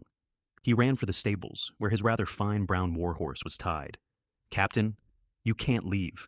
Garrett went after him, because if the head of the guard deserts, whatever morale the militia have collapses entirely, and the village is over. Get out of my way, you wretched old soldier. And Jasper drew his sword and swung it at his own deputy. Don't block my way. I don't want to die here. Garrett stepped back and watched him fumble at the reins, and felt his heart go cold and thought, is this village going to repeat the same mistake it made a year ago? And out at the village entrance, the blade of the firmament had assembled in the open, with a chaotic village behind them and a fleeing guard captain to one side. Damn it, this piece of trash, said Boren, spitting. Captain, the situation is bad, Reese said, pale. There are nearly 20, and they all look elite. Jasper is running. The militia can't mount a defense. Staying won't change anything, and it might get us killed. We have no obligation to be buried with this village. While they haven't surrounded us, we still have a chance to retreat. And Leora, holding her holy emblem, said, but what will happen to the villagers if we leave? Pip dropped off the watchtower. Captain, orcs sprint fast. Decide. Everyone looked at Brennan. Annie took a breath and looked at the chaos and the terrified villagers and the charging demons and his 4 teammates' faces and said this. We are the blade of the firmament. We are gold rank. We are not obligated to fight to the death for this village, but we have the ability to stand here and fight for a chance of survival for people who cannot fight at all. If we turn and run today, watching this happen, what meaning does my sword have? What meaning does our strength have? Our title? It's nothing but cowards deceiving themselves. Then he drew and pointed the blade at 20 orcs. Prepare for battle, for those who cannot fight. Boren laughed and put his shield in the dirt hard enough to raise dust. Pip went into the shadows between the houses. Reese raised his staff and muttered that the captain hadn't changed. Leora closed her eyes and put courage and strength and speed on all 4 of them. 5 people standing between a village and a flood.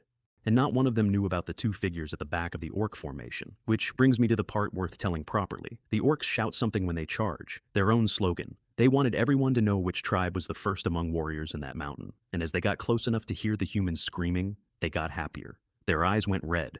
They could already smell it. Kill them all! How dare these humans occupy this place? And a massacre did begin. Just not the one on the schedule. 2 lights came out of the side and rear of their own formation. One as blazing as the sun, with something sacred in it that made the air feel clean. One fast and low, wrapped in a whirlwind of fire. Both aimed at the backs of the orcs in the front rank. The 2 nearest orcs had the grins come off their faces mid-charge, and the entire assault stopped dead, because every orc behind them turned around. Sarah and I were standing side by side, where nobody had been standing. Me with the Chonghong sword lit crimson, her with a light sword of pure white holy flame, and an expression I had not seen on her before, which was the expression of somebody who has been holding something in for 9 days. Kale, she said, are you holding back? Keep my. That was my strongest available strike without burning an A-rank sword Tsui. Her level was twice mine, and her sword skill 3 times mine, so I understood the question. I had also told her weeks earlier that our strength was comparable, and that I was now going to have to keep that lie standing in the middle of a battle, like a man in the national squad who has finally been put on the pitch. It's just a small test, I said. Let's hurry up. She let it go. I could not, because something had just appeared in my vision. Kill an orc warrior to trigger a challenge quest. Challenge mission. Cold-blooded killer. Category challenge. Grade C. Success conditions. Kill at least 5 orc warriors within 3 minutes. The more you kill, the higher the level of the blind box and the more valuable the items. Time limit, 3 minutes. Rewards, 2,000 points. The S-rank item Ice Soul Sword. 1 blind box of unknown rank. I read that in 1 second and said, holy crap out loud. 2,000 points is nothing. The S-rank sword is everything, because I already had one, and because I had been sitting on a frost sword chi for days knowing that a fire sword could not do it justice. Give me an ice sword, and that problem solves itself. And blind boxes. I had never seen a blind box. The rule was transparent. More kills, better box. My original plan had been to let the capable one do more work, since she was the capable one. New plan, 100% effort. Kale, Sarah, what are you doing? Crush, wide-eyed, unable to believe that two comrades who had marched next to him all night had turned around. I flicked the sword clean. What are we doing, Captain Crush? Isn't it obvious? We're here to take you down. And for the innocent people who died in Bates Village, Sarah said, pointing her sword at him, we will seek justice. Both of those carried to every orc in the field. You deserve to die. You're spies sent by humanity. Just what I wanted, Sarah said, and there was something almost happy in it. After being cooped up in that mountain for days, I'll use you to stretch my muscles. And then she moved, and I finally got to watch a Saintess of Flame work, Sword of Repentance. She went into them as a white streak, and in the first exchange, she took an orc's weapon and his arm together and finished the sentence before his scream started properly. Clean and efficient, with nothing wasted. Pure love invincible excitedly exclaims that you should be grateful to have such a beautiful and cool wife. Seraph encourages you to kill more and protect the village, rewarding 200 points. I am a rat feels that you are too energetic, which makes him very uncomfortable. I was extremely energetic. I had 3 minutes and a shopping list. Fire dance whirlwind, and I was not trying to outfight her. My job was interference. I whirled and blocked and forced back every orc who tried to swing around toward the village or gang up on her, and used mental barrier to shrug off their bloodlust roar, and picked off anything that was alone or already hurt, which is, in the trade, called stealing kills, and I did it while politely announcing it in advance. Successfully killed the second orc warrior. Successfully killed the third orc warrior. Then Demon Slayer Blade, which is designed for spirits and does very little to a physical creature, so I used it as a scalpel and put it into joints and throats. The results were surprisingly good. She was the blade and I was the net. And she never let me say it to her face, that we were very good at it immediately. She did not care about the kill stealing. She only kept asking whether I was still hiding my strength, which, again, was rubbish. I was giving it everything I had. I did not use the explosive flame sword chi. Using it, there would have been a waste of good steel. Then several dead orcs in, one of them saw a gap behind her and brought an axe down from the side, hard enough to split rock, and she did not even turn her head. Holy light shield. A shield of ruined light appeared, and did not so much as ripple, and the orc went backward with his arm dead, and his face doing something I enjoyed. This woman's strength, and her defense, how is this possible? Then the light sword came back around, and a crescent of holy flame took him at the waist, and the flame stayed on him and did not go out. Pip, watching from the shadows, whispered, "That girl. She's using divine power. Is she from the Holy See?" "That flame and that swordsmanship and defense," Brennan said, and his heart was going. "She is not an ordinary paladin or priest. Her level is far beyond ours." A beat. "That black-haired boy is incredibly brave as well." Reese's staff hand was shaking. He had suggested retreating 4 minutes earlier, and if he had gotten his way, he would have missed this. And Leora said, "Are they messengers sent by the goddess to save us?" At that exact moment, I was hunting a wounded orc from behind to make my quota before a timer expired. You can be both. I have made peace with it. Crush watched his elite warriors coming apart and lost interest in the village and the mission entirely, and came for Sarah himself with a machete because she was the threat. "Good," she said, and did not dodge. Her light sword went up under his full-force cleave, and the petite girl caught a strike from an orc captain twice her size, and I watched his pupils shrink because he had swung at what he assumed was a person and hit something that felt like steel. "Is that all?" She flicked her wrist, and the holy flame went off along the blade, and Crush was pushed back with his hand opened up. "Who are you? You are definitely not an ordinary Lionheart Knight. The one who will send you to hell." And then she stopped talking and just did it, and Sword of Repentance came out properly, and there were more sword shapes in the air than there were of her. Everyone aimed at something that mattered, and the only reason it took as long as it did was that he had experience and a great deal of body. The other orcs tried to help. Your opponent is me. I held 5 or 6 of them at once, and I could not kill them the way she could. But between an S-rank sword, area control, and a mind they could not shake, I kept every one of them off her. The field split in 2. On one side, a Saintess taking a captain apart. On the other side, a level 18 human running interference against a wall of orcs and enjoying it far too much. And in the village, the panic turned into silence, then into people standing in doorways not understanding what they were watching. The blade of the firmament, who had been ready to die, were suddenly holding a line against nothing. "Captain, what do we do now?" Boren said, scratching his beard, holding a shield that had become decorative. Don't let your guard down. The situation is unclear. Guard the village entrance so no stragglers get in. And then quietly. And keep an eye on those two. Which was correct of him. He was grateful, and he was still watching. And that is why Brennan is alive. Successfully killed the 7th orc warrior. It has taken you 2.5 minutes to kill 7. There is still half a minute. Kill more before time runs out to level up your blind box. I drank the high-grade mana potion in one go and looked around for something worth more. Crush was half dead. Sarah, can we switch? I did not simply steal him. I asked first, which I think reflects well on me. She did not care. He was not enough for her anymore. Okay. And as she went past me, she cast Holy Healing and took most of the fatigue out of both of us without being asked. Thanks. Sarah may not be a good wife. She is definitely a good teammate. Crush knew what was coming. Kale. Lord Volden treated you well. Lord Fraser promoted you. Lord Fargus, Lord Scalen. Even our Lord Thorg treated you like a brother. And you betrayed us. Come on, you're about to die. Why are you playing the emotional card? And I meant every word of what I said next, and it is the closest thing to a creed I had at that point. You demons are the least sentimental things alive. I was valued and promoted because I was useful. You really think I, a human, was your brother? If I hadn't acted polite and obedient, I would have been your meal long ago. Cunning? Humans are so cunning. You all deserve to die. Oh, right. Before you die, there's something I should tell you. Casually.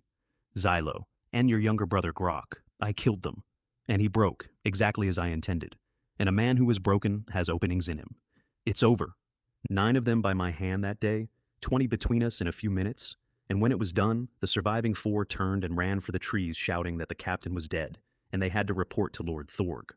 Trying to run? Did you ask my sword first? Sarah said. We ran them down, both of us. Nobody reached the tree line. Leave no survivors, because Crush had been right about one thing, which is that killing everyone who knows prevents exposure. And I had learned that lesson from him about 90 minutes earlier. Successfully defeated the 9th orc warrior. 3 minutes elapsed. Challenge complete. Congratulations. You have received 2,000 points, the S-rank item Ice Soul Sword, and 1 A-rank blind box. Due to your spectacular killing spree, the Sequence 11 deity Apple-Eating Reaper has noticed you and entered your channel. Pure love. Invincible praised. When husband and wife work together, their strength can break gold. 200 points.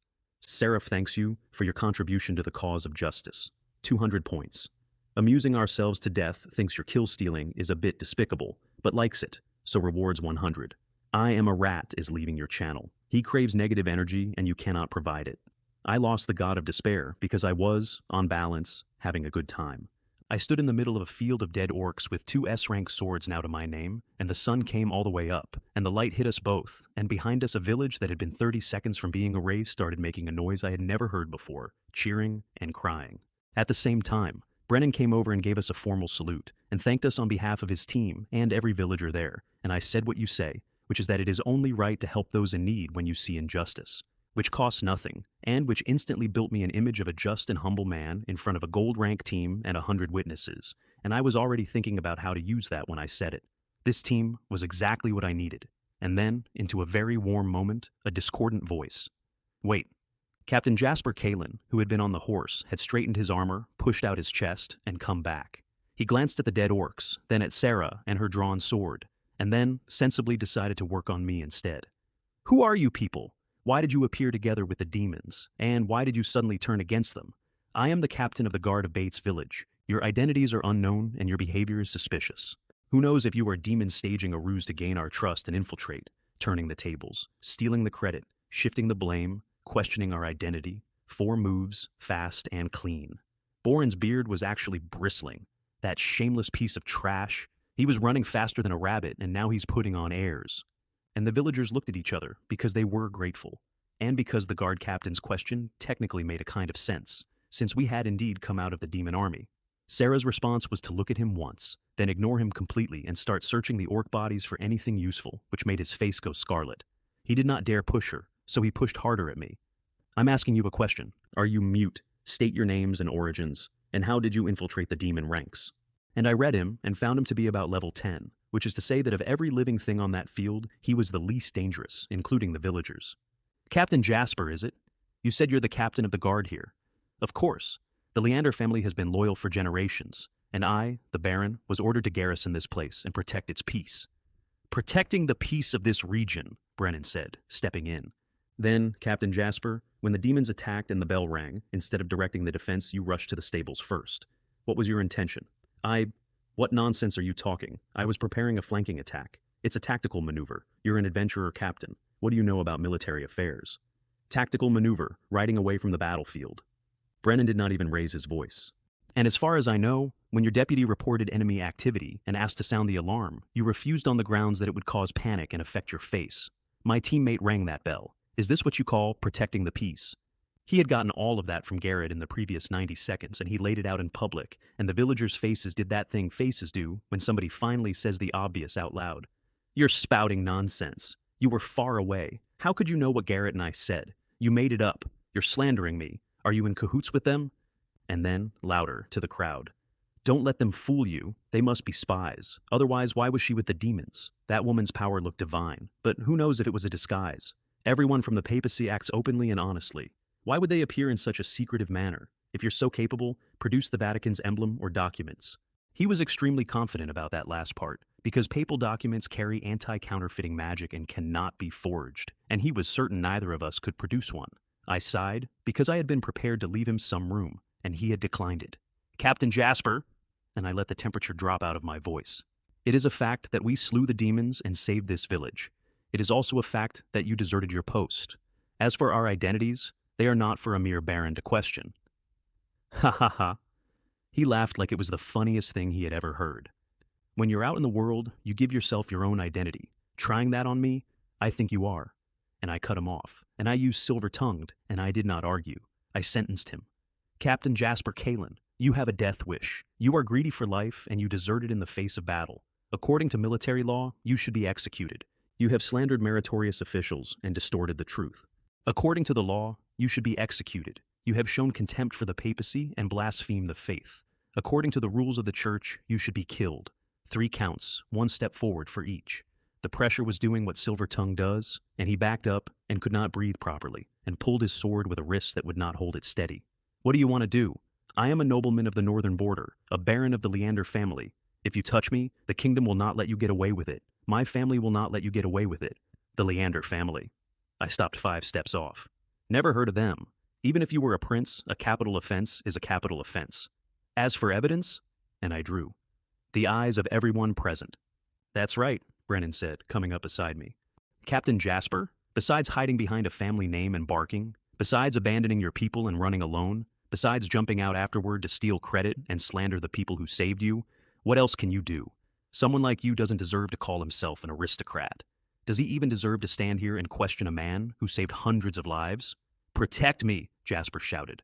Protect me now, Mayor Garrett. Gather the guards, and together we will punish the traitor. Which was not a defense. That was an attempt to put a wall of militia between himself and a sword, because if I killed guards, he would have a case, and he could get the villagers on his side, and he genuinely did not believe I would kill them all. The guards and the villagers were cowards, but they were not stupid. You tried to steal the credit, you got everyone nearly killed, and now you want to take us with you. Nobody moved. Mayor Garrett. His sword hand was shaking now. You dare disobey orders? And Mayor Garrett stepped forward, and I frowned, and so did Brennan, because we had misread it. My lord, said the old man, looking directly at me, I didn't step forward to save that cowardly idiot. Mayor Garrett, shut up! And Jasper sat down on the ground, because of what was in the old soldier's face. Then Garrett turned back to me. You two wiped out the orcs and saved this village, and I am eternally grateful. But, if I may be rude, who exactly are you two? I asked the same question Captain Jasper asked, and my intentions are different. I am genuinely worried he will smear you and steal the credit, and I believe most of the villagers feel the same, so I am asking on their behalf. Which was a completely fair question from the only competent man in that village, and I gave him the only answer I could. Mr. Garrett, later, with Captain Brennan, we'll find a quiet place, and I'll give you my explanation and we'll discuss what happens next. For now, all I can tell you is, I pointed at Sarah, you can rest assured about her identity. As for me, I am a person without an identity, but with a mind as bright as yours, what more is there to say? Brennan was moved. Garrett was ashamed. This old man is blind and cannot recognize heroes. How could we dirty our benefactor's hands by killing a scoundrel? And he drew his own sword and took Captain Jasper's head off, his own commanding officer, on one sentence from a stranger. I did not ask him to do that. I also did not stop it, and the reason I did not stop it is that it solved a problem for me. And then I raised my voice for the whole village.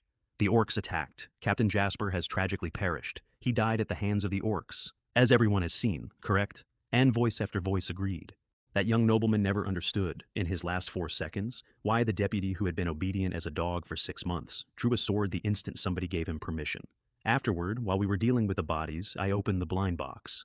Gain skill, starburst stream, level 10, a dual-wielding sword technique, swift and deadly strikes, slashes, jabs, thrusts, and parries, with agile fluid footwork. Level 10 out of the box, not level 1, which saved me an enormous number of points and which read, in the description, like the words extremely good had been written on it. Right hand Chang Hong, left hand Ice Soul, explosive flame, sword chi on one, frost sword chi on the other, and starburst stream on top. You unlock starburst stream, and Sword Art Online thinks it's awesome. We've awarded you 1,000 points. Please use them only to upgrade this skill. Conditional funding from a god who liked my footwork. I complied immediately because when a sponsor earmarks a grant, you spend it exactly where they said. Starburst stream to 14, my highest skill, then the audit. Combat and quests had already been pushing my numbers up on their own, which is to say leveling by killing monsters, so I spent 4,000 and kept 400, and went through what the orc fight had shown me was weak. Constitution 19, Strength 19, Agility 16, Magic 21, Fire Dance Whirlwind 14, Demon Slayer Blade 9, level 18, then a channel notice. 4 deities follow you, and all of them are very active, and in addition, based on your channel's performance, your streamer feature has been upgraded to Silver Tier Host. What does that mean? Your channel will be featured, gaining exposure and attracting the attention of more powerful figures. Featured placement, increased exposure. Why does this sound like writing a novel? Do you get recommended after enough words? Could there be a ranking list? Congratulations. You've actually learned how to ask first. There really is a ranking list. If I'm on it, are there more rewards? Yes, there will be. To be honest, until that moment I had not taken the live broadcast seriously. It had been an annoying side effect with a payout attached. Looks like I'll have to pay more attention to this from now on. Then I gave the Blade of the Firmament and Mayor Garrett the version of events that made everything afterward possible, and it went like this. This is Seraphina Thorne Everhart, the newly appointed Saintess Aflame of the Holy See. All 5 adventurers and the old soldier went straight to their knees, without hesitation, which surprised even me, so the Saintess ranks that high. Please rise, everyone, Sarah said, and did the voice. Brennan and Garrett had suspected papacy. They had not suspected that. Then they all turned to look at me, because if she is a Saintess, who is he? My name is Kale, and I'm nobody. Because if I invented a northern hometown in front of native northerners, they would have caught it in one question. He's no nobody, Sarah said coolly. Kale is the 13th leader under Volden, and also my good husband. 5 adventurers, 1 old soldier, total silence. If she had not put good husband on the end of that, I would genuinely have thought I was being sold out. Inside the dungeon, she worried I would betray her. Outside it, I worried she would betray me. A model couple. But I got it immediately. She was opening the door on purpose. Trust is faster than persuasion, so I told them the whole thing in about 4 sentences. We infiltrated the dungeon. I became the 13th leader. We have been pretending to be husband and wife. Their faces were extraordinary. Then I added the one lie that made all of it usable. Sarah and I were ordered by the Holy See to infiltrate. Our purpose was to gather intelligence, understand their structure and deployment, and at the critical moment, cooperate with the Allied forces from within to deliver a fatal blow. A secret order from the papacy. Sarah said nothing at all, which is her way of agreeing to something she would not have suggested. Then, the real information. That the Orc Vanguard was part of a counterattack planned by Volden's second, Fraser, in retaliation for the strongholds. That our squad was one of 3. And that the intelligence had to get out immediately, or the Alliance and every village on that border was going to keep getting hit. My God, Pip said with her hand over her mouth. Infiltrating the demon's lair. This is insane. No wonder you 2 could fight your way out of a demon army, Boren said. So you're heroes carrying that kind of weight. Reese, who had been arrogant since the moment I met him, lowered his head. To navigate that lair and still attain such a position. Lord Kale, Saintess, accept my respect. No ordinary person could do it. And Leora said something about forging ahead in the darkness and fighting for the light, which I did not deserve at all. Then Brennan hit his chest with his fist and did the most formal knight's salute he had. Lord Kale, Saintess, I apologize for my earlier doubts. You 2 ventured deep into the tiger's den. Our team of 5 will obey your orders, even at the cost of our lives. And Garrett knelt again for the village. Trust established, and I have never once forgotten that I bought it with a true story and 1 false sentence. Then Sarah produced what she'd taken off Crush, a rough leather map and a small bone whistle. The map had his rendezvous with Varlock's squad marked, a place called Black Rock Canyon on the far side of the forest before sunset that same day. The whistle was presumably their signal. Great, I spread it out. Now the plan is much clearer. I know a good ambush spot, Garrett said, and put his finger down. This is called Narrow Pass, and it is the only road to Black Rock Canyon. Narrow, cliffs both sides, 3 or 4 men abreast, and covered in broken rock for cover. Perfect, a natural killing ground. So here is what I laid out, and here is the whole plan of the entire operation, because everything after this is execution. 1. Sarah and I take Mayor Garrett, who knows the route, and ambush Varlock's squad at Narrow Pass. Both Vanguard squads dead means the demon main force is blind. 2. Captain Brennan rides for Cohen Town, immediately carrying Sarah's handwritten letter and her Saintess token, and hands the intelligence to the Lionheart Knights or the Ashton Commander. 3. Because passing intelligence is not enough, Thorg's group is the strongest. If it engages the Alliance in a straight fight, even a warned Alliance takes heavy losses. So, the Alliance chooses a place. They set a trap. And Sarah and I go back to Thorg with a story about a great victory, and we personally lead the entire Demon King's attack force into it. One decisive blow. Annihilate the whole thing. Everybody in that room felt something go down their spine when I finished, and I did. Kill Varlock fast. Bring back false intelligence credible enough to move an army. And the Alliance has to move quickly enough to be ready. How is the intelligence transmitted? Pip asked, being a scout. That's our first problem. Sarah and I cannot go to the Allied base ourselves, or the infiltration is over. We'll deliver it, Brennan said instantly. Our team leaves at once. Sarah wrote the letter, sealed it, and handed over a badge, and then the 3 of us went for Narrow Pass without lingering. Let's get moving, Brennan told his team. Travel light. We must deliver before nightfall tomorrow. And the crisis at Bates Village was over, and a much larger storm was gathering, and here is the thing I noticed on the walk out. The roles of hunter and prey had quietly changed places, and not one demon in that forest knew it yet. Narrow Pass was exactly what the name promised. 2 stone hills that looked like something enormous had split them with an axe. 3 or 4 meters of gap, 100 meters long, winding, gravel underfoot, smooth walls, and sunlight coming through a slit overhead, so the whole thing sat in permanent gloom. It really is a great place for murder and robbery. I looked around. No, for ambushing and annihilating the enemy. We picked positions and worked out an attack order. Garrett went to fetch water from a spring he knew, because a veteran does the logistics without being told. Then we waited, and it got toward evening, and there was nothing but birds. They're here, Sarah said, opening her eyes. Heavy marching and/or conversation, and Varlock's squad coming up the trail with no idea at all. They were complaining about Crush being slow, and speculating that his squad had found a village to enjoy themselves in, which one of them dismissed on the grounds that the only village on Crush's route was Bates Village, and Bates Village had been flattened a year ago. Then a rough voice told them all to shut up and focus. Kale is with Crush. What could possibly happen to him? Varlock, captain. Taller and heavier than the average orc. Dark green, a scar from his forehead across his left eye down to his chin, and a heavy warhammer. And he was the only one in that column who looked up at the walls because something about the silence was wrong. This godforsaken place. It's too quiet. We waited until all 30 of them were inside because the entire point of the position was that nobody gets to run back out of it. Sarah came off the boulder first, in the air, holy flame already in her hand, and lit the whole gorge up like noon.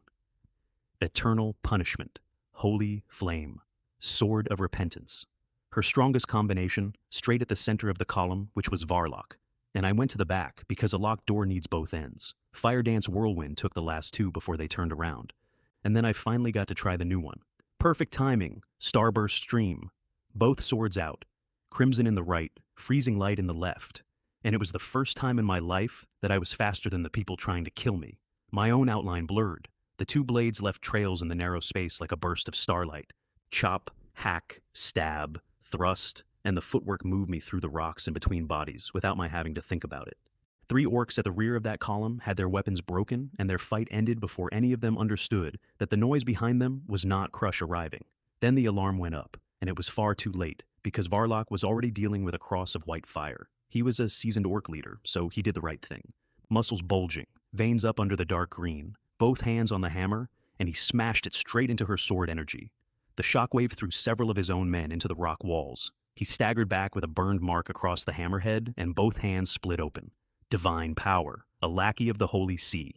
And then he actually looked at her face, and then at me. standing at the back of his column with two swords, having just done what I had done. Kale, Rena, it's you two. His eyes nearly came out of his head. What are you doing? Why are you attacking us? What for? I smiled at him. Captain Varlock, isn't it obvious? We're sending you to reunite with Captain Crush. Crush!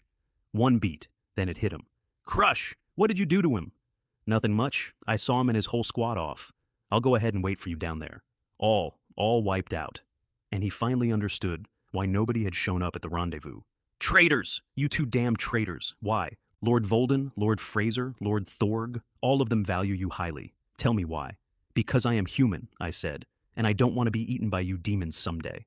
Which was the truth, and which was not the whole truth, and which was all I was willing to say out loud. I will tear you to pieces, use your skulls as wine glasses, in remembrance of Crush and his fallen brothers. Then the rest of them came at us, and it turned into a one-sided thing, because Sarah's holy flame goes through orc hide like it was invited, and my two attributes worked in a way I had not fully appreciated until then. Ice and fire on the same body.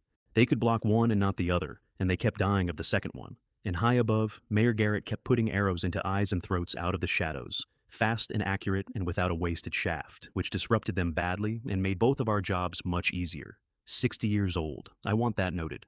Varlock watched his elite squad come apart and made the decision that changed the fight. You forced me to do this. He backed off out of range of her sword, and his face did something I did not like at all, and he tore the leather armor off his chest. There were black tattoos all over it. Then he took his own hammer handle and smashed it into his own sternum.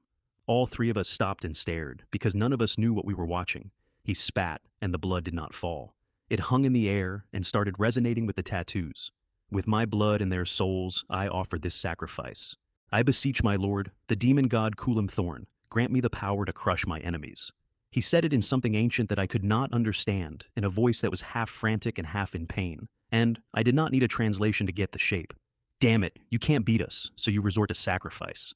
And then something evil and cold came up out of the middle of him, and the light in the gorge dimmed, and the temperature dropped, and thin dark red threads came off every orc in that pass, living and dead, and ran into him like water finding a drain. His own men. He was drinking his own men. His body swelled again. Skin went black as iron. His eyes became two green flames. And the blood he had spat turned into a twisted rune and printed itself on his forehead. 4 seconds, start to finish. It's a sacrifice to the demon god, Sarah said. And her face had changed. That bastard sacrificed his own soul and every teammate standing near him for a fragment of the demon god's power. Every wound on him closed. His aura went up several times over. The hammer got a coat of something thick and dark on it. Die, you two traitors. He came at her off a cracked flagstone like a shot, far faster than before, and she did not underestimate it. Light sword up, holy light shield in front, sword of repentance already loaded, and that dark magic turned out to be corrosive, and the shield that had not rippled under an orc's full-force axe blow started making a sound and cracking like a window. 2 seconds. Then it went. The hammer had lost some momentum, and it still had enough, and it hit the light sword she got up in front of her, and Sarah went backward across the gorge like a kite with the string cut, and into the rock wall. She came down it onto one knee, coughing, her sword dim, her breath wrong. One strike, and she was down. Sarah, pure love. Invincible and Seraph both panicked. Amusing ourselves to death, thoroughly enjoyed it. Pure love kept shouting, "Go and save your wife." Seraph covered his eyes, and amusing ourselves to death, said he would bet that a character as important as Sarah would not be gone so soon, which is the single most upsetting thing anybody said to me that week. Garrett was putting arrow after arrow into Varlock's barrier, and they were going into it like stones into the sea. Ha ha ha, did you feel the power of the demon god, you ant? And he started walking toward her, taking his time. I'll kill the lackey of the church first, and then deal slowly with that traitor Kale. And he did not notice, or did not care, that there was something behind him. Now. I want to be extremely honest about my reasoning in this moment, because people have assumed things about it since. Sarah was an important ally, and my teammate. Without a Saintess, the entire cooperation with the Alliance falls apart. Every part of the plan runs through her. That is what I told myself while I was moving. I also want to record that I was already moving before I finished the sentence. You dare to hurt her. Explosive flame sword. Chi. Enchant. Chang Hong sword. Frost sword. Chi. Enchant. Ice soul sword. 2 A-rank items, both of them irreplaceable, both spent at once. And I did not hesitate for a fraction of a second, and I have never regretted it. One blade crimson like lava. One deep blue like a hole in the winter. And I did not use any footwork at all. Straight line, full speed. The ice and the fire should have fought each other, and under Starburst Stream, they did not. They found a balance and started resonating, and it produced something considerably worse than either of them. The ground on my right was scorched and burning. The ground on my left froze solid. It looked, from above, like two dragons. And Varlock, who was soaked in a demon god's power, finally felt a genuine threat and turned around. And something in the way I was looking at him made him panic. "Impossible! You ant!" He never finished. He abandoned Sarah, brought the dark hammer up in front of him with both hands, and tried to block. Starburst Stream, ice and fire. The two beams went into the hammer, and there was a noise, and the gorge shook, and rubble came down, and Garrett had to shield his face from the heat and the ice hitting him at once. When it cleared, there was a crater in the middle of Narrow Pass, one half of it charred and one half frozen, and Varlock standing in it with his hammer in two pieces, and the rune on his forehead breaking apart into smoke, and all that borrowed power going out of him like a tide, so that his swollen body shrank down past its original size into something withered. He looked down at himself. One burned line from his left shoulder to his right hip, still smoking at the edges. One frozen line from his right shoulder to his left hip, sealed shut, not bleeding at all. Together, they made an X, two opposite forces working in the same body. No, it is possible. Confusion and resentment and fear, because he had paid an enormous price for that power, and the man he had written off as weak had erased it in one motion. Then he went down. And I stood there panting with the ice and fire draining off both blades, and Garrett looked over the edge of his crevice at me with his mouth open, because that was an orc captain who had bought a piece of a god, and I had opened him like a letter. I went to Sarah. "How are you?" I underestimated my opponent. Another small mouthful of blood, still pale, but her eyes had come back. "I was careless. I won't die. My organs took it and my magic is disordered." Then she looked at the two swords in my hands, opposite attributes, both of them radiating. "You, that move just now. A new skill. Isn't it amazing?" I gave her a tired grin. It just took a lot of energy, which is an understatement. That single strike had taken everything I had, physically and magically. Perfectly fusing a brand new skill with two A-rank sword energies is not a thing I should have been able to do at level 18, and I have wondered since whether I could have done it if she had not been on the ground. "You really were hiding your strength," she murmured, and closed her eyes, and started healing herself. "Well, I have plenty of cards up my sleeve," I said, having just spent every single one of them. "Your heroic act of protecting your wife brought tears to the eyes of your pure love invincible. In addition to 1,000 points, he is actively applying for the most affectionate character and elevator continent trait for you. Seraph has awarded you 1,000 points and seconds it. You deserve the title. Amusing ourselves to death is uninterested in romance. Sarah didn't die. She's definitely an important character. Sword art. Online highly praised your fusion and rewards 500 points and gifts you another sword aura. 5-finger fist, heart sword, S rank. Apple-eating Reaper enjoys this killing spree and gifts you a poison apple S rank as a greeting. It hopes you will engage in more killing. The more you kill, the more likely it is to follow your channel. 2,000 points from the Sentimentalists. And 2 S rank items from the two gods who like violence, which tells you everything about the economics of my situation. What the hell is the most affectionate character in Iluvatar continent? What does that do for me? Also, the gods can apply for traits on my behalf. I wanted overpowered protagonist traits. I got a romance award. Let me tell you what the two items were, because both of them killed somebody important later. 5-finger fist heart sword, rank S. Not a battle of flesh and blood. You condense all your magic into your palm, 5 fingers as the blade, and the fist's intent as the bone, and release an invisible sword aura. The power is released silently. The sword arrives with the thought. It pierces iron armor and ruptures what is behind it, and the victim may show only 5 red marks on the skin, while everything underneath has stopped working. Value, 10,000 points. An invisible killing move that arrives before the hand does. I was 100% satisfied, and I started genuinely considering sword art online as a candidate for a faith. Poison apple, level highly poisonous. Level 20 and below, 1 bite kills. 21 to 30, half a bite. 31 to 40, the whole thing, ignoring all defense and healing. 41 and above, no instant death effect. Value, 8,000 points. A guaranteed kill on anything level 40 or under, and I immediately thought of Thorg, who was under 40. 2 problems. 1, the 3 giants of that mountain, Fraser, Gion, and Volden, were all above the line. 2, and this is the practical one, it had already been bitten. If it's the apple-eating Reaper, at least give us a complete apple. Anyway, Garrett and I cleaned up, dragged the bodies off to the sides of the pass, and buried them and swept the traces and by the time we finished, it was dark and there was a crescent moon coming through the slit. Sarah was stable, not recovered, mobile. How is it? It's all right. I owe you my life, and I will repay it. I had not intended to argue with her about it. Teammates help each other in a fight, that is what the word means. But she is a person of principle. She said she would repay it, so refusing was not available, and a favor from the Saintess of Flame is worth a great deal of money. Fine.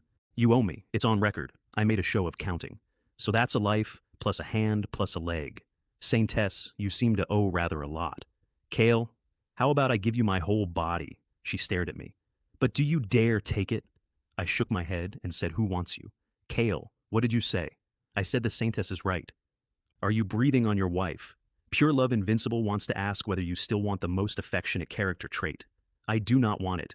This feature, along with the accompanying gift card, has been withheld by Pure Love Invincible. Gift card? You did not mention anything about a gift card. There had been a gift card attached to that trait, and he had held it back as leverage, and 5 days later, that withheld gift card bought me a level 50 murder child for the price of 2 sweets. Kale, let's go, Sarah said, looking toward the forest. We should go back and report the news. Hopefully everything is going well with Captain Brennan. And I shook my head. No. The two of us going back empty-handed? Just words to fool Thorg? Thorg might not be bright, but the other leaders are. We need to bring back something that proves our vanguard won a great victory. You're right. Then, so what's the plan? And I looked at Mayor Garrett. We need Mr. Garrett to do us another favor. I am entirely at your service, the old man said. If we can annihilate Thorg and the rest, I will gladly give up my old life. He meant it, and he was not doing it for advancement.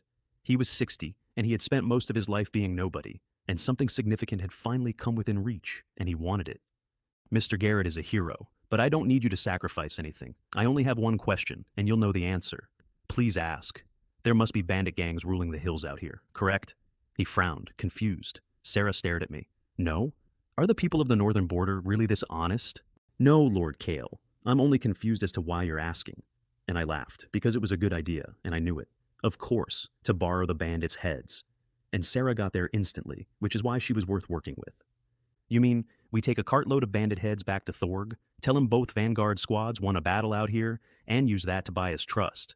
And then we use the trust to walk the entire army into the Alliance's encirclement.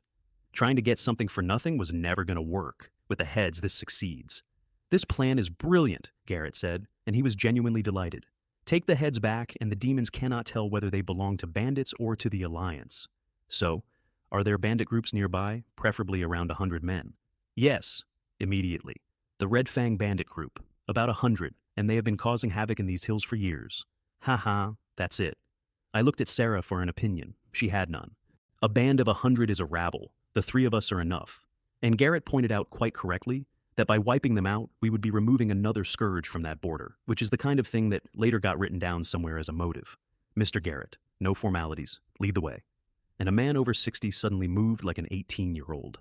On the way to Camel Ridge, Garrett briefed us. Their leader called himself Red Fang Grudge, and the local story was that he had been a broke mercenary who killed his own teammates over some kind of miracle fruit and ate it and became more than human, which Garrett dismissed with the observation that no fruit in the world makes a man extraordinary in one bite, about 100 of them. Desperate men who robbed caravans and small villages and left nobody. The Northern Lord had organized several sieges, and every one of them had failed for 2 reasons. 1, the position was easy to defend.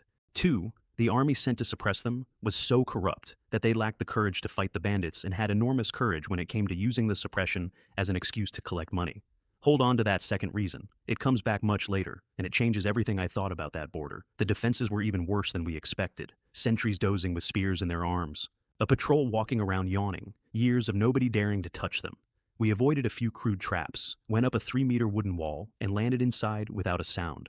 Most of them were in the largest hall in the middle, having a party, which I noted was a stroke of luck, and Sarah noted was much easier to chop when they were all together.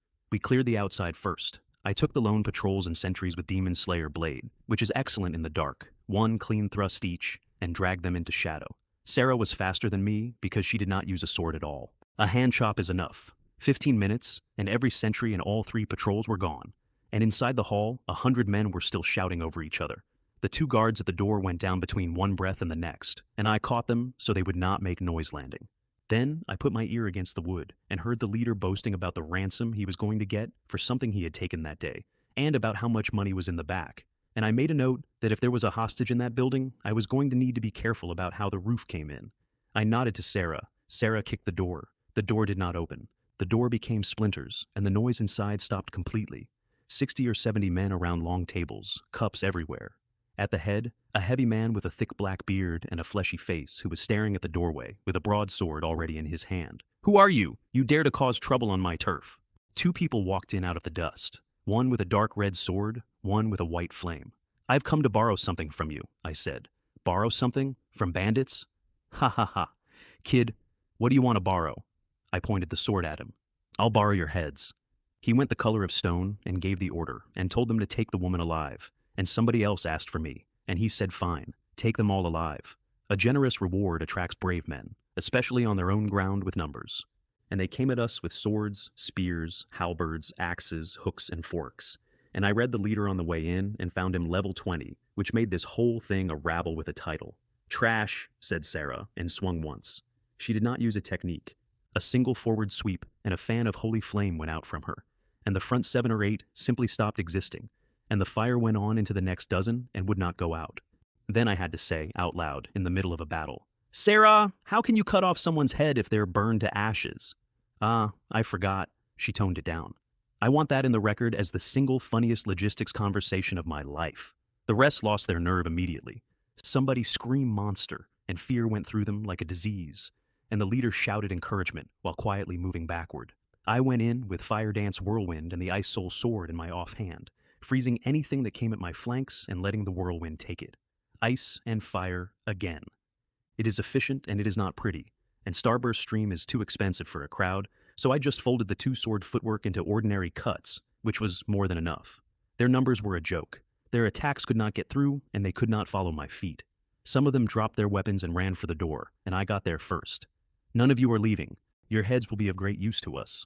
Red Fang watched his own elite go down and worked out that he had made a serious mistake, concluded we were at minimum mithril rank adventurers, and had absolutely no idea when his gang had offended somebody like that. Then he smashed open a small door behind him and ran for the back of the stronghold, where there was a secret way out that only he knew. I had been watching him for exactly that. He got to a thick vine on a cliff edge and was reaching for it when a sword cut went past his scalp and set his hat on fire and took a chunk out of the rock in front of him. He turned around, and there I was. And then he knelt. "Good man, hero, spare me. I'll give you every treasure in the village. There are women too. We took some from the villages. Take them all, only spare my life." Kowtowing, crying, the whole performance. If that's not enough, he looked up with total sincerity. "If you do not reject me, I am willing to become your godfather." I was 18. I had never once considered adopting a man in his 30s. "Heh, you should have heard me in the hall. What I want is your head. You really want to kill us all. Exterminate you? When you were looting villages and killing people and dragging women off. Did you ever think of this day? I was wrong. Hero, spare me, and I will repent and start anew." "No," I said. "You don't know you're wrong. You just know you're going to die." And then he did the only thing left, which was to come at me with everything. And there is a real lesson in it. His broadsword technique was strong. He was several levels above me. If he had fought me from the start with his mind on the fight instead of on the vine, he could have made it genuinely difficult. But he had spent the last 4 minutes wanting to escape, and a man who wants to escape has already lost. I flicked the Changhong up with the power generation from Fire Dance Whirlwind in it. His sword broke in 2. His hand opened. He went over backward, and then I did it and picked up the head and felt a deep and complete disgust and said out loud, to nobody, that in my next life I would like to be a good person. Back in the hall, it was finished, and Sarah was standing in the middle of it with the light sword put away and a handful of surviving bandit servants she had deliberately kept for interrogation. "Is it resolved?" I put the head down. "Any survivors in the stronghold?" "Besides these laborers, about 20 imprisoned civilians in the shacks at the back. According to them, every fighter in this place died in here." "Very good." I looked at the servants. "Do you want to live?" "Yes, hero, spare us. We were forced into this." "Then I have a task. Take the heads of every bandit here and load them onto a cart. Do that, and I might consider sparing you." I read all of them first. They were all men the bandits had dragged up the hill to work. None of them core, none of them had ever gone down to burn anything, and I was not going to hand Garrett a wagon of people who deserved a rope. It took a while. Mayor Garrett came in partway through and looked at the hall and at what the servants were doing, and even a man used to life and death had to look away, and said, Lord Kale, Saintess, you two are truly decisive and efficient. Time is of the essence. This is the most efficient method available. Nearly 100 on one cart. The smell was its own weather. Mr. Garrett, these men are yours to handle, prison or a chance to reform. Your call. He looked them over one at a time, confirmed there were no clever villains pretending to be docile, and said he would take them back to Bates Village and let them atone through labor-building fortifications and defending the place. They kowtowed until I told them to stop. Then we checked the warehouse, which had a considerable amount of food and money and weapons in it, and gave the imprisoned civilians food and travel money and let them go home, and they went off into the dark holding each other up. Except 2 of them did not leave, a middle-aged merchant and a small black-haired girl, which caught my attention because black hair in that world is essentially unheard of. I had seen exactly one other case, which was in a mirror. Then I noticed her pupils were light purple and gave up the theory. Uncle, aren't you taking your daughter home? Do you want more food or money? Say so. No, no, no. Thank you for saving my life. You've misunderstood. She's not my daughter. Her parents were killed by the bandits. The girl was standing there saying absolutely nothing, and Sarah, who has more heart than she admits to, said, Mr. Garrett, could you take her back to the village and find her a good family? No problem. So, sir, I said to the merchant, what do you want? May I ask? Your honorable name. Do good deeds anonymously. Could you please leave your name? And I got mildly annoyed and left him with a line about killing 100 soldiers in the mountains and walked off with the sword still dirty, thinking he was a merchant who could not recognize a hero and would not stop asking. Here is who he actually was. His name was Gideon Blackwood, completely unknown, but he had a daughter, and his daughter was Kira Blackwood, vice captain of the 7th Squadron of the Lionheart Knights. He had come north to Cohentown to find her, run into Red Fang's men coming down the hill to plunder, and been carried up to Camel Ridge. And he had just watched a teenager walk past, holding the Bandit King's head. He was not being nosy. He was trying to recruit a son-in-law. He wanted my name and my background and my family's situation, because his beloved daughter had announced she would only marry someone who could outdrink her or beat her, and this had been keeping her father awake at night. He sighed and decided to go to Cohentown and arrange some blind dates instead. He also had no idea that the young man he had his eye on was, on paper, already married. Then Garrett came back with the last of the inventory and a scroll. 4 piles in that haul. Heads, food, gold, and silver. Weapons and armor, most of it rough, only a few sets worth anything. And the scroll was from Red Fang's bedroom, and it was a skill scroll, which is a very good thing. I read it. An A-rank scroll, a technique called 9 Extremes Collapse, and the reason Red Fang had never used it was simple. Given his level and his physique and his power, he could not train it. The so-called devil fruit was a story, but the scroll was real, and he had been sitting on something he could not lift. Domineering, penetrating force requires very high physical strength. And I stood there in a bandit hall and thought about a cat girl whose strength attribute had been absurd from the first day I read her. I want to give it to Kiki, I said to Sarah. What do you think? Okay, give it to her. Garrett had no interest in fighting over it. And that scroll made a battle maid, and everything Kiki becomes later starts in that room. Mr. Garrett, the food, weapons, and armor all belong to Bates Village. The gold and silver we split 3 ways.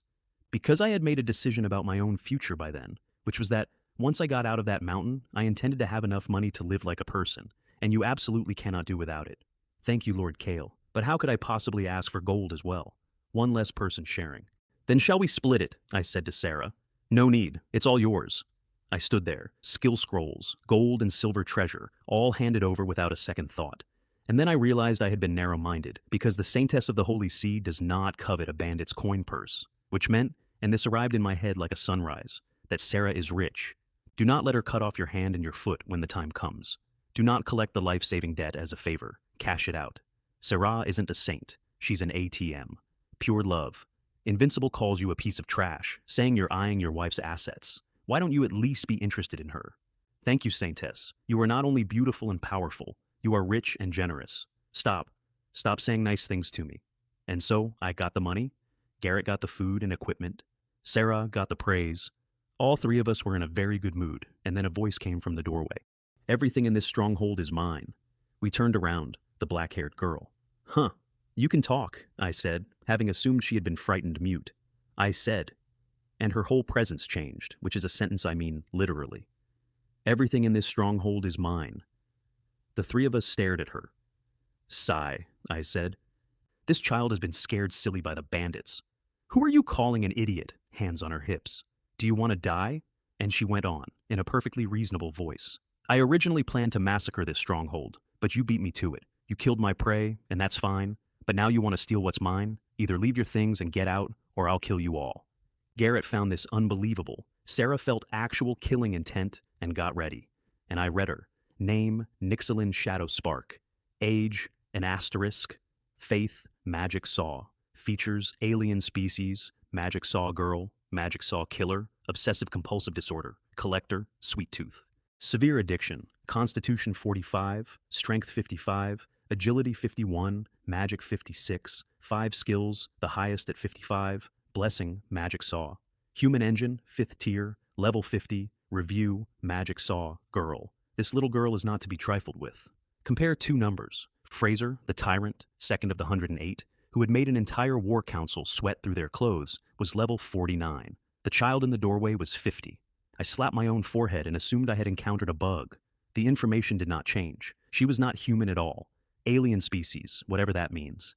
And it means at minimum that it can wear a human shape. My working theory was that she turned her own limbs into saws and drove them with magic. We cannot afford to mess with them, not even a little. Well, little sister, okay, all this gold and silver is yours. Garrett and Sarah both turned and looked at me, because neither of them could see what I could see, and both of them were astonished at how fast I had folded. Garrett concluded I must have a reason. Sarah concluded I was trying to charm a small girl, and privately wondered whether I had the same hobby as the man whose head was on the floor. I was not a lolicon. I would like that clearly minuted, especially not with that one.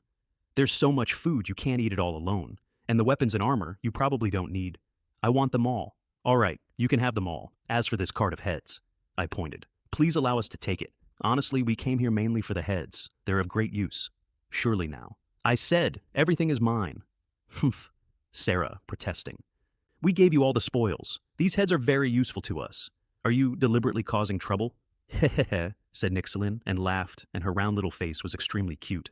And I could see quite clearly what was about to happen to the Saintess of Flame if that conversation continued. Sarah? I shook my head at her. Do not. She stared at me. Are you trying to please her? I looked back with everything I had. I am saving you.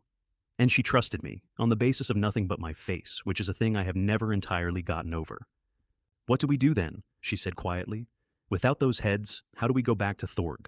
The plan is ruined. Then, with a certain glint, even if we join forces we can't beat her? She's more terrifying than you think. Have you finished discussing this? Said Nixilin impatiently. And I was in genuine trouble because taking it by force was a way of dying, and leaving without the cart made the whole last 2 days worthless. And then, at the exact moment I needed it, the god who had been holding my money hostage spoke up.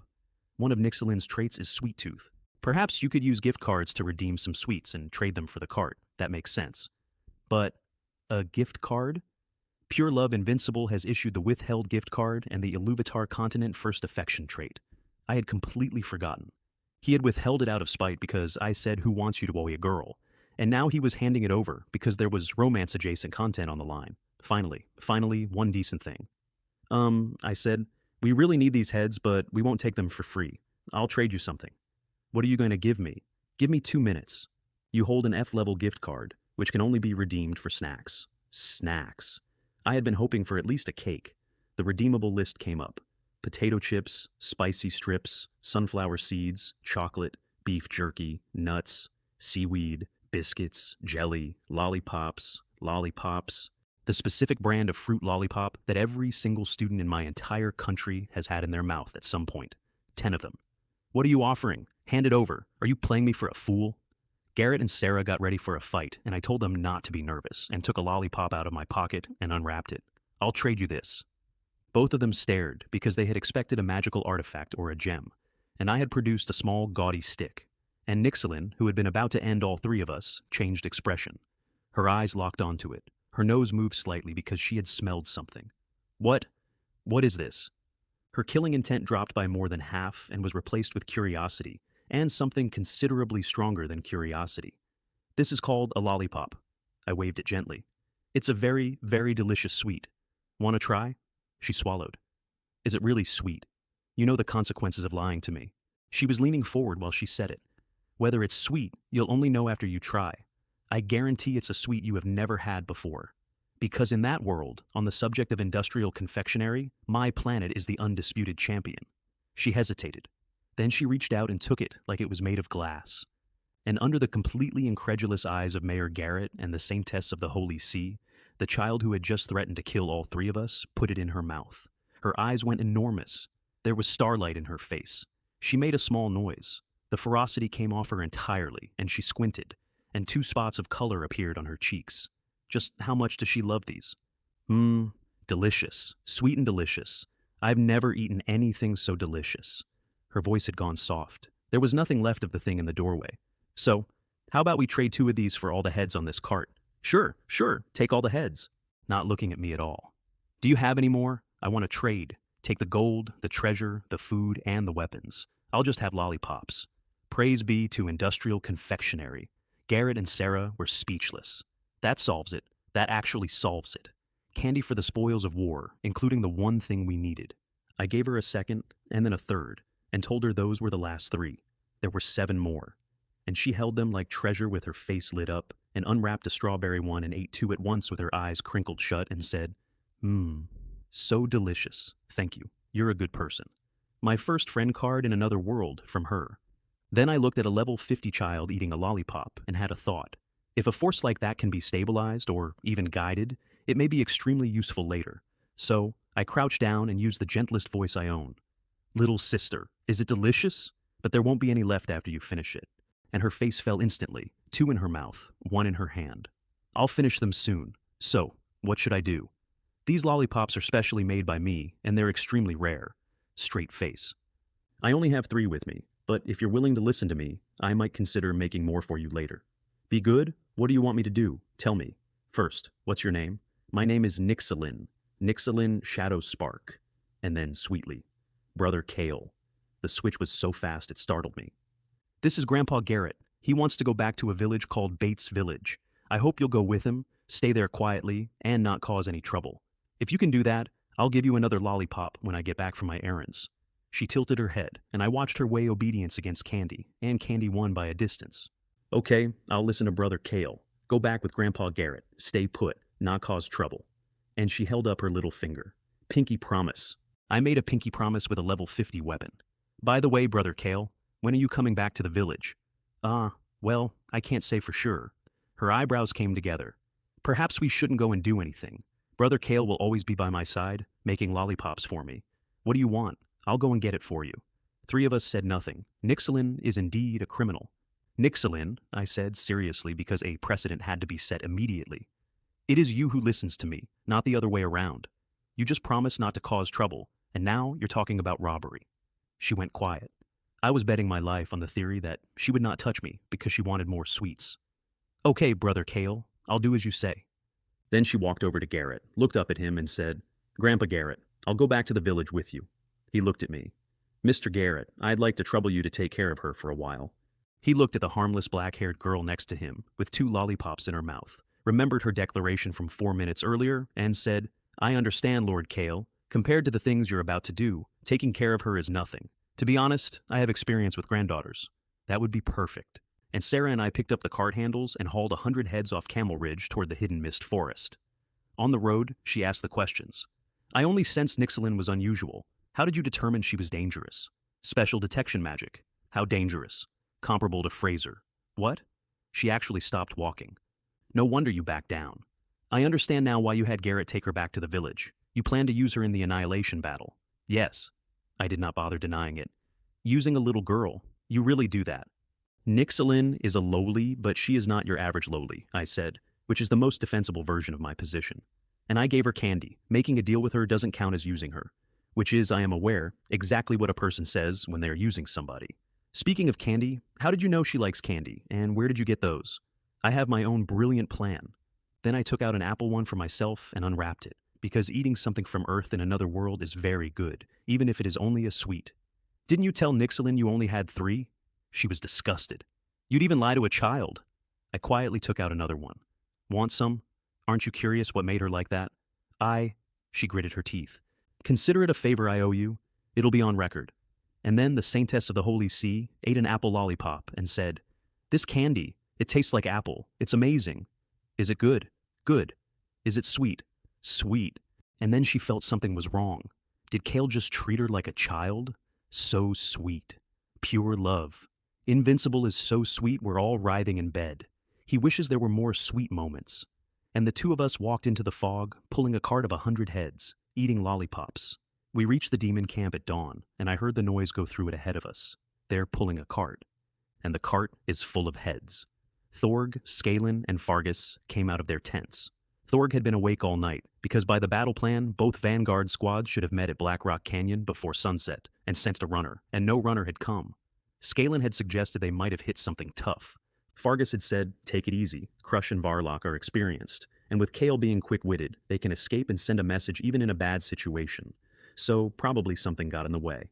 They trusted me, all three of them. That is why it worked. Kale, Sarah, you're back. Thorg, beaming. Why did Crush send you two as messengers? If we weren't the messengers, then only ghosts could be. So I put on the exhausted, excited face and gave them the performance with silver-tongued underneath it. Crush's squad ran into a human patrol near the abandoned Bates village and wiped it out. Varlock's squad hit a supply convoy at a place called Narrow Pass. All the wagons were destroyed, so the heads were all we could bring back. Both captains are staying outside to monitor the enemy reaction and erase the traces, and they sent us ahead with the good news and a request for orders. Truth and lies fused together until you cannot get a knife between them. The heads were real. The battles were real. Only the sides were switched. The camp went up like a festival. Thorg hit me on the shoulder hard enough to move me sideways, and said he would report to Fraser personally and ask for credit on our behalf, and I said modestly that it was mainly the two captains and that our role was negligible. And Fargus walked around the cart, looking at the heads. Sarah and I stood there looking relaxed with our hearts going, because on the road back I had told her to watch the goblin, and she had said, if the opportunity arises, I will take him down first, and there was no opportunity, and there was not going to be one. Kale, he stopped. What was the size of the patrol and the convoy? Did you run into anything troublesome? Lionheart Knights, for instance? The crucial question, and I had it ready. 30 in the patrol, ordinary equipment, probably Ashton defensemen, nothing skilled. Crush charged once and routed them. The convoy was larger, nearly 60 guards including several in papal robes who could fight, but Varlock had the terrain at Narrow Pass and hit them by surprise, and we paid for it, several of our brothers wounded, which is why both captains decided to take cover and rest while watching the enemy, which explains the outcome, and the delay, and the absence, all in one answer. I see, Fargus said, laughing. It seems the Alliance has let its guard down and left us a very large gap. Your vanguard deserves the greatest credit. He accepted all of it, and the weight came off both our chests. Pass down the order, Thorg said.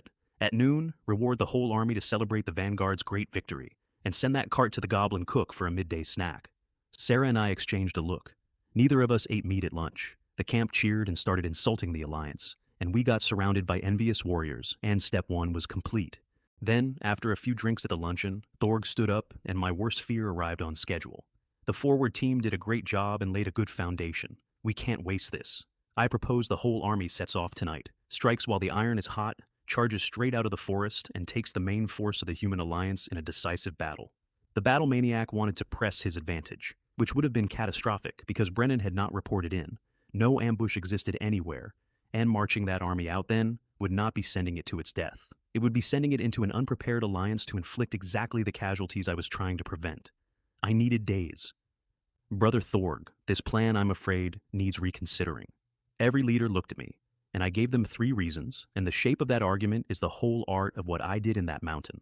1. It is precisely because we have won that we must be cautious.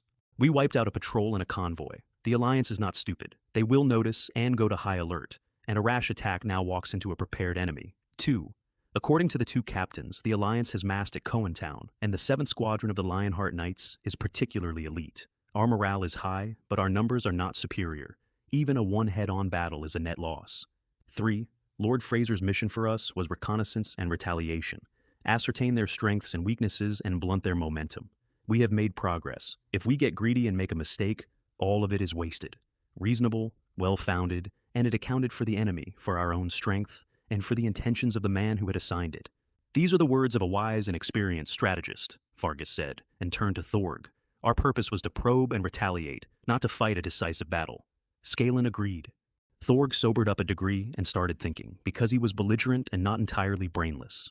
So, what should we do now? And the pressure came back on me, because I had to produce a plan that sounded aggressive and did nothing at all.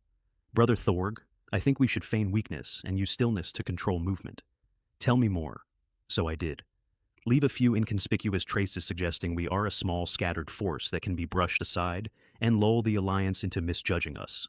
Let Crush and Varlock keep scouting deeper for their deployments and their weak points, because knowing yourself and your enemy is how battles are won. And hold the main force in the forest, conserving strength until the moment is right, and then strike with lightning speed and annihilate them, and the world will be shaken. Every leader in that tent was moved. All of it was nonsense. The Alliance already had the intelligence, so feigning weakness was theater performed for an audience that had read the script. Crush and Varlock's squads were buried. Send ghosts to scout the enemy. I had exactly one objective, which was to keep the Demon King's army sitting in a forest doing nothing while somebody else dug a hole for it. And I could only hold it for a day or two, because 2 dead squads cannot report forever. Your skillful maneuver has earned you the praise of Brilliant. Brilliant has followed your channel. Your channel has gained its 5th follower, earned 1,000 points, and obtained the SS level item Ingenious Plan, which was interesting on 2 counts. My friend had finally followed me. And S was apparently not the top of the ladder. What exactly is an Ingenious Plan? Presumably not a note saying thank you for your patronage, since it came from Brilliant.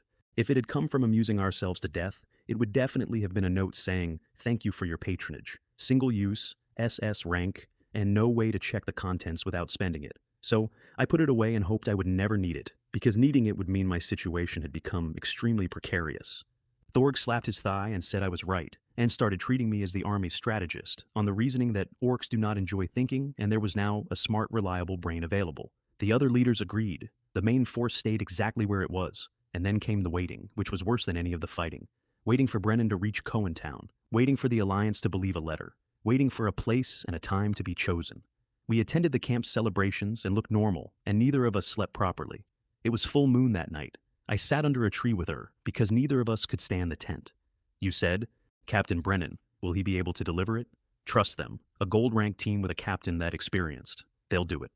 I'm afraid the Alliance won't believe them. Impossible, she said, answering her own worry. With my handwritten letter and the Saint's token, unless the commander is an idiot, he won't let go of a golden opportunity to annihilate a demon attack force. They just won, morale is high, and we're handing them a knife. They have no reason to refuse. Which was correct, and which was not the part that worried her. Even if it all goes smoothly, how do we make sure Thorg walks into the ambush zone? That requires us to be flexible. Don't forget, we're heroes now. We have the right to speak. I'll ask Thorg to make us the liaison between the base camp and the 2 forward squads. Both squads are dead. We keep supplying the information, and then we volunteer to guide the army, on the pretext that the vanguard has located the enemy main force. She looked at me with an expression I could not read, and said she hoped it went as I expected. Then I stretched and looked up, and the moon was enormous. Sarah, don't you think the moon is especially round tonight? It startled her. She looked up at it, and the light came down through the branches, and she said, it is quite round. And I realized she had not looked at a sky in a very long time. Then I looked at her profile, and with the temper and the sword and the daily threats set aside, when she was quiet, she was extremely pleasant to look at. Today is the Mid-Autumn Festival, a traditional holiday in your home country. On this occasion of family reunions under the full moon, we send festive greetings and a special gift. Mid-Autumn Festival. I sat there in a demon camp in a fog forest and worked out that back home, it was the night everybody goes home. And I was pretending to be married to a Saintess with a temper, in a mountain full of things that eat people, planning a rebellion that would probably kill me. Damn it, the more I think about it, the colder I feel. What's wrong with you? She said, noticing. It's nothing. The holiday gift package contained mooncakes, 6 of them. That's it. Not points, not skills, not items. I need points. I need skills, mooncakes. So I decided to keep one for her and exchange the rest, and produced a snowskin one out of nowhere. This is called a mooncake. It's delicious. Here, don't ask where it came from. She stared at it. First lollipops, now mooncakes. Who exactly is Kale? Fine. He said it's delicious. If you're lying to me, see how I deal with you. Then you'd better not eat it. Huh? You were lying after all. Give it back if you're not going to eat it. She took a small bite. Well, it's not bad. Thank goodness it was not the salted egg yolk one. Aren't you going to eat? There's only one. It's yours.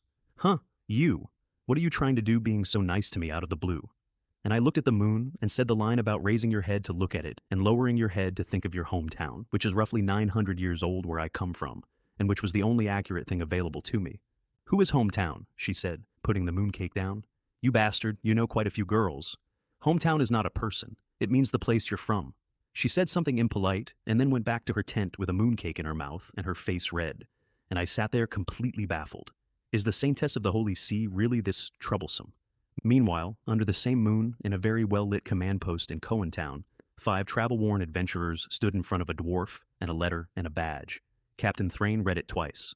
A Saintess of the Holy See has infiltrated a demon core lair with a boy named Kale, who is now one of their leaders. They are pretending to be a married couple. They have annihilated 2 vanguard squads and intend to hold the main demon force in the forest, and they are asking the allied forces to set an ambush and let them guide the demons into it, which sounds, and he said so out loud, like a fantasy, and which he genuinely suspected of being a demon trap.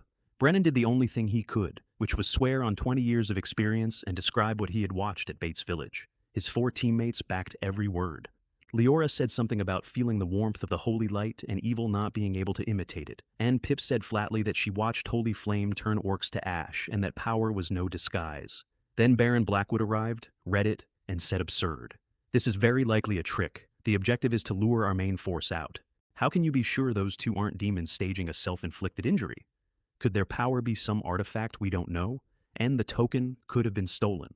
Which was, to be fair, a completely responsible position for a man with a border on his shoulders. And Captain Thrain talked him out of it in 4 points. And this is the part of the whole operation that had nothing to do with me, and that saved it. 1. Identity. I have examined this badge 5 times. The sacred aura inside it cannot be imitated or desecrated by demons, and papal anti-counterfeiting magic cannot be forged. This letter came from a genuine saint. 2. Motive. If this is a trap, what did they pay for it? 2 complete vanguard squads, over 50 elite orc warriors, and 2 captains. Baron, if you were the demon commander, would you make that deal on the uncertain chance we walk into something? Those 2 squads used properly could have caused us considerable trouble. 3. The logic of their actions. If this were bait, their best move now is to urge us to strike immediately. Instead, they are asking us to wait and prepare an ambush. That does not fit luring an enemy in. 4. And most importantly, everything in that letter matches intelligence we already hold independently. We did destroy 10 strongholds. Our patrols have detected unusual activity at the forest edge. And Bates Village was attacked, which confirms small demon groups are already out. With that many chains of evidence pointing the same way, do you really believe it is coincidence? Blackwood sat with it and then said, "You're right, I was too conservative. This is worth taking a gamble on, for the sake of our dead and for peace on this border." They chose the ground that night with scouts and staff officers over a map the size of the table. Somebody proposed a canyon too close to the tree line, which was rejected because the demons could retreat into the forest. Somebody proposed a swamp with historical precedent, which was rejected because the terrain had changed. And an old scout put his finger down on Bloodwolf Pass, 30 miles southwest of the forest, the only road to several border villages and an abandoned mine. Steep on both sides, wide enough in the middle to hold a real army and let cavalry charge, and far enough from the trees that once the demons were in, they could not get back out quickly. Blackwood remembered natural crevices and caves in those cliffs, perfect for archers and mages. Thrain measured the distance with his fingers, 1.5 to 2 days from the forest. Close enough that the demons would think the prey was at hand and relax, far enough to give the Alliance warning and preparation time. All right, Bloodwolf Pass. Crossbowmen and mages on both cliffs, heavy infantry blocking the exit, cavalry on the flanks. Let the main force come all the way in and stretch itself out, and then hit the rear and the flanks at once. Signal for the general assault. 3 red arrows into the sky. Then he told Brennan to rest and to leave at first light with the fastest horses they had, and to tell Lord Kale and the Saintess that the Allied forces had complete faith in them and had begun deployment. And Captain Thrain stood there afterward and had one regret, which was that the sharpest sword in his squadron was somewhere inside that forest with 4 people and was going to miss the entire battle. By dawn, the engineering corps was already on the road to Bloodwolf Pass, and a net was being cast very quietly, and the fish in it were sitting in a forest waiting for good news from their own people about where to find their prey. Alara came into our tent at dawn without calling out from outside, which tells you how fast she had come, and turned around immediately because the young couple had not gotten out of bed yet. The worst thing is when the air suddenly goes quiet. I got up completely calm because Alara already knew everything. Sarah got up with her face on fire. 2 pieces of news, both bad. First, Fraser had heard about the Vanguard's great victory and was overjoyed, and while distributing rewards, he had ordered the main force to press on and advance. Second, he was sending Falcon, the new 108th leader, into the field with his flying feather troops. Both of those were disasters, and the second was fatal. Ilara, why is Fraser suddenly urging us forward? Because Volden may leave the Demon King's castle early and come back. And there it was. Fraser had launched this whole operation against a standing order to clean up his own mess, so it had to be finished before the owner of the mountain walked back in. Win and win fast. Win and everything is fine. Lose and he carries 2 crimes. Negligence, for trusting Griffin with the intelligence on 20 outposts, and unauthorized military action, for wrecking Volden's autumn offensive plan. Given Volden's absolute consistency about rewards and punishments, he would be punished, which was exactly the outcome we wanted, and exactly why Fraser was now moving faster than my schedule. One sentence from Fraser was worth more than 1,000 carefully constructed sentences from me. And Falcon's troops are there to make up for the lack of intelligence in a hasty advance, I said, because that was the genuinely clever part. Fraser was not blindly pushing. He knew advancing without knowing the enemy was dangerous, so he attached a flying reconnaissance squad. That's right. Ilara's voice went flat with hatred. That bastard betrayed Griffin to take his seat, and if Fraser needs him, he'd agree to anything. He's been waiting for a chance to prove himself to the man who promoted him. 50 flying feather warriors, all trained in high-altitude reconnaissance. 50 is not many. 50 is enough to cover an enormous amount of airspace. And if a flying scout squad passes over Bloodwolf Pass and sees engineers digging positions into cliff faces, then everything I had done in the last 4 days becomes the reason an entire allied force gets slaughtered. When does he arrive? How many? As early as this evening, about 50. Do Thorg and the others know? Someone has already told them. Given Thorg's personality and Fraser's order, he'll muster immediately and probably set off the moment Falcon arrives. I took a breath, because the more critical the moment, the less you should panic, and I said the next thing as flatly as it reads. Then the only option is to go all the way. Aren't we afraid of Falcon coming? Then let Falcon and his reconnaissance squad simply disappear forever. Ilara and Sarah both went still. Ilara, I need you to do something. Go ahead. Kill Falcon. Wipe out his squad. Yes. No hesitation at all. That's the only way, and it suits me perfectly. I have wanted to eliminate that scum who betrayed his own kind to Rise for a very long time. Don't worry, I know what to do. One thing about that, I ordered the deaths of 50 people in one sentence over the question of aerial reconnaissance, and I did not feel anything about it at the time, and it was correct, and I have thought about the not feeling anything more than about the order. What do we do? Sarah asked. Once Thorg decides to advance, we can't stop him. We can't stop them. We can only delay. So we volunteer. We tell Thorg we're worried about Crush and Varlock, and request permission to go back out to the forward squads, to carry Fraser's advance order, and to strengthen communication, so the main force can accurately locate its prey. Which is reasonable, and demonstrates responsibility and initiative, and gets us out of that camp. And we use the trip to go to Bates Village and find out whether Brennan has come back with anything. If he has, we get the exact ambush location. If he hasn't, a beat. We bring back false information. False information? Sarah stared. You mean fabricate the location of the Alliance's main force? Once Thorg has coordinates in his hand, who is going to care when Falcon's scouts arrive? Both of them understood, and Ilara looked genuinely worried for the first time since I met her. I have no problem with Falcon, but if you don't find the Blade of the Firmament at Bates Village, and you invent a location, where exactly are you going to lead an entire army? Unless you can predict the future, how would you know where the Alliance intends to fight? Let's take a gamble. Gamble nothing. I had already decided. If Brennan was not there, I was spending the SS rank ingenious plan, because whatever that item actually did, an item worth an entire rank above S had better be able to tell me the one thing I needed to know, and if it turned out to be a note saying thank you for your patronage, then I was going to die in a forest having been scammed by a god. Which is admittedly also a gamble. Getting into Thorg's tent was easy, because he was already looking for me. Kale, perfect timing. Lord Fraser orders us to advance immediately, and Falcon is coming with troops. Excellent. Lord Fraser is wise. With aerial reconnaissance, we can move at once. Then, frowning slightly.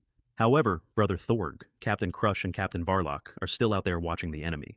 If the main force suddenly advances and we lose contact, or their rate on the enemy has changed, it could affect everything. Thorg stroked his chin. You're right. We do need to inform them. How about letting Sarah and me make another trip? We know the route. Our going back serves 2 purposes. We relay your advance order, and we act as the communication bridge between the main force and the outposts. Good. Kyle, you've thought this through perfectly. Go immediately. We wait here for Falcon. I estimate Falcon arrives before dark, Scanlan said. If you can't get back in time, stay with the forward team. Once we're out of the forest, your 2 squads can join us. I understand, Brother Scanlan. And Fargus did not say much at all. He just gave me a short hug. Be careful, Kale. I said, don't worry, brother. We guarantee we'll complete the mission, and walked out of that camp with the entire operation in my pocket, and I did not think for 1 second about why the goblin had hugged me. We ran the whole way. Sarah's route map from the march kept us off the known traps, and the fog did what fog does, and by dusk we came out of the trees and saw Bates Village. It had changed. 2 new watchtowers at the entrance, with men on them. That village had been 30 seconds from erasure 4 days earlier, and its response had been to start building. Who goes there?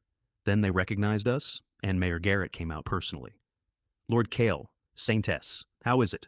Are your plans progressing? Not here. He took us into the wooden house that had been the guard captain's office, which is a detail I enjoyed, and closed the door. Mr. Garrett, is there any news from Captain Brennan? And the lines in his face got deeper. No, not for now. I sent men to scout the road toward Cohen Town. They haven't returned. I had been mentally prepared and my stomach still went down. Sarah's whole face clouded. How could this be? With his ability and speed, there should be something by now. Unless they had an accident on the way, which was entirely possible. That road is not safe. Lord Kale, what do we do now? And the main force of the demons. I drank a glass of water because I had been thirsty for 6 hours and made the decision. Waiting was now pointless. Time to spend the SS rank item. Brilliant. It is all on you. At worst, I will treat you as a faith afterward. And at that exact moment, from outside, a childish and extremely arrogant voice. Grandpa Garrett, Grandpa Garrett. There are some people outside, riding horses. They look pretty tough. Are they intruders? Should I go and kill them all? The door banged open. Nixalin came in like weather, with a helpless village guard behind her going, Miss Nixalin, you can't, to no effect whatsoever. She spotted me, and her eyes lit up like lamps. Brother Kale. She crossed the room in one movement and grabbed my arm. Brother Kale, you're back. Did they come to give me a lollipop? Where's my lollipop? You promised me a lollipop when you came back. No reneging. I looked at the level 50 weapon hanging off my arm and did not dare renege. I had 5 left. I could obviously not hand over 5 at once. Nixalin, here you go. She took it, and my SS rank item stayed in my pocket unspent, because my casting had been interrupted by a child. But things had just improved enormously, because whoever Nixalin had seen riding horses was not somebody she recognized, and she had never met the Blade of the Firmament. Let's go out and take a look. She was still pestering me on the way. Why is there only one?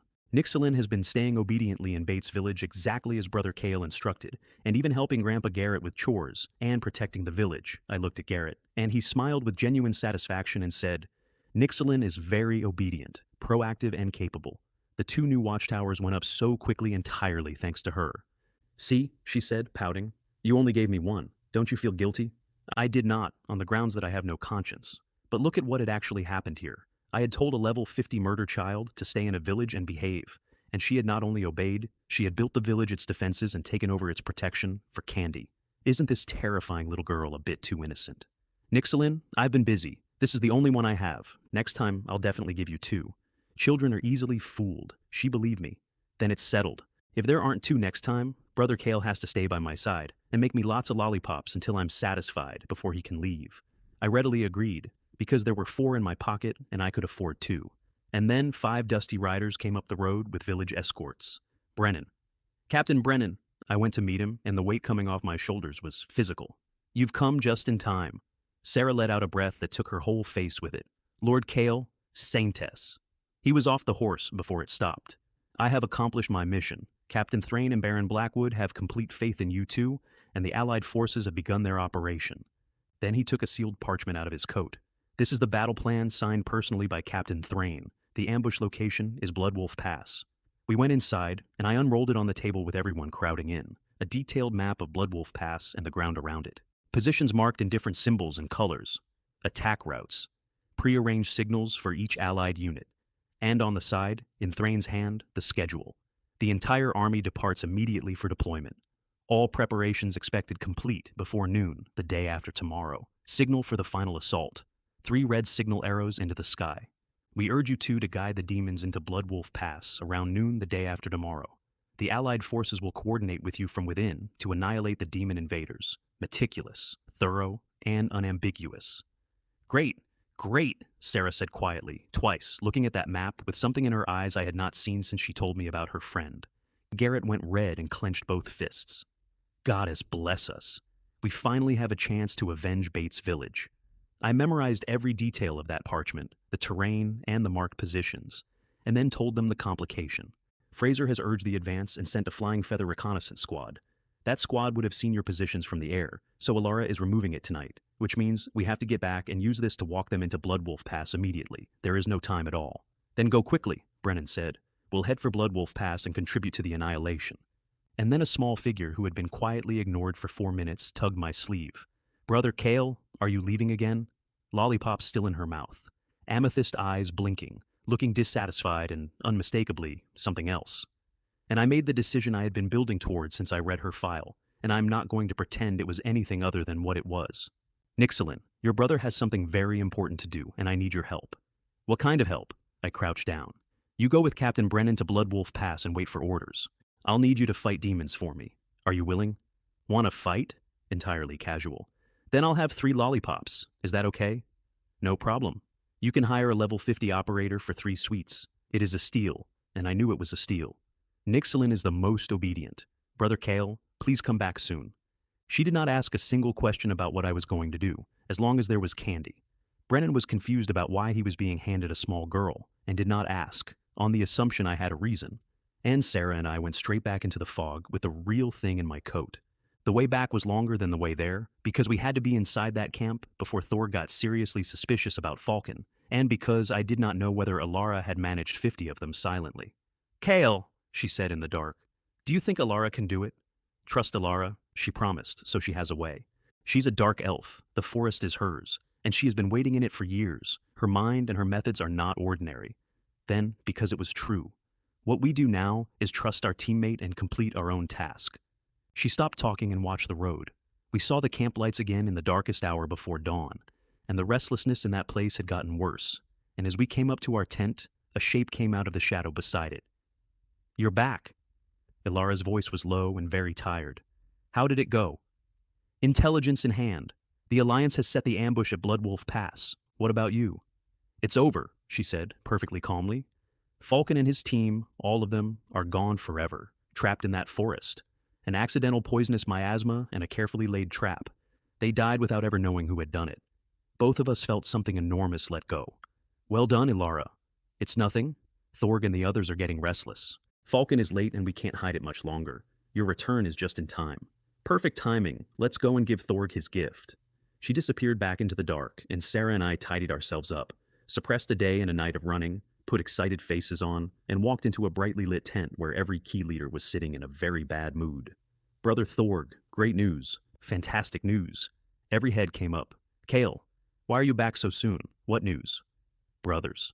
We went to meet Captain Crush and Captain Varlock as planned, and they gave us a groundbreaking discovery. I paused exactly as long as the moment could take. After days of meticulous reconnaissance, the 2 captains have pinpointed the exact location and movements of the Human Alliance's main force. The tent came off the ground. Where? Tell me, where?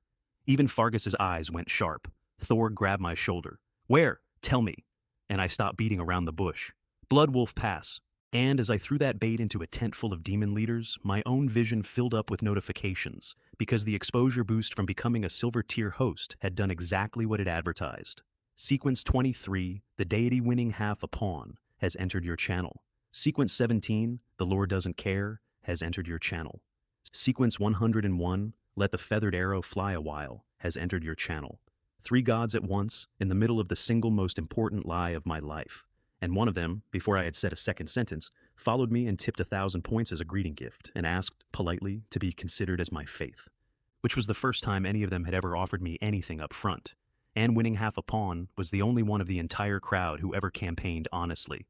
Bloodwolf Pass, I explained, standing at the map table with a stick.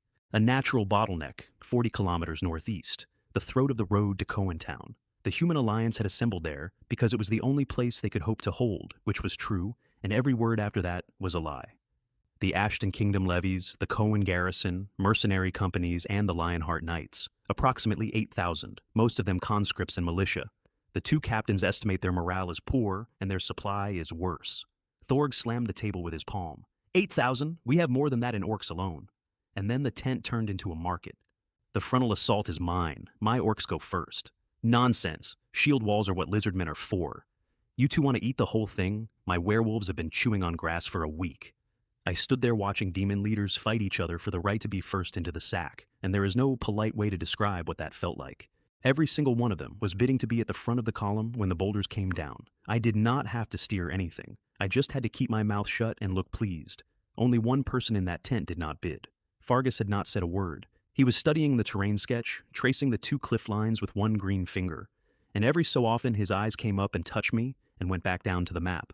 Then he spoke, and his voice was perfectly reasonable. "I'll take the flank. My goblins are small and quick, and they can move through broken ground the heavy troops can't. Miss Ilara's dark elves can coordinate with us from the trees. We'll screen the army's ribs and cut off any attempt to escape." Thorg laughed. "Brother Fargus, always the cautious one. Fine, fine, leave the glory to us." And I stood there with sweat going down my spine in a warm tent, because from a purely tactical standpoint, that was the correct answer. It was the smart answer. It was what a good commander says. It was also the only position on that battlefield from which a person could see a trap closing and walk away from it. Everybody else was grabbing for glory. Fargus had reached past the glory and taken the exit. He suspects. He suspects, and he is not saying anything. And he has just quietly arranged to be standing outside the killing ground when it happens. Brother Fargus's waters, I thought, are a bit deep. And my gods had opinions. Amusing ourselves to death said to just confide in him, since he obviously knew. Brilliant said, absolutely not, but also do not force a break. And winning half a pawn, my new 1,000-point patron, said the same thing in fewer words. If this operation cannot kill Fargus, then do not try to kill Fargus. Which was correct, and which I already knew, and which was the single most useful thing the gods ever told me. So I looked up and said, Brother Fargus's arrangement is extremely thorough. With the flanks secured, the main force can strike without any concern at all. And he looked back at me with those calm eyes and said, Kale is too kind. 2 people telling the truth about tactics and lying about everything underneath it. Thorg raised his axe over the map. Then it's settled. The whole army moves out at first light. Let's welcome Lord Volden back with a glorious victory. We marched out of that forest camp with 11,000 demons in column, and I rode in the middle of it next to a woman who could not stop looking at the trees. Kale, she said quietly, how do you feel right now? I thought about it honestly. Like navigating an uncontrollable torrent. One wrong move and you're swallowed whole. But we had no other choice. Only by guiding this torrent against the strongest dam we can find do we have any chance of surviving it. She didn't answer for a while. Then, and if the dam breaks, then we were going to die anyway, and at least we'll have picked the manor. Thorg dropped back twice on that march. The first time. Kyle, why hasn't Crush sent a runner? 2 days now. Because the captains are watching an army 8,000 strong from inside its own picket line, Brother Thorg. A runner is a man walking out of a hedge in daylight. Our charge is the signal. The moment they hear us hit the pass, they'll fight their way out and meet us in the middle. The second time, closer to the pass, with the cliffs already visible ahead, like a pair of shoulders. Still nothing from Crush. Our charge is the signal, Brother Thorg. He accepted it both times. And he was not a fool. He asked the right question twice. He simply could not conceive that the answer was the man answering it. At the mouth of Bloodwolf Pass, he rode out in front of the column and lifted the great axe over his head, and 11,000 voices came up behind him. The prey is right in front of us. And the army stopped marching and started running. The human first line was a shield wall across the throat of the pass. Ashton levies, tower shields planted, spears out through the gaps. The orcs hit it at a dead run, and it buckled. It held longer than it should have. Those were farm boys with 3 weeks of drill, and the first rank went down, and the second rank stepped into the gap. And their spears did kill through the shield gaps, and it did not matter, because individual demon strength is simply higher. Orcs broke tower shields with single overhead blows. Lizardmen spat venom over the top of the wall, and men clawed at their own faces. Werewolves went over the wall entirely, landed in the rear, and started on the archers. Baron Blackwood pulled them back to the second line. The second line lasted less time than the first, and he pulled them back to the third. And with every withdrawal, 11,000 demons came further up a corridor between 2 cliffs. Over tripwires nobody triggered, and pitfalls nobody found because the engineers had covered them properly, deeper and deeper into a place with one entrance. Thorg was in ecstasy. He was laughing so hard he could barely give orders. This is the human alliance. This is what we were afraid of. 3 lines in 20 minutes. Push, push. They'll break at the 4th, and then it's just butchery. And Scalen, riding beside him, with a face like a man doing arithmetic he did not like. Thorg, something's not right. What's not right? We're winning. That's what's not right. This is going too smoothly. And that is the exact moment, with those words still in the air, that 3 red signal arrows went up off the northern cliff and burst one after another over the pass. I watched Thorg's head turn to follow them. Then the cliffs came down. Not rock slides, prepared work. Logs the length of ship masts, stacked behind stakes and released together, coming down both walls into a corridor packed shoulder to shoulder with demons who had nowhere to go, sideways. Boulders behind the logs.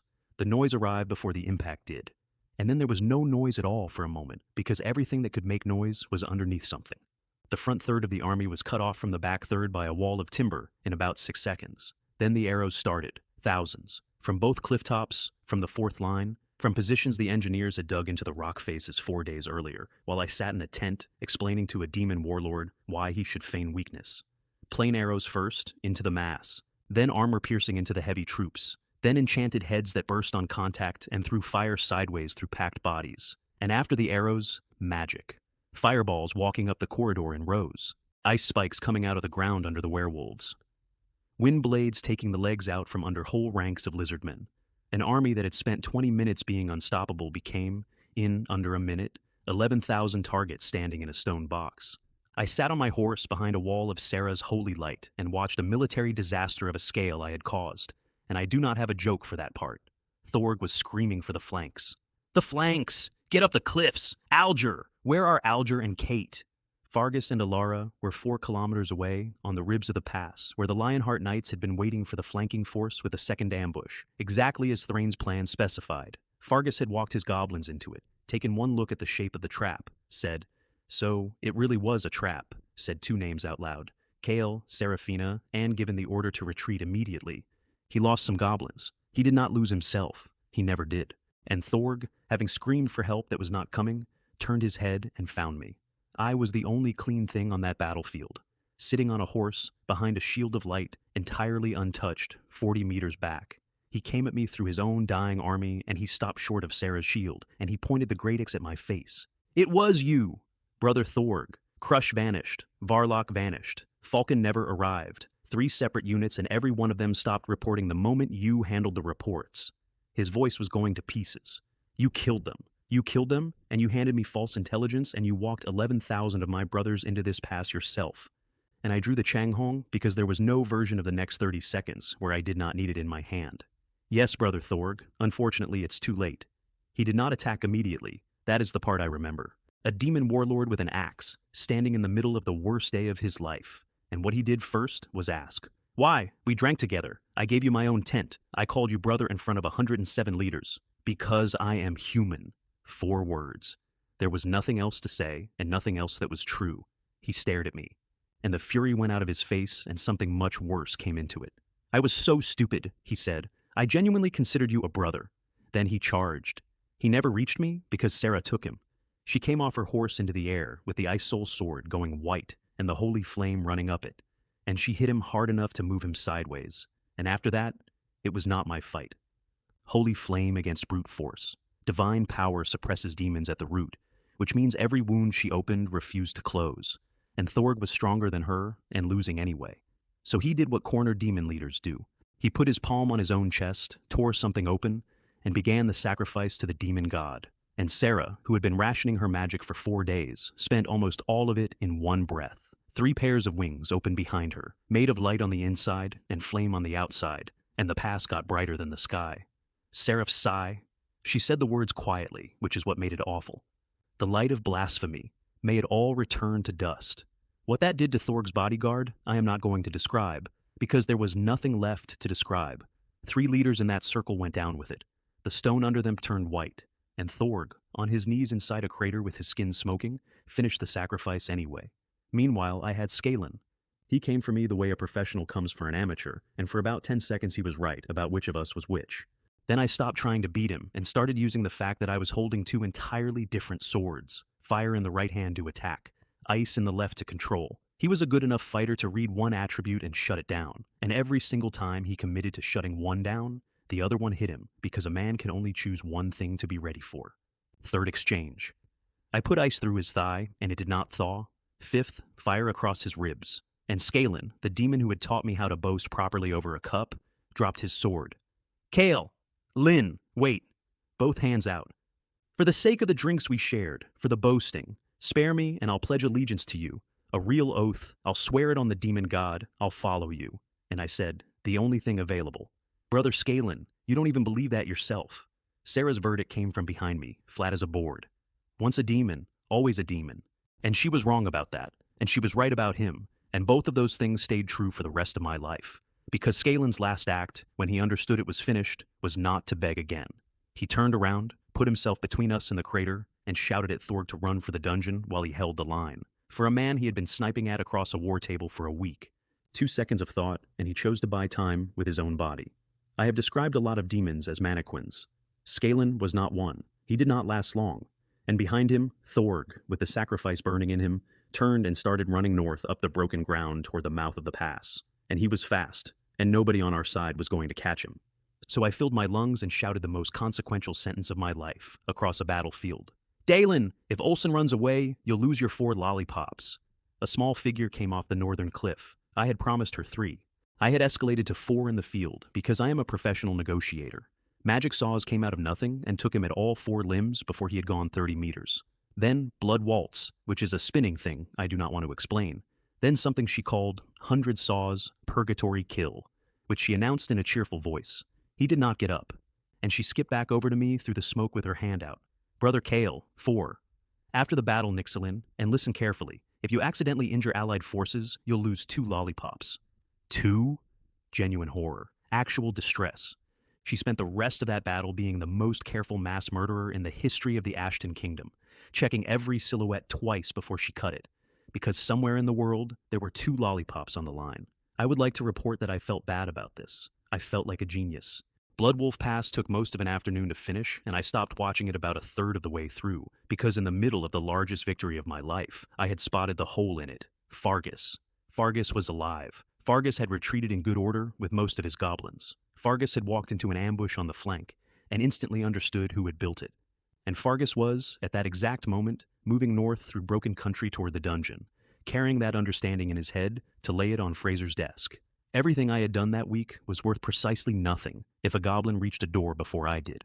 Sarah, we have to catch him, now.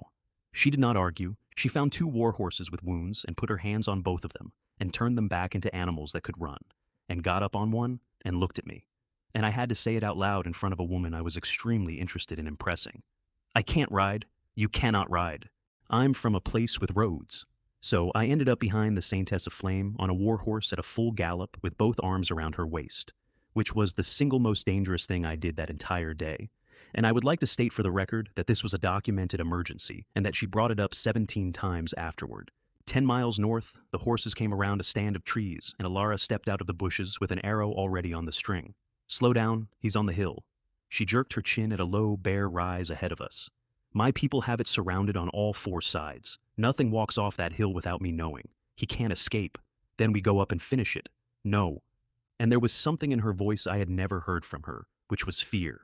Kale, he sent a message. He sent a, before the army left the dungeon.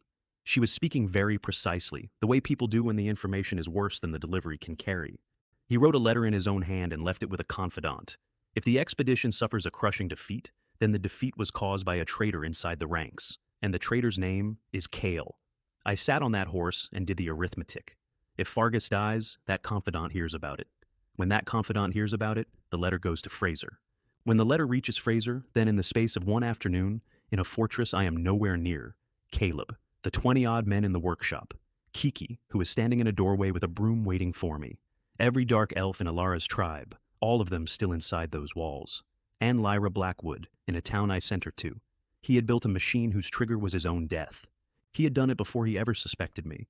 He had done it as ordinary insurance, the way he did everything. And then when he did suspect me, he simply never mentioned that the insurance existed. What does he want? I said. He wants you to come up the hill, alone. Sarah and Alara spent about 90 seconds telling me, in stereo, that this was a trap, and I let them. And then I made my case, because it was the only honest analysis available, and I had built my entire survival on being right about people. Think about it properly. He suspected me back at the dungeon. That's obvious now. If all he wanted was my head, he had it. 1 sentence to Fraser at any point in the last 5 days, and I'm skinned in the courtyard with an audience. He didn't say that sentence. He also worked out that the operation was a trap, and he warned nobody. Not Thorg, not Scalen, not Fraser. He just moved himself to the flank and let 11,000 of his own side walk in. I looked at both of them. If he wanted to kill me, why would he go through all this trouble? There is a much cheaper way, and he passed it up twice. Alara said, and if you're wrong? Then storm the hill the second you hear fighting. Understood.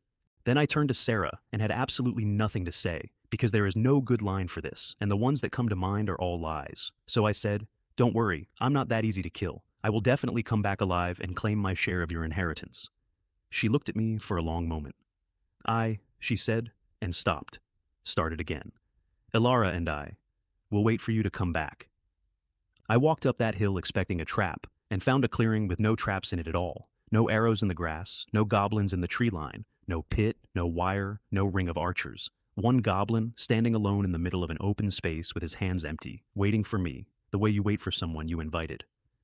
"Skalin and Thorg are dead?" "Yes," he nodded slightly. "And the army?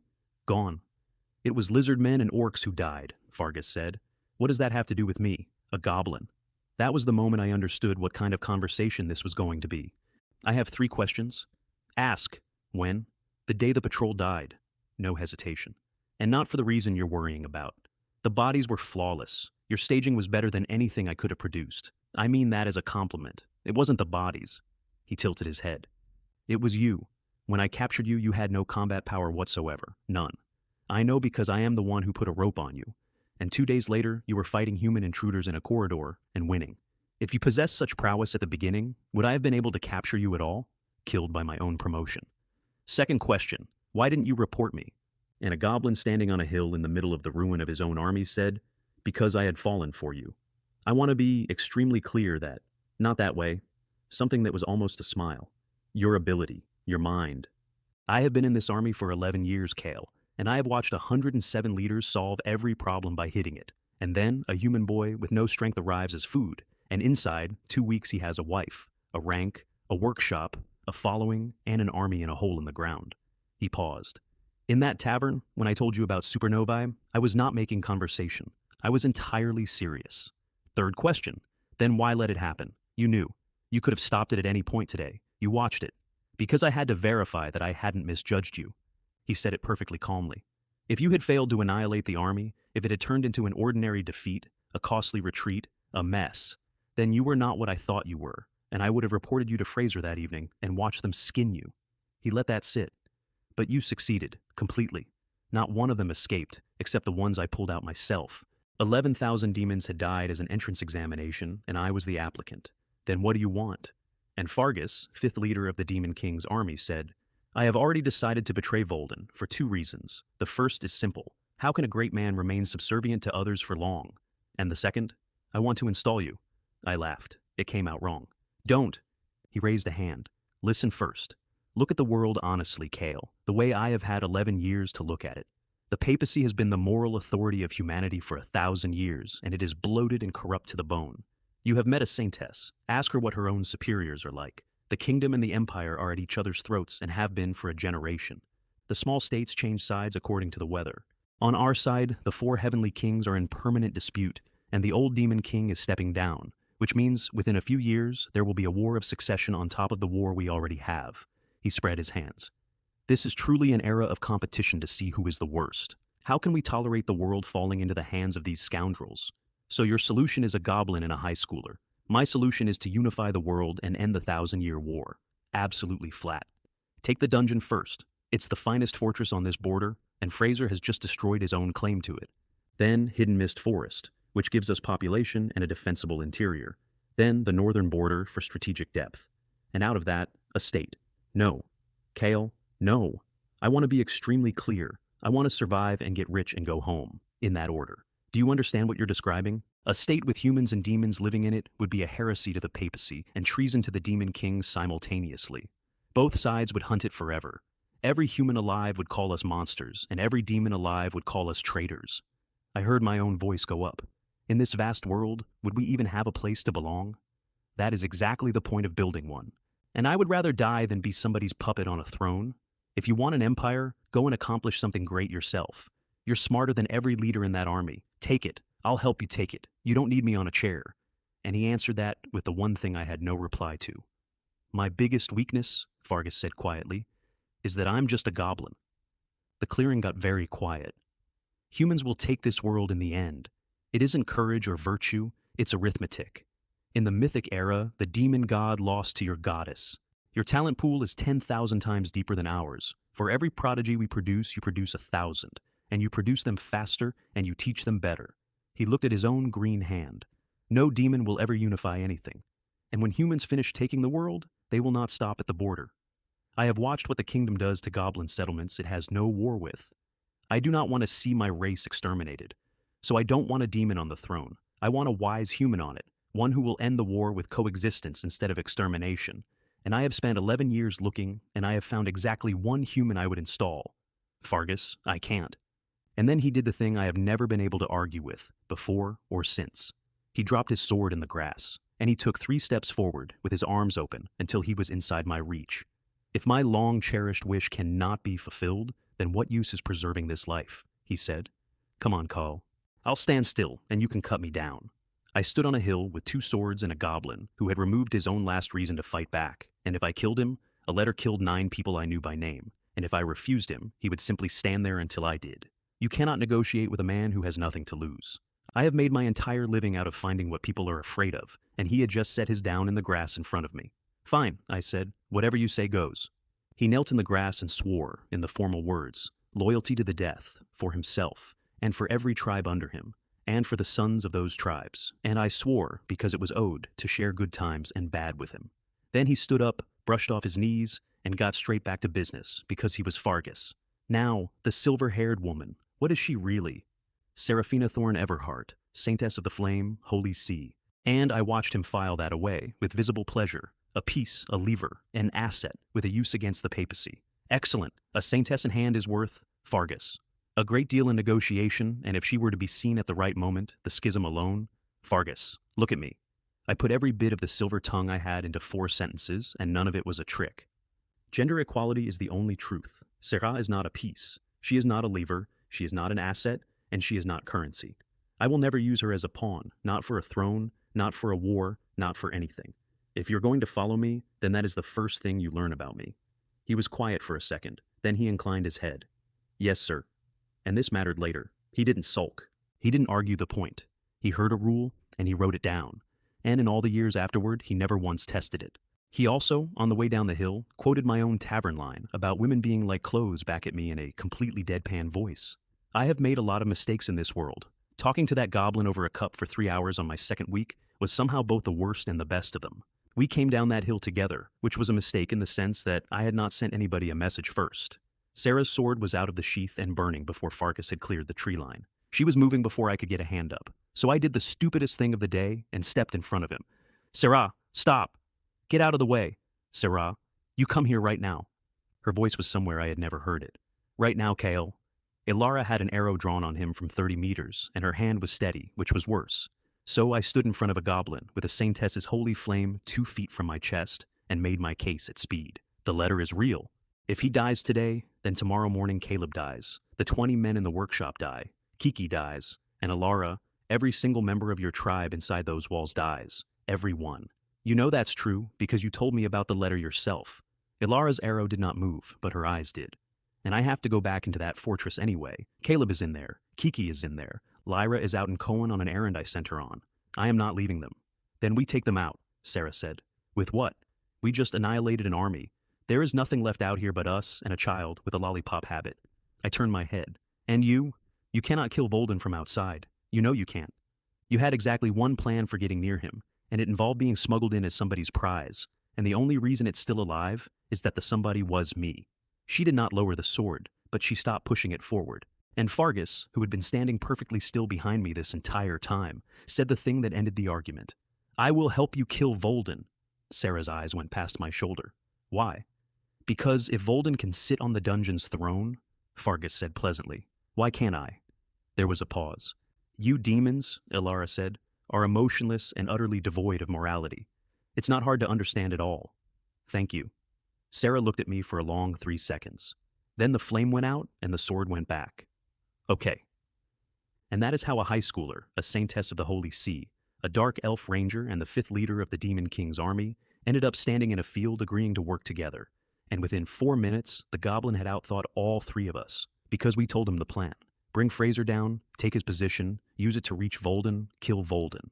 And Fargus listened to the whole thing and then said, why kill Fraser? Because he tried to have me skinned in a courtyard for entertainment. Yes, and he will keep doing things like that, which is precisely why you keep him. He counted it off. Fraser is violent, capricious, and he already harbors rebellious intent toward Volden. He launched this entire operation against a standing order. Now, he has lost an army, and he is terrified. A terrified traitor with an army's worth of grudges is not an obstacle. He is a weapon that aims itself. Wouldn't it be better to keep him as a pawn? I stood there for a second with my mouth slightly open. And in any case, he added, Fraser is not the one to watch. Then who is? Lord Gian, the undying king. And for the first time all day, Fargus's voice changed slightly. In 11 years, Fraser has caused 100 incidents, and Lord Gian has caused none. Not one. He has never quarreled, never overreached, never lost his temper, and never once had to be reprimanded by Volden. He looked north, toward the dungeon. Nobody is that well behaved for 11 years, Kale. Nobody. I filed that away and did not think about it nearly hard enough, and that is a separate story. Then we sat down in the grass and wrote the report. Because that is what the four of us actually did after annihilating 11,000 demons. We sat in a field and workshopped a document. Fargus did most of it, out loud, in 7 points, in the flat voice of a man who has written a lot of after-action reports. 1. The Vanguard's early successes made the command complacent. 2. Later reconnaissance was fatally inaccurate. The captains overextended and misread the enemy's strength. 3. Kyle and Sarah faithfully relayed the intelligence they were given, which happened to be false. 4. The main force advanced on that intelligence. 5. Thorg and Skalin misjudged the terrain and the enemy at the pass and allowed the army to be encircled. 6. The four of us fought a bloody battle in the trap, attempting to turn it. 7. Thorg and Skalin died, heroically covering the retreat. Then the staging notes, which is the part I actually learned from. Look grief-stricken and exhausted when you walk in. Do not clean yourselves up before the gate. Keep every detail about the coalition vague. Specifics invite questions. Kale, you must show visible remorse while making it structurally clear that you were the messenger, never the source. Report losses slightly worse than they were, never better. A man who inflates his own performance gets checked. He paused. And above all, go back loudly loyal to Fraser. Praise him. Grieve for his army in front of him. Whoever they are, loyal to, is the one who suffers. Which, considering the four of us, was the funniest sentence anybody said that week. That is when we heard hoofbeats. 4 swords came out at once, because after what we had just done, there could not be survivors, and there was a very ugly half-second in which all 4 of us had decided to kill whoever came around those trees. What came around the trees was Captain Brennan, with a small girl sitting on the saddle in front of him. Brother Kale, I have 4 lollipops to collect. Brennan got one look at Fargus and had his blade out and leveled before his horse had stopped. That's a goblin commander. I saw his face on the wanted poster in Cohen Town. Lord Kyle, step back. He's with us. He is what? Captain, please put the sword down. It's been a long day. And Nixilin looked Fargus up and down with mild professional interest and said, Brother Kale, do you want me to saw the green dwarf in half? I'll do it for 1 lollipop. That's cheaper than the 4. Green dwarf, Fargus repeated. She's level 50. He inclined his head to her, very politely. Miss, Brennan, once he had been talked down, had the one piece of news I actually needed. Bloodwolf Pass was finished. Completely. Not one demon had escaped the pass alive, except the flanking force that had pulled out under Fargus, and the Coalition's own losses had been serious but survivable. Captain Thrain and Baron Blackwood sent their highest respects to the 2 of us, and swore on the goddess that they would never, under any circumstance, disclose our existence to anyone. 11,000. And in the middle of a field, with a knight saluting me and a child chewing on the wrapper of her second lollipop, my vision filled up. Main quest complete. Rout the demon vanguard. 10,000 points. 2 skills. 1 S-rank item, 1 trait. 14,900 in my account, which was more than I had held in my entire life on 2 worlds. I spent most of it standing right there in the grass, because the whole point of surviving is being harder to kill next time. 6,000 and change into heaven-shattering fire rain, which took it to level 20 and turned it from a spell into a weather event. Devil's Footsteps to level 10, which is a short-range teleport and the single best purchase I ever made. Both sword skills past 20. Silver Tongue to 15, because that is my actual weapon. Mental Barrier to 18, because of what Kira Rodriguez was going to try on me 11 days later. All 4 attributes up to around 25. Level 19 to 22, 500 points left in reserve. The trait was called Lone Warrior, which was the gods being funny, given that I now had 5 followers and a private army. And then there was the mask. The item description was the longest thing the system ever showed me. A plain white clown mask, S rank, valued at 15,000 points, with 3 abilities, 1,000 faces. Freely alter appearance, build, voice, aura, and magical signature to impersonate any creature I know well enough. Unique skills and bloodline abilities cannot be copied. Emotion absorption. Store the fear, rage, joy, and despair around me, and release it, spread panic, provoke a frenzy, whisper despair into somebody's ear from across a hall. And the third one, which is the reason I am alive to tell you any of this, the Joker's farewell. Burn every stored emotion, plus my own magic to spawn a decoy that takes a fatal blow in my place, while my real body teleports up to a kilometer away. Then the mask sleeps for days. Underneath, in letters the system had never used with me before, larger than the rest, prolonged use warps the personality of the wearer, may generate a second, separate personality, may, over time, bond to the soul and corrupt it.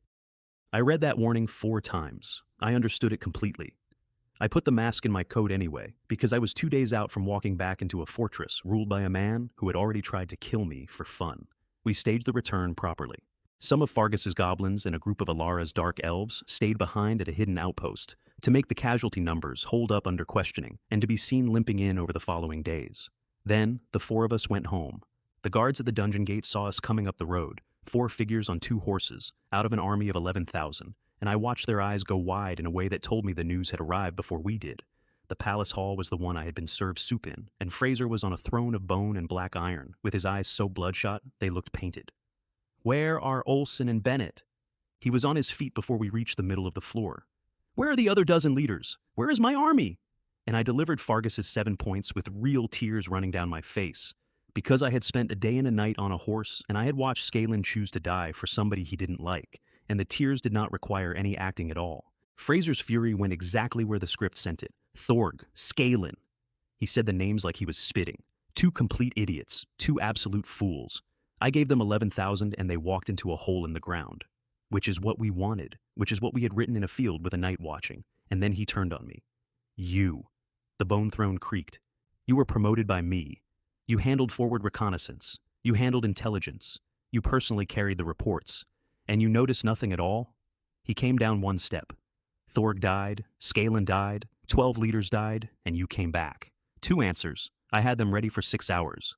My lord, I trusted the captain's intelligence completely. Captain Crush and Captain Varlock had been in the field for 4 days, and I was too eager to bring you a contribution. That trust is my crime, and I will accept any punishment for it. Then, and this is the one that mattered, and I came back only because Brother Thorg and Brother Scanlan ordered me to carry the news to you personally. Those were their last words to me. Otherwise, my lord, I would rather have died in that pass with my brothers." Fargus covered me before the silence got dangerous, in the calm voice of the 5th leader of the Demon King's army, confirming every point. And Fraser stood there and did the arithmetic I had been betting my life on. He could not kill me because he had promoted me himself 8 days earlier in front of a full hall, and executing his own appointment meant announcing his own judgment was worthless in the same breath he was blaming 2 corpses.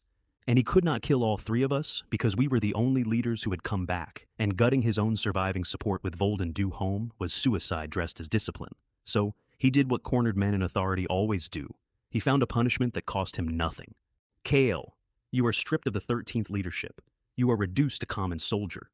The club came off his shoulder and went back on. "Fargus, Alara, both demoted." I dropped to one knee so fast it hurt and thanked him for his mercy, and then all 4 of us swore, in front of the hall, that when Lord Volden returned, we would report the truth of the campaign to him exactly as it happened, which meant to Fraser that we would shield him. I watched the fear come off that man like heat. He was afraid of Volden, and he had just been handed 4 witnesses volunteering to lie for him. "Rise," he said. "All of you, rise." Outside in the corridor, walking past guards who had watched me arrive in that fortress 2 weeks earlier as food, I said the only thing worth saying. Nobody wants to point out their own mistakes, which is exactly what's in our favor. 8 days as a leader, stripped in 1 afternoon, back to common soldier, no rank, no seat, no salary. I had also personally destroyed the entire attack force of the Demon King's army on this border, and the goblin walking on my left had knelt in the grass and sworn his life and his tribes to me, and he wanted to put me on a throne, and the woman on my right had come here to kill Volden, and was still going to, and the dark elf behind me had a tribe to free. 2 weeks earlier, I had been the 108th of 108 leaders, a prisoner they had been about to make soup out of, whose entire asset in the world was that his mouth worked slightly faster than theirs. My whole ambition had been to not be eaten by Thursday. Now I was nobody again, officially, in the same hall, standing in the same spot, on the same floor. The difference was that the last time I stood on that spot, the room decided what happened to me. This time, I had decided what happened to 11,000 of them, and nobody in the building knew it, and there are debts.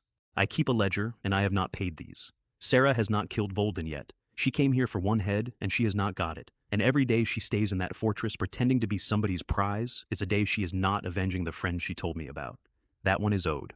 Lyra Blackwood is in Cohen Town on an errand I invented, and she does not know what I am, and she is going to find out. Alara's tribe is still inside these walls, and Volden is coming home to a border with no army on it, to be told a story about 2 dead idiots by 4 people who are all lying. Fargus stopped in the corridor and looked back the way we had come, at the doors of a hall where a demon warlord was sitting on a bone throne being terrified. "The storm has only just begun," he said, "and we will be at the eye of it." Then he did the thing that made me feel worse than anything else that week. He put a fist over his heart, and in front of 2 guards who thought he was being sarcastic, he said it. Loyalty. Sincerity. I had shouted those 2 words at Volden on my knees. I had shouted them at Fraser with a sword at my throat. I had used them as a joke, as a shield, and as a lie, every single time. And standing in that corridor was the first time in my life anybody had ever said them to me and meant it. Ask me which of those 2 things scared me more, and I'll tell you, it was the second one.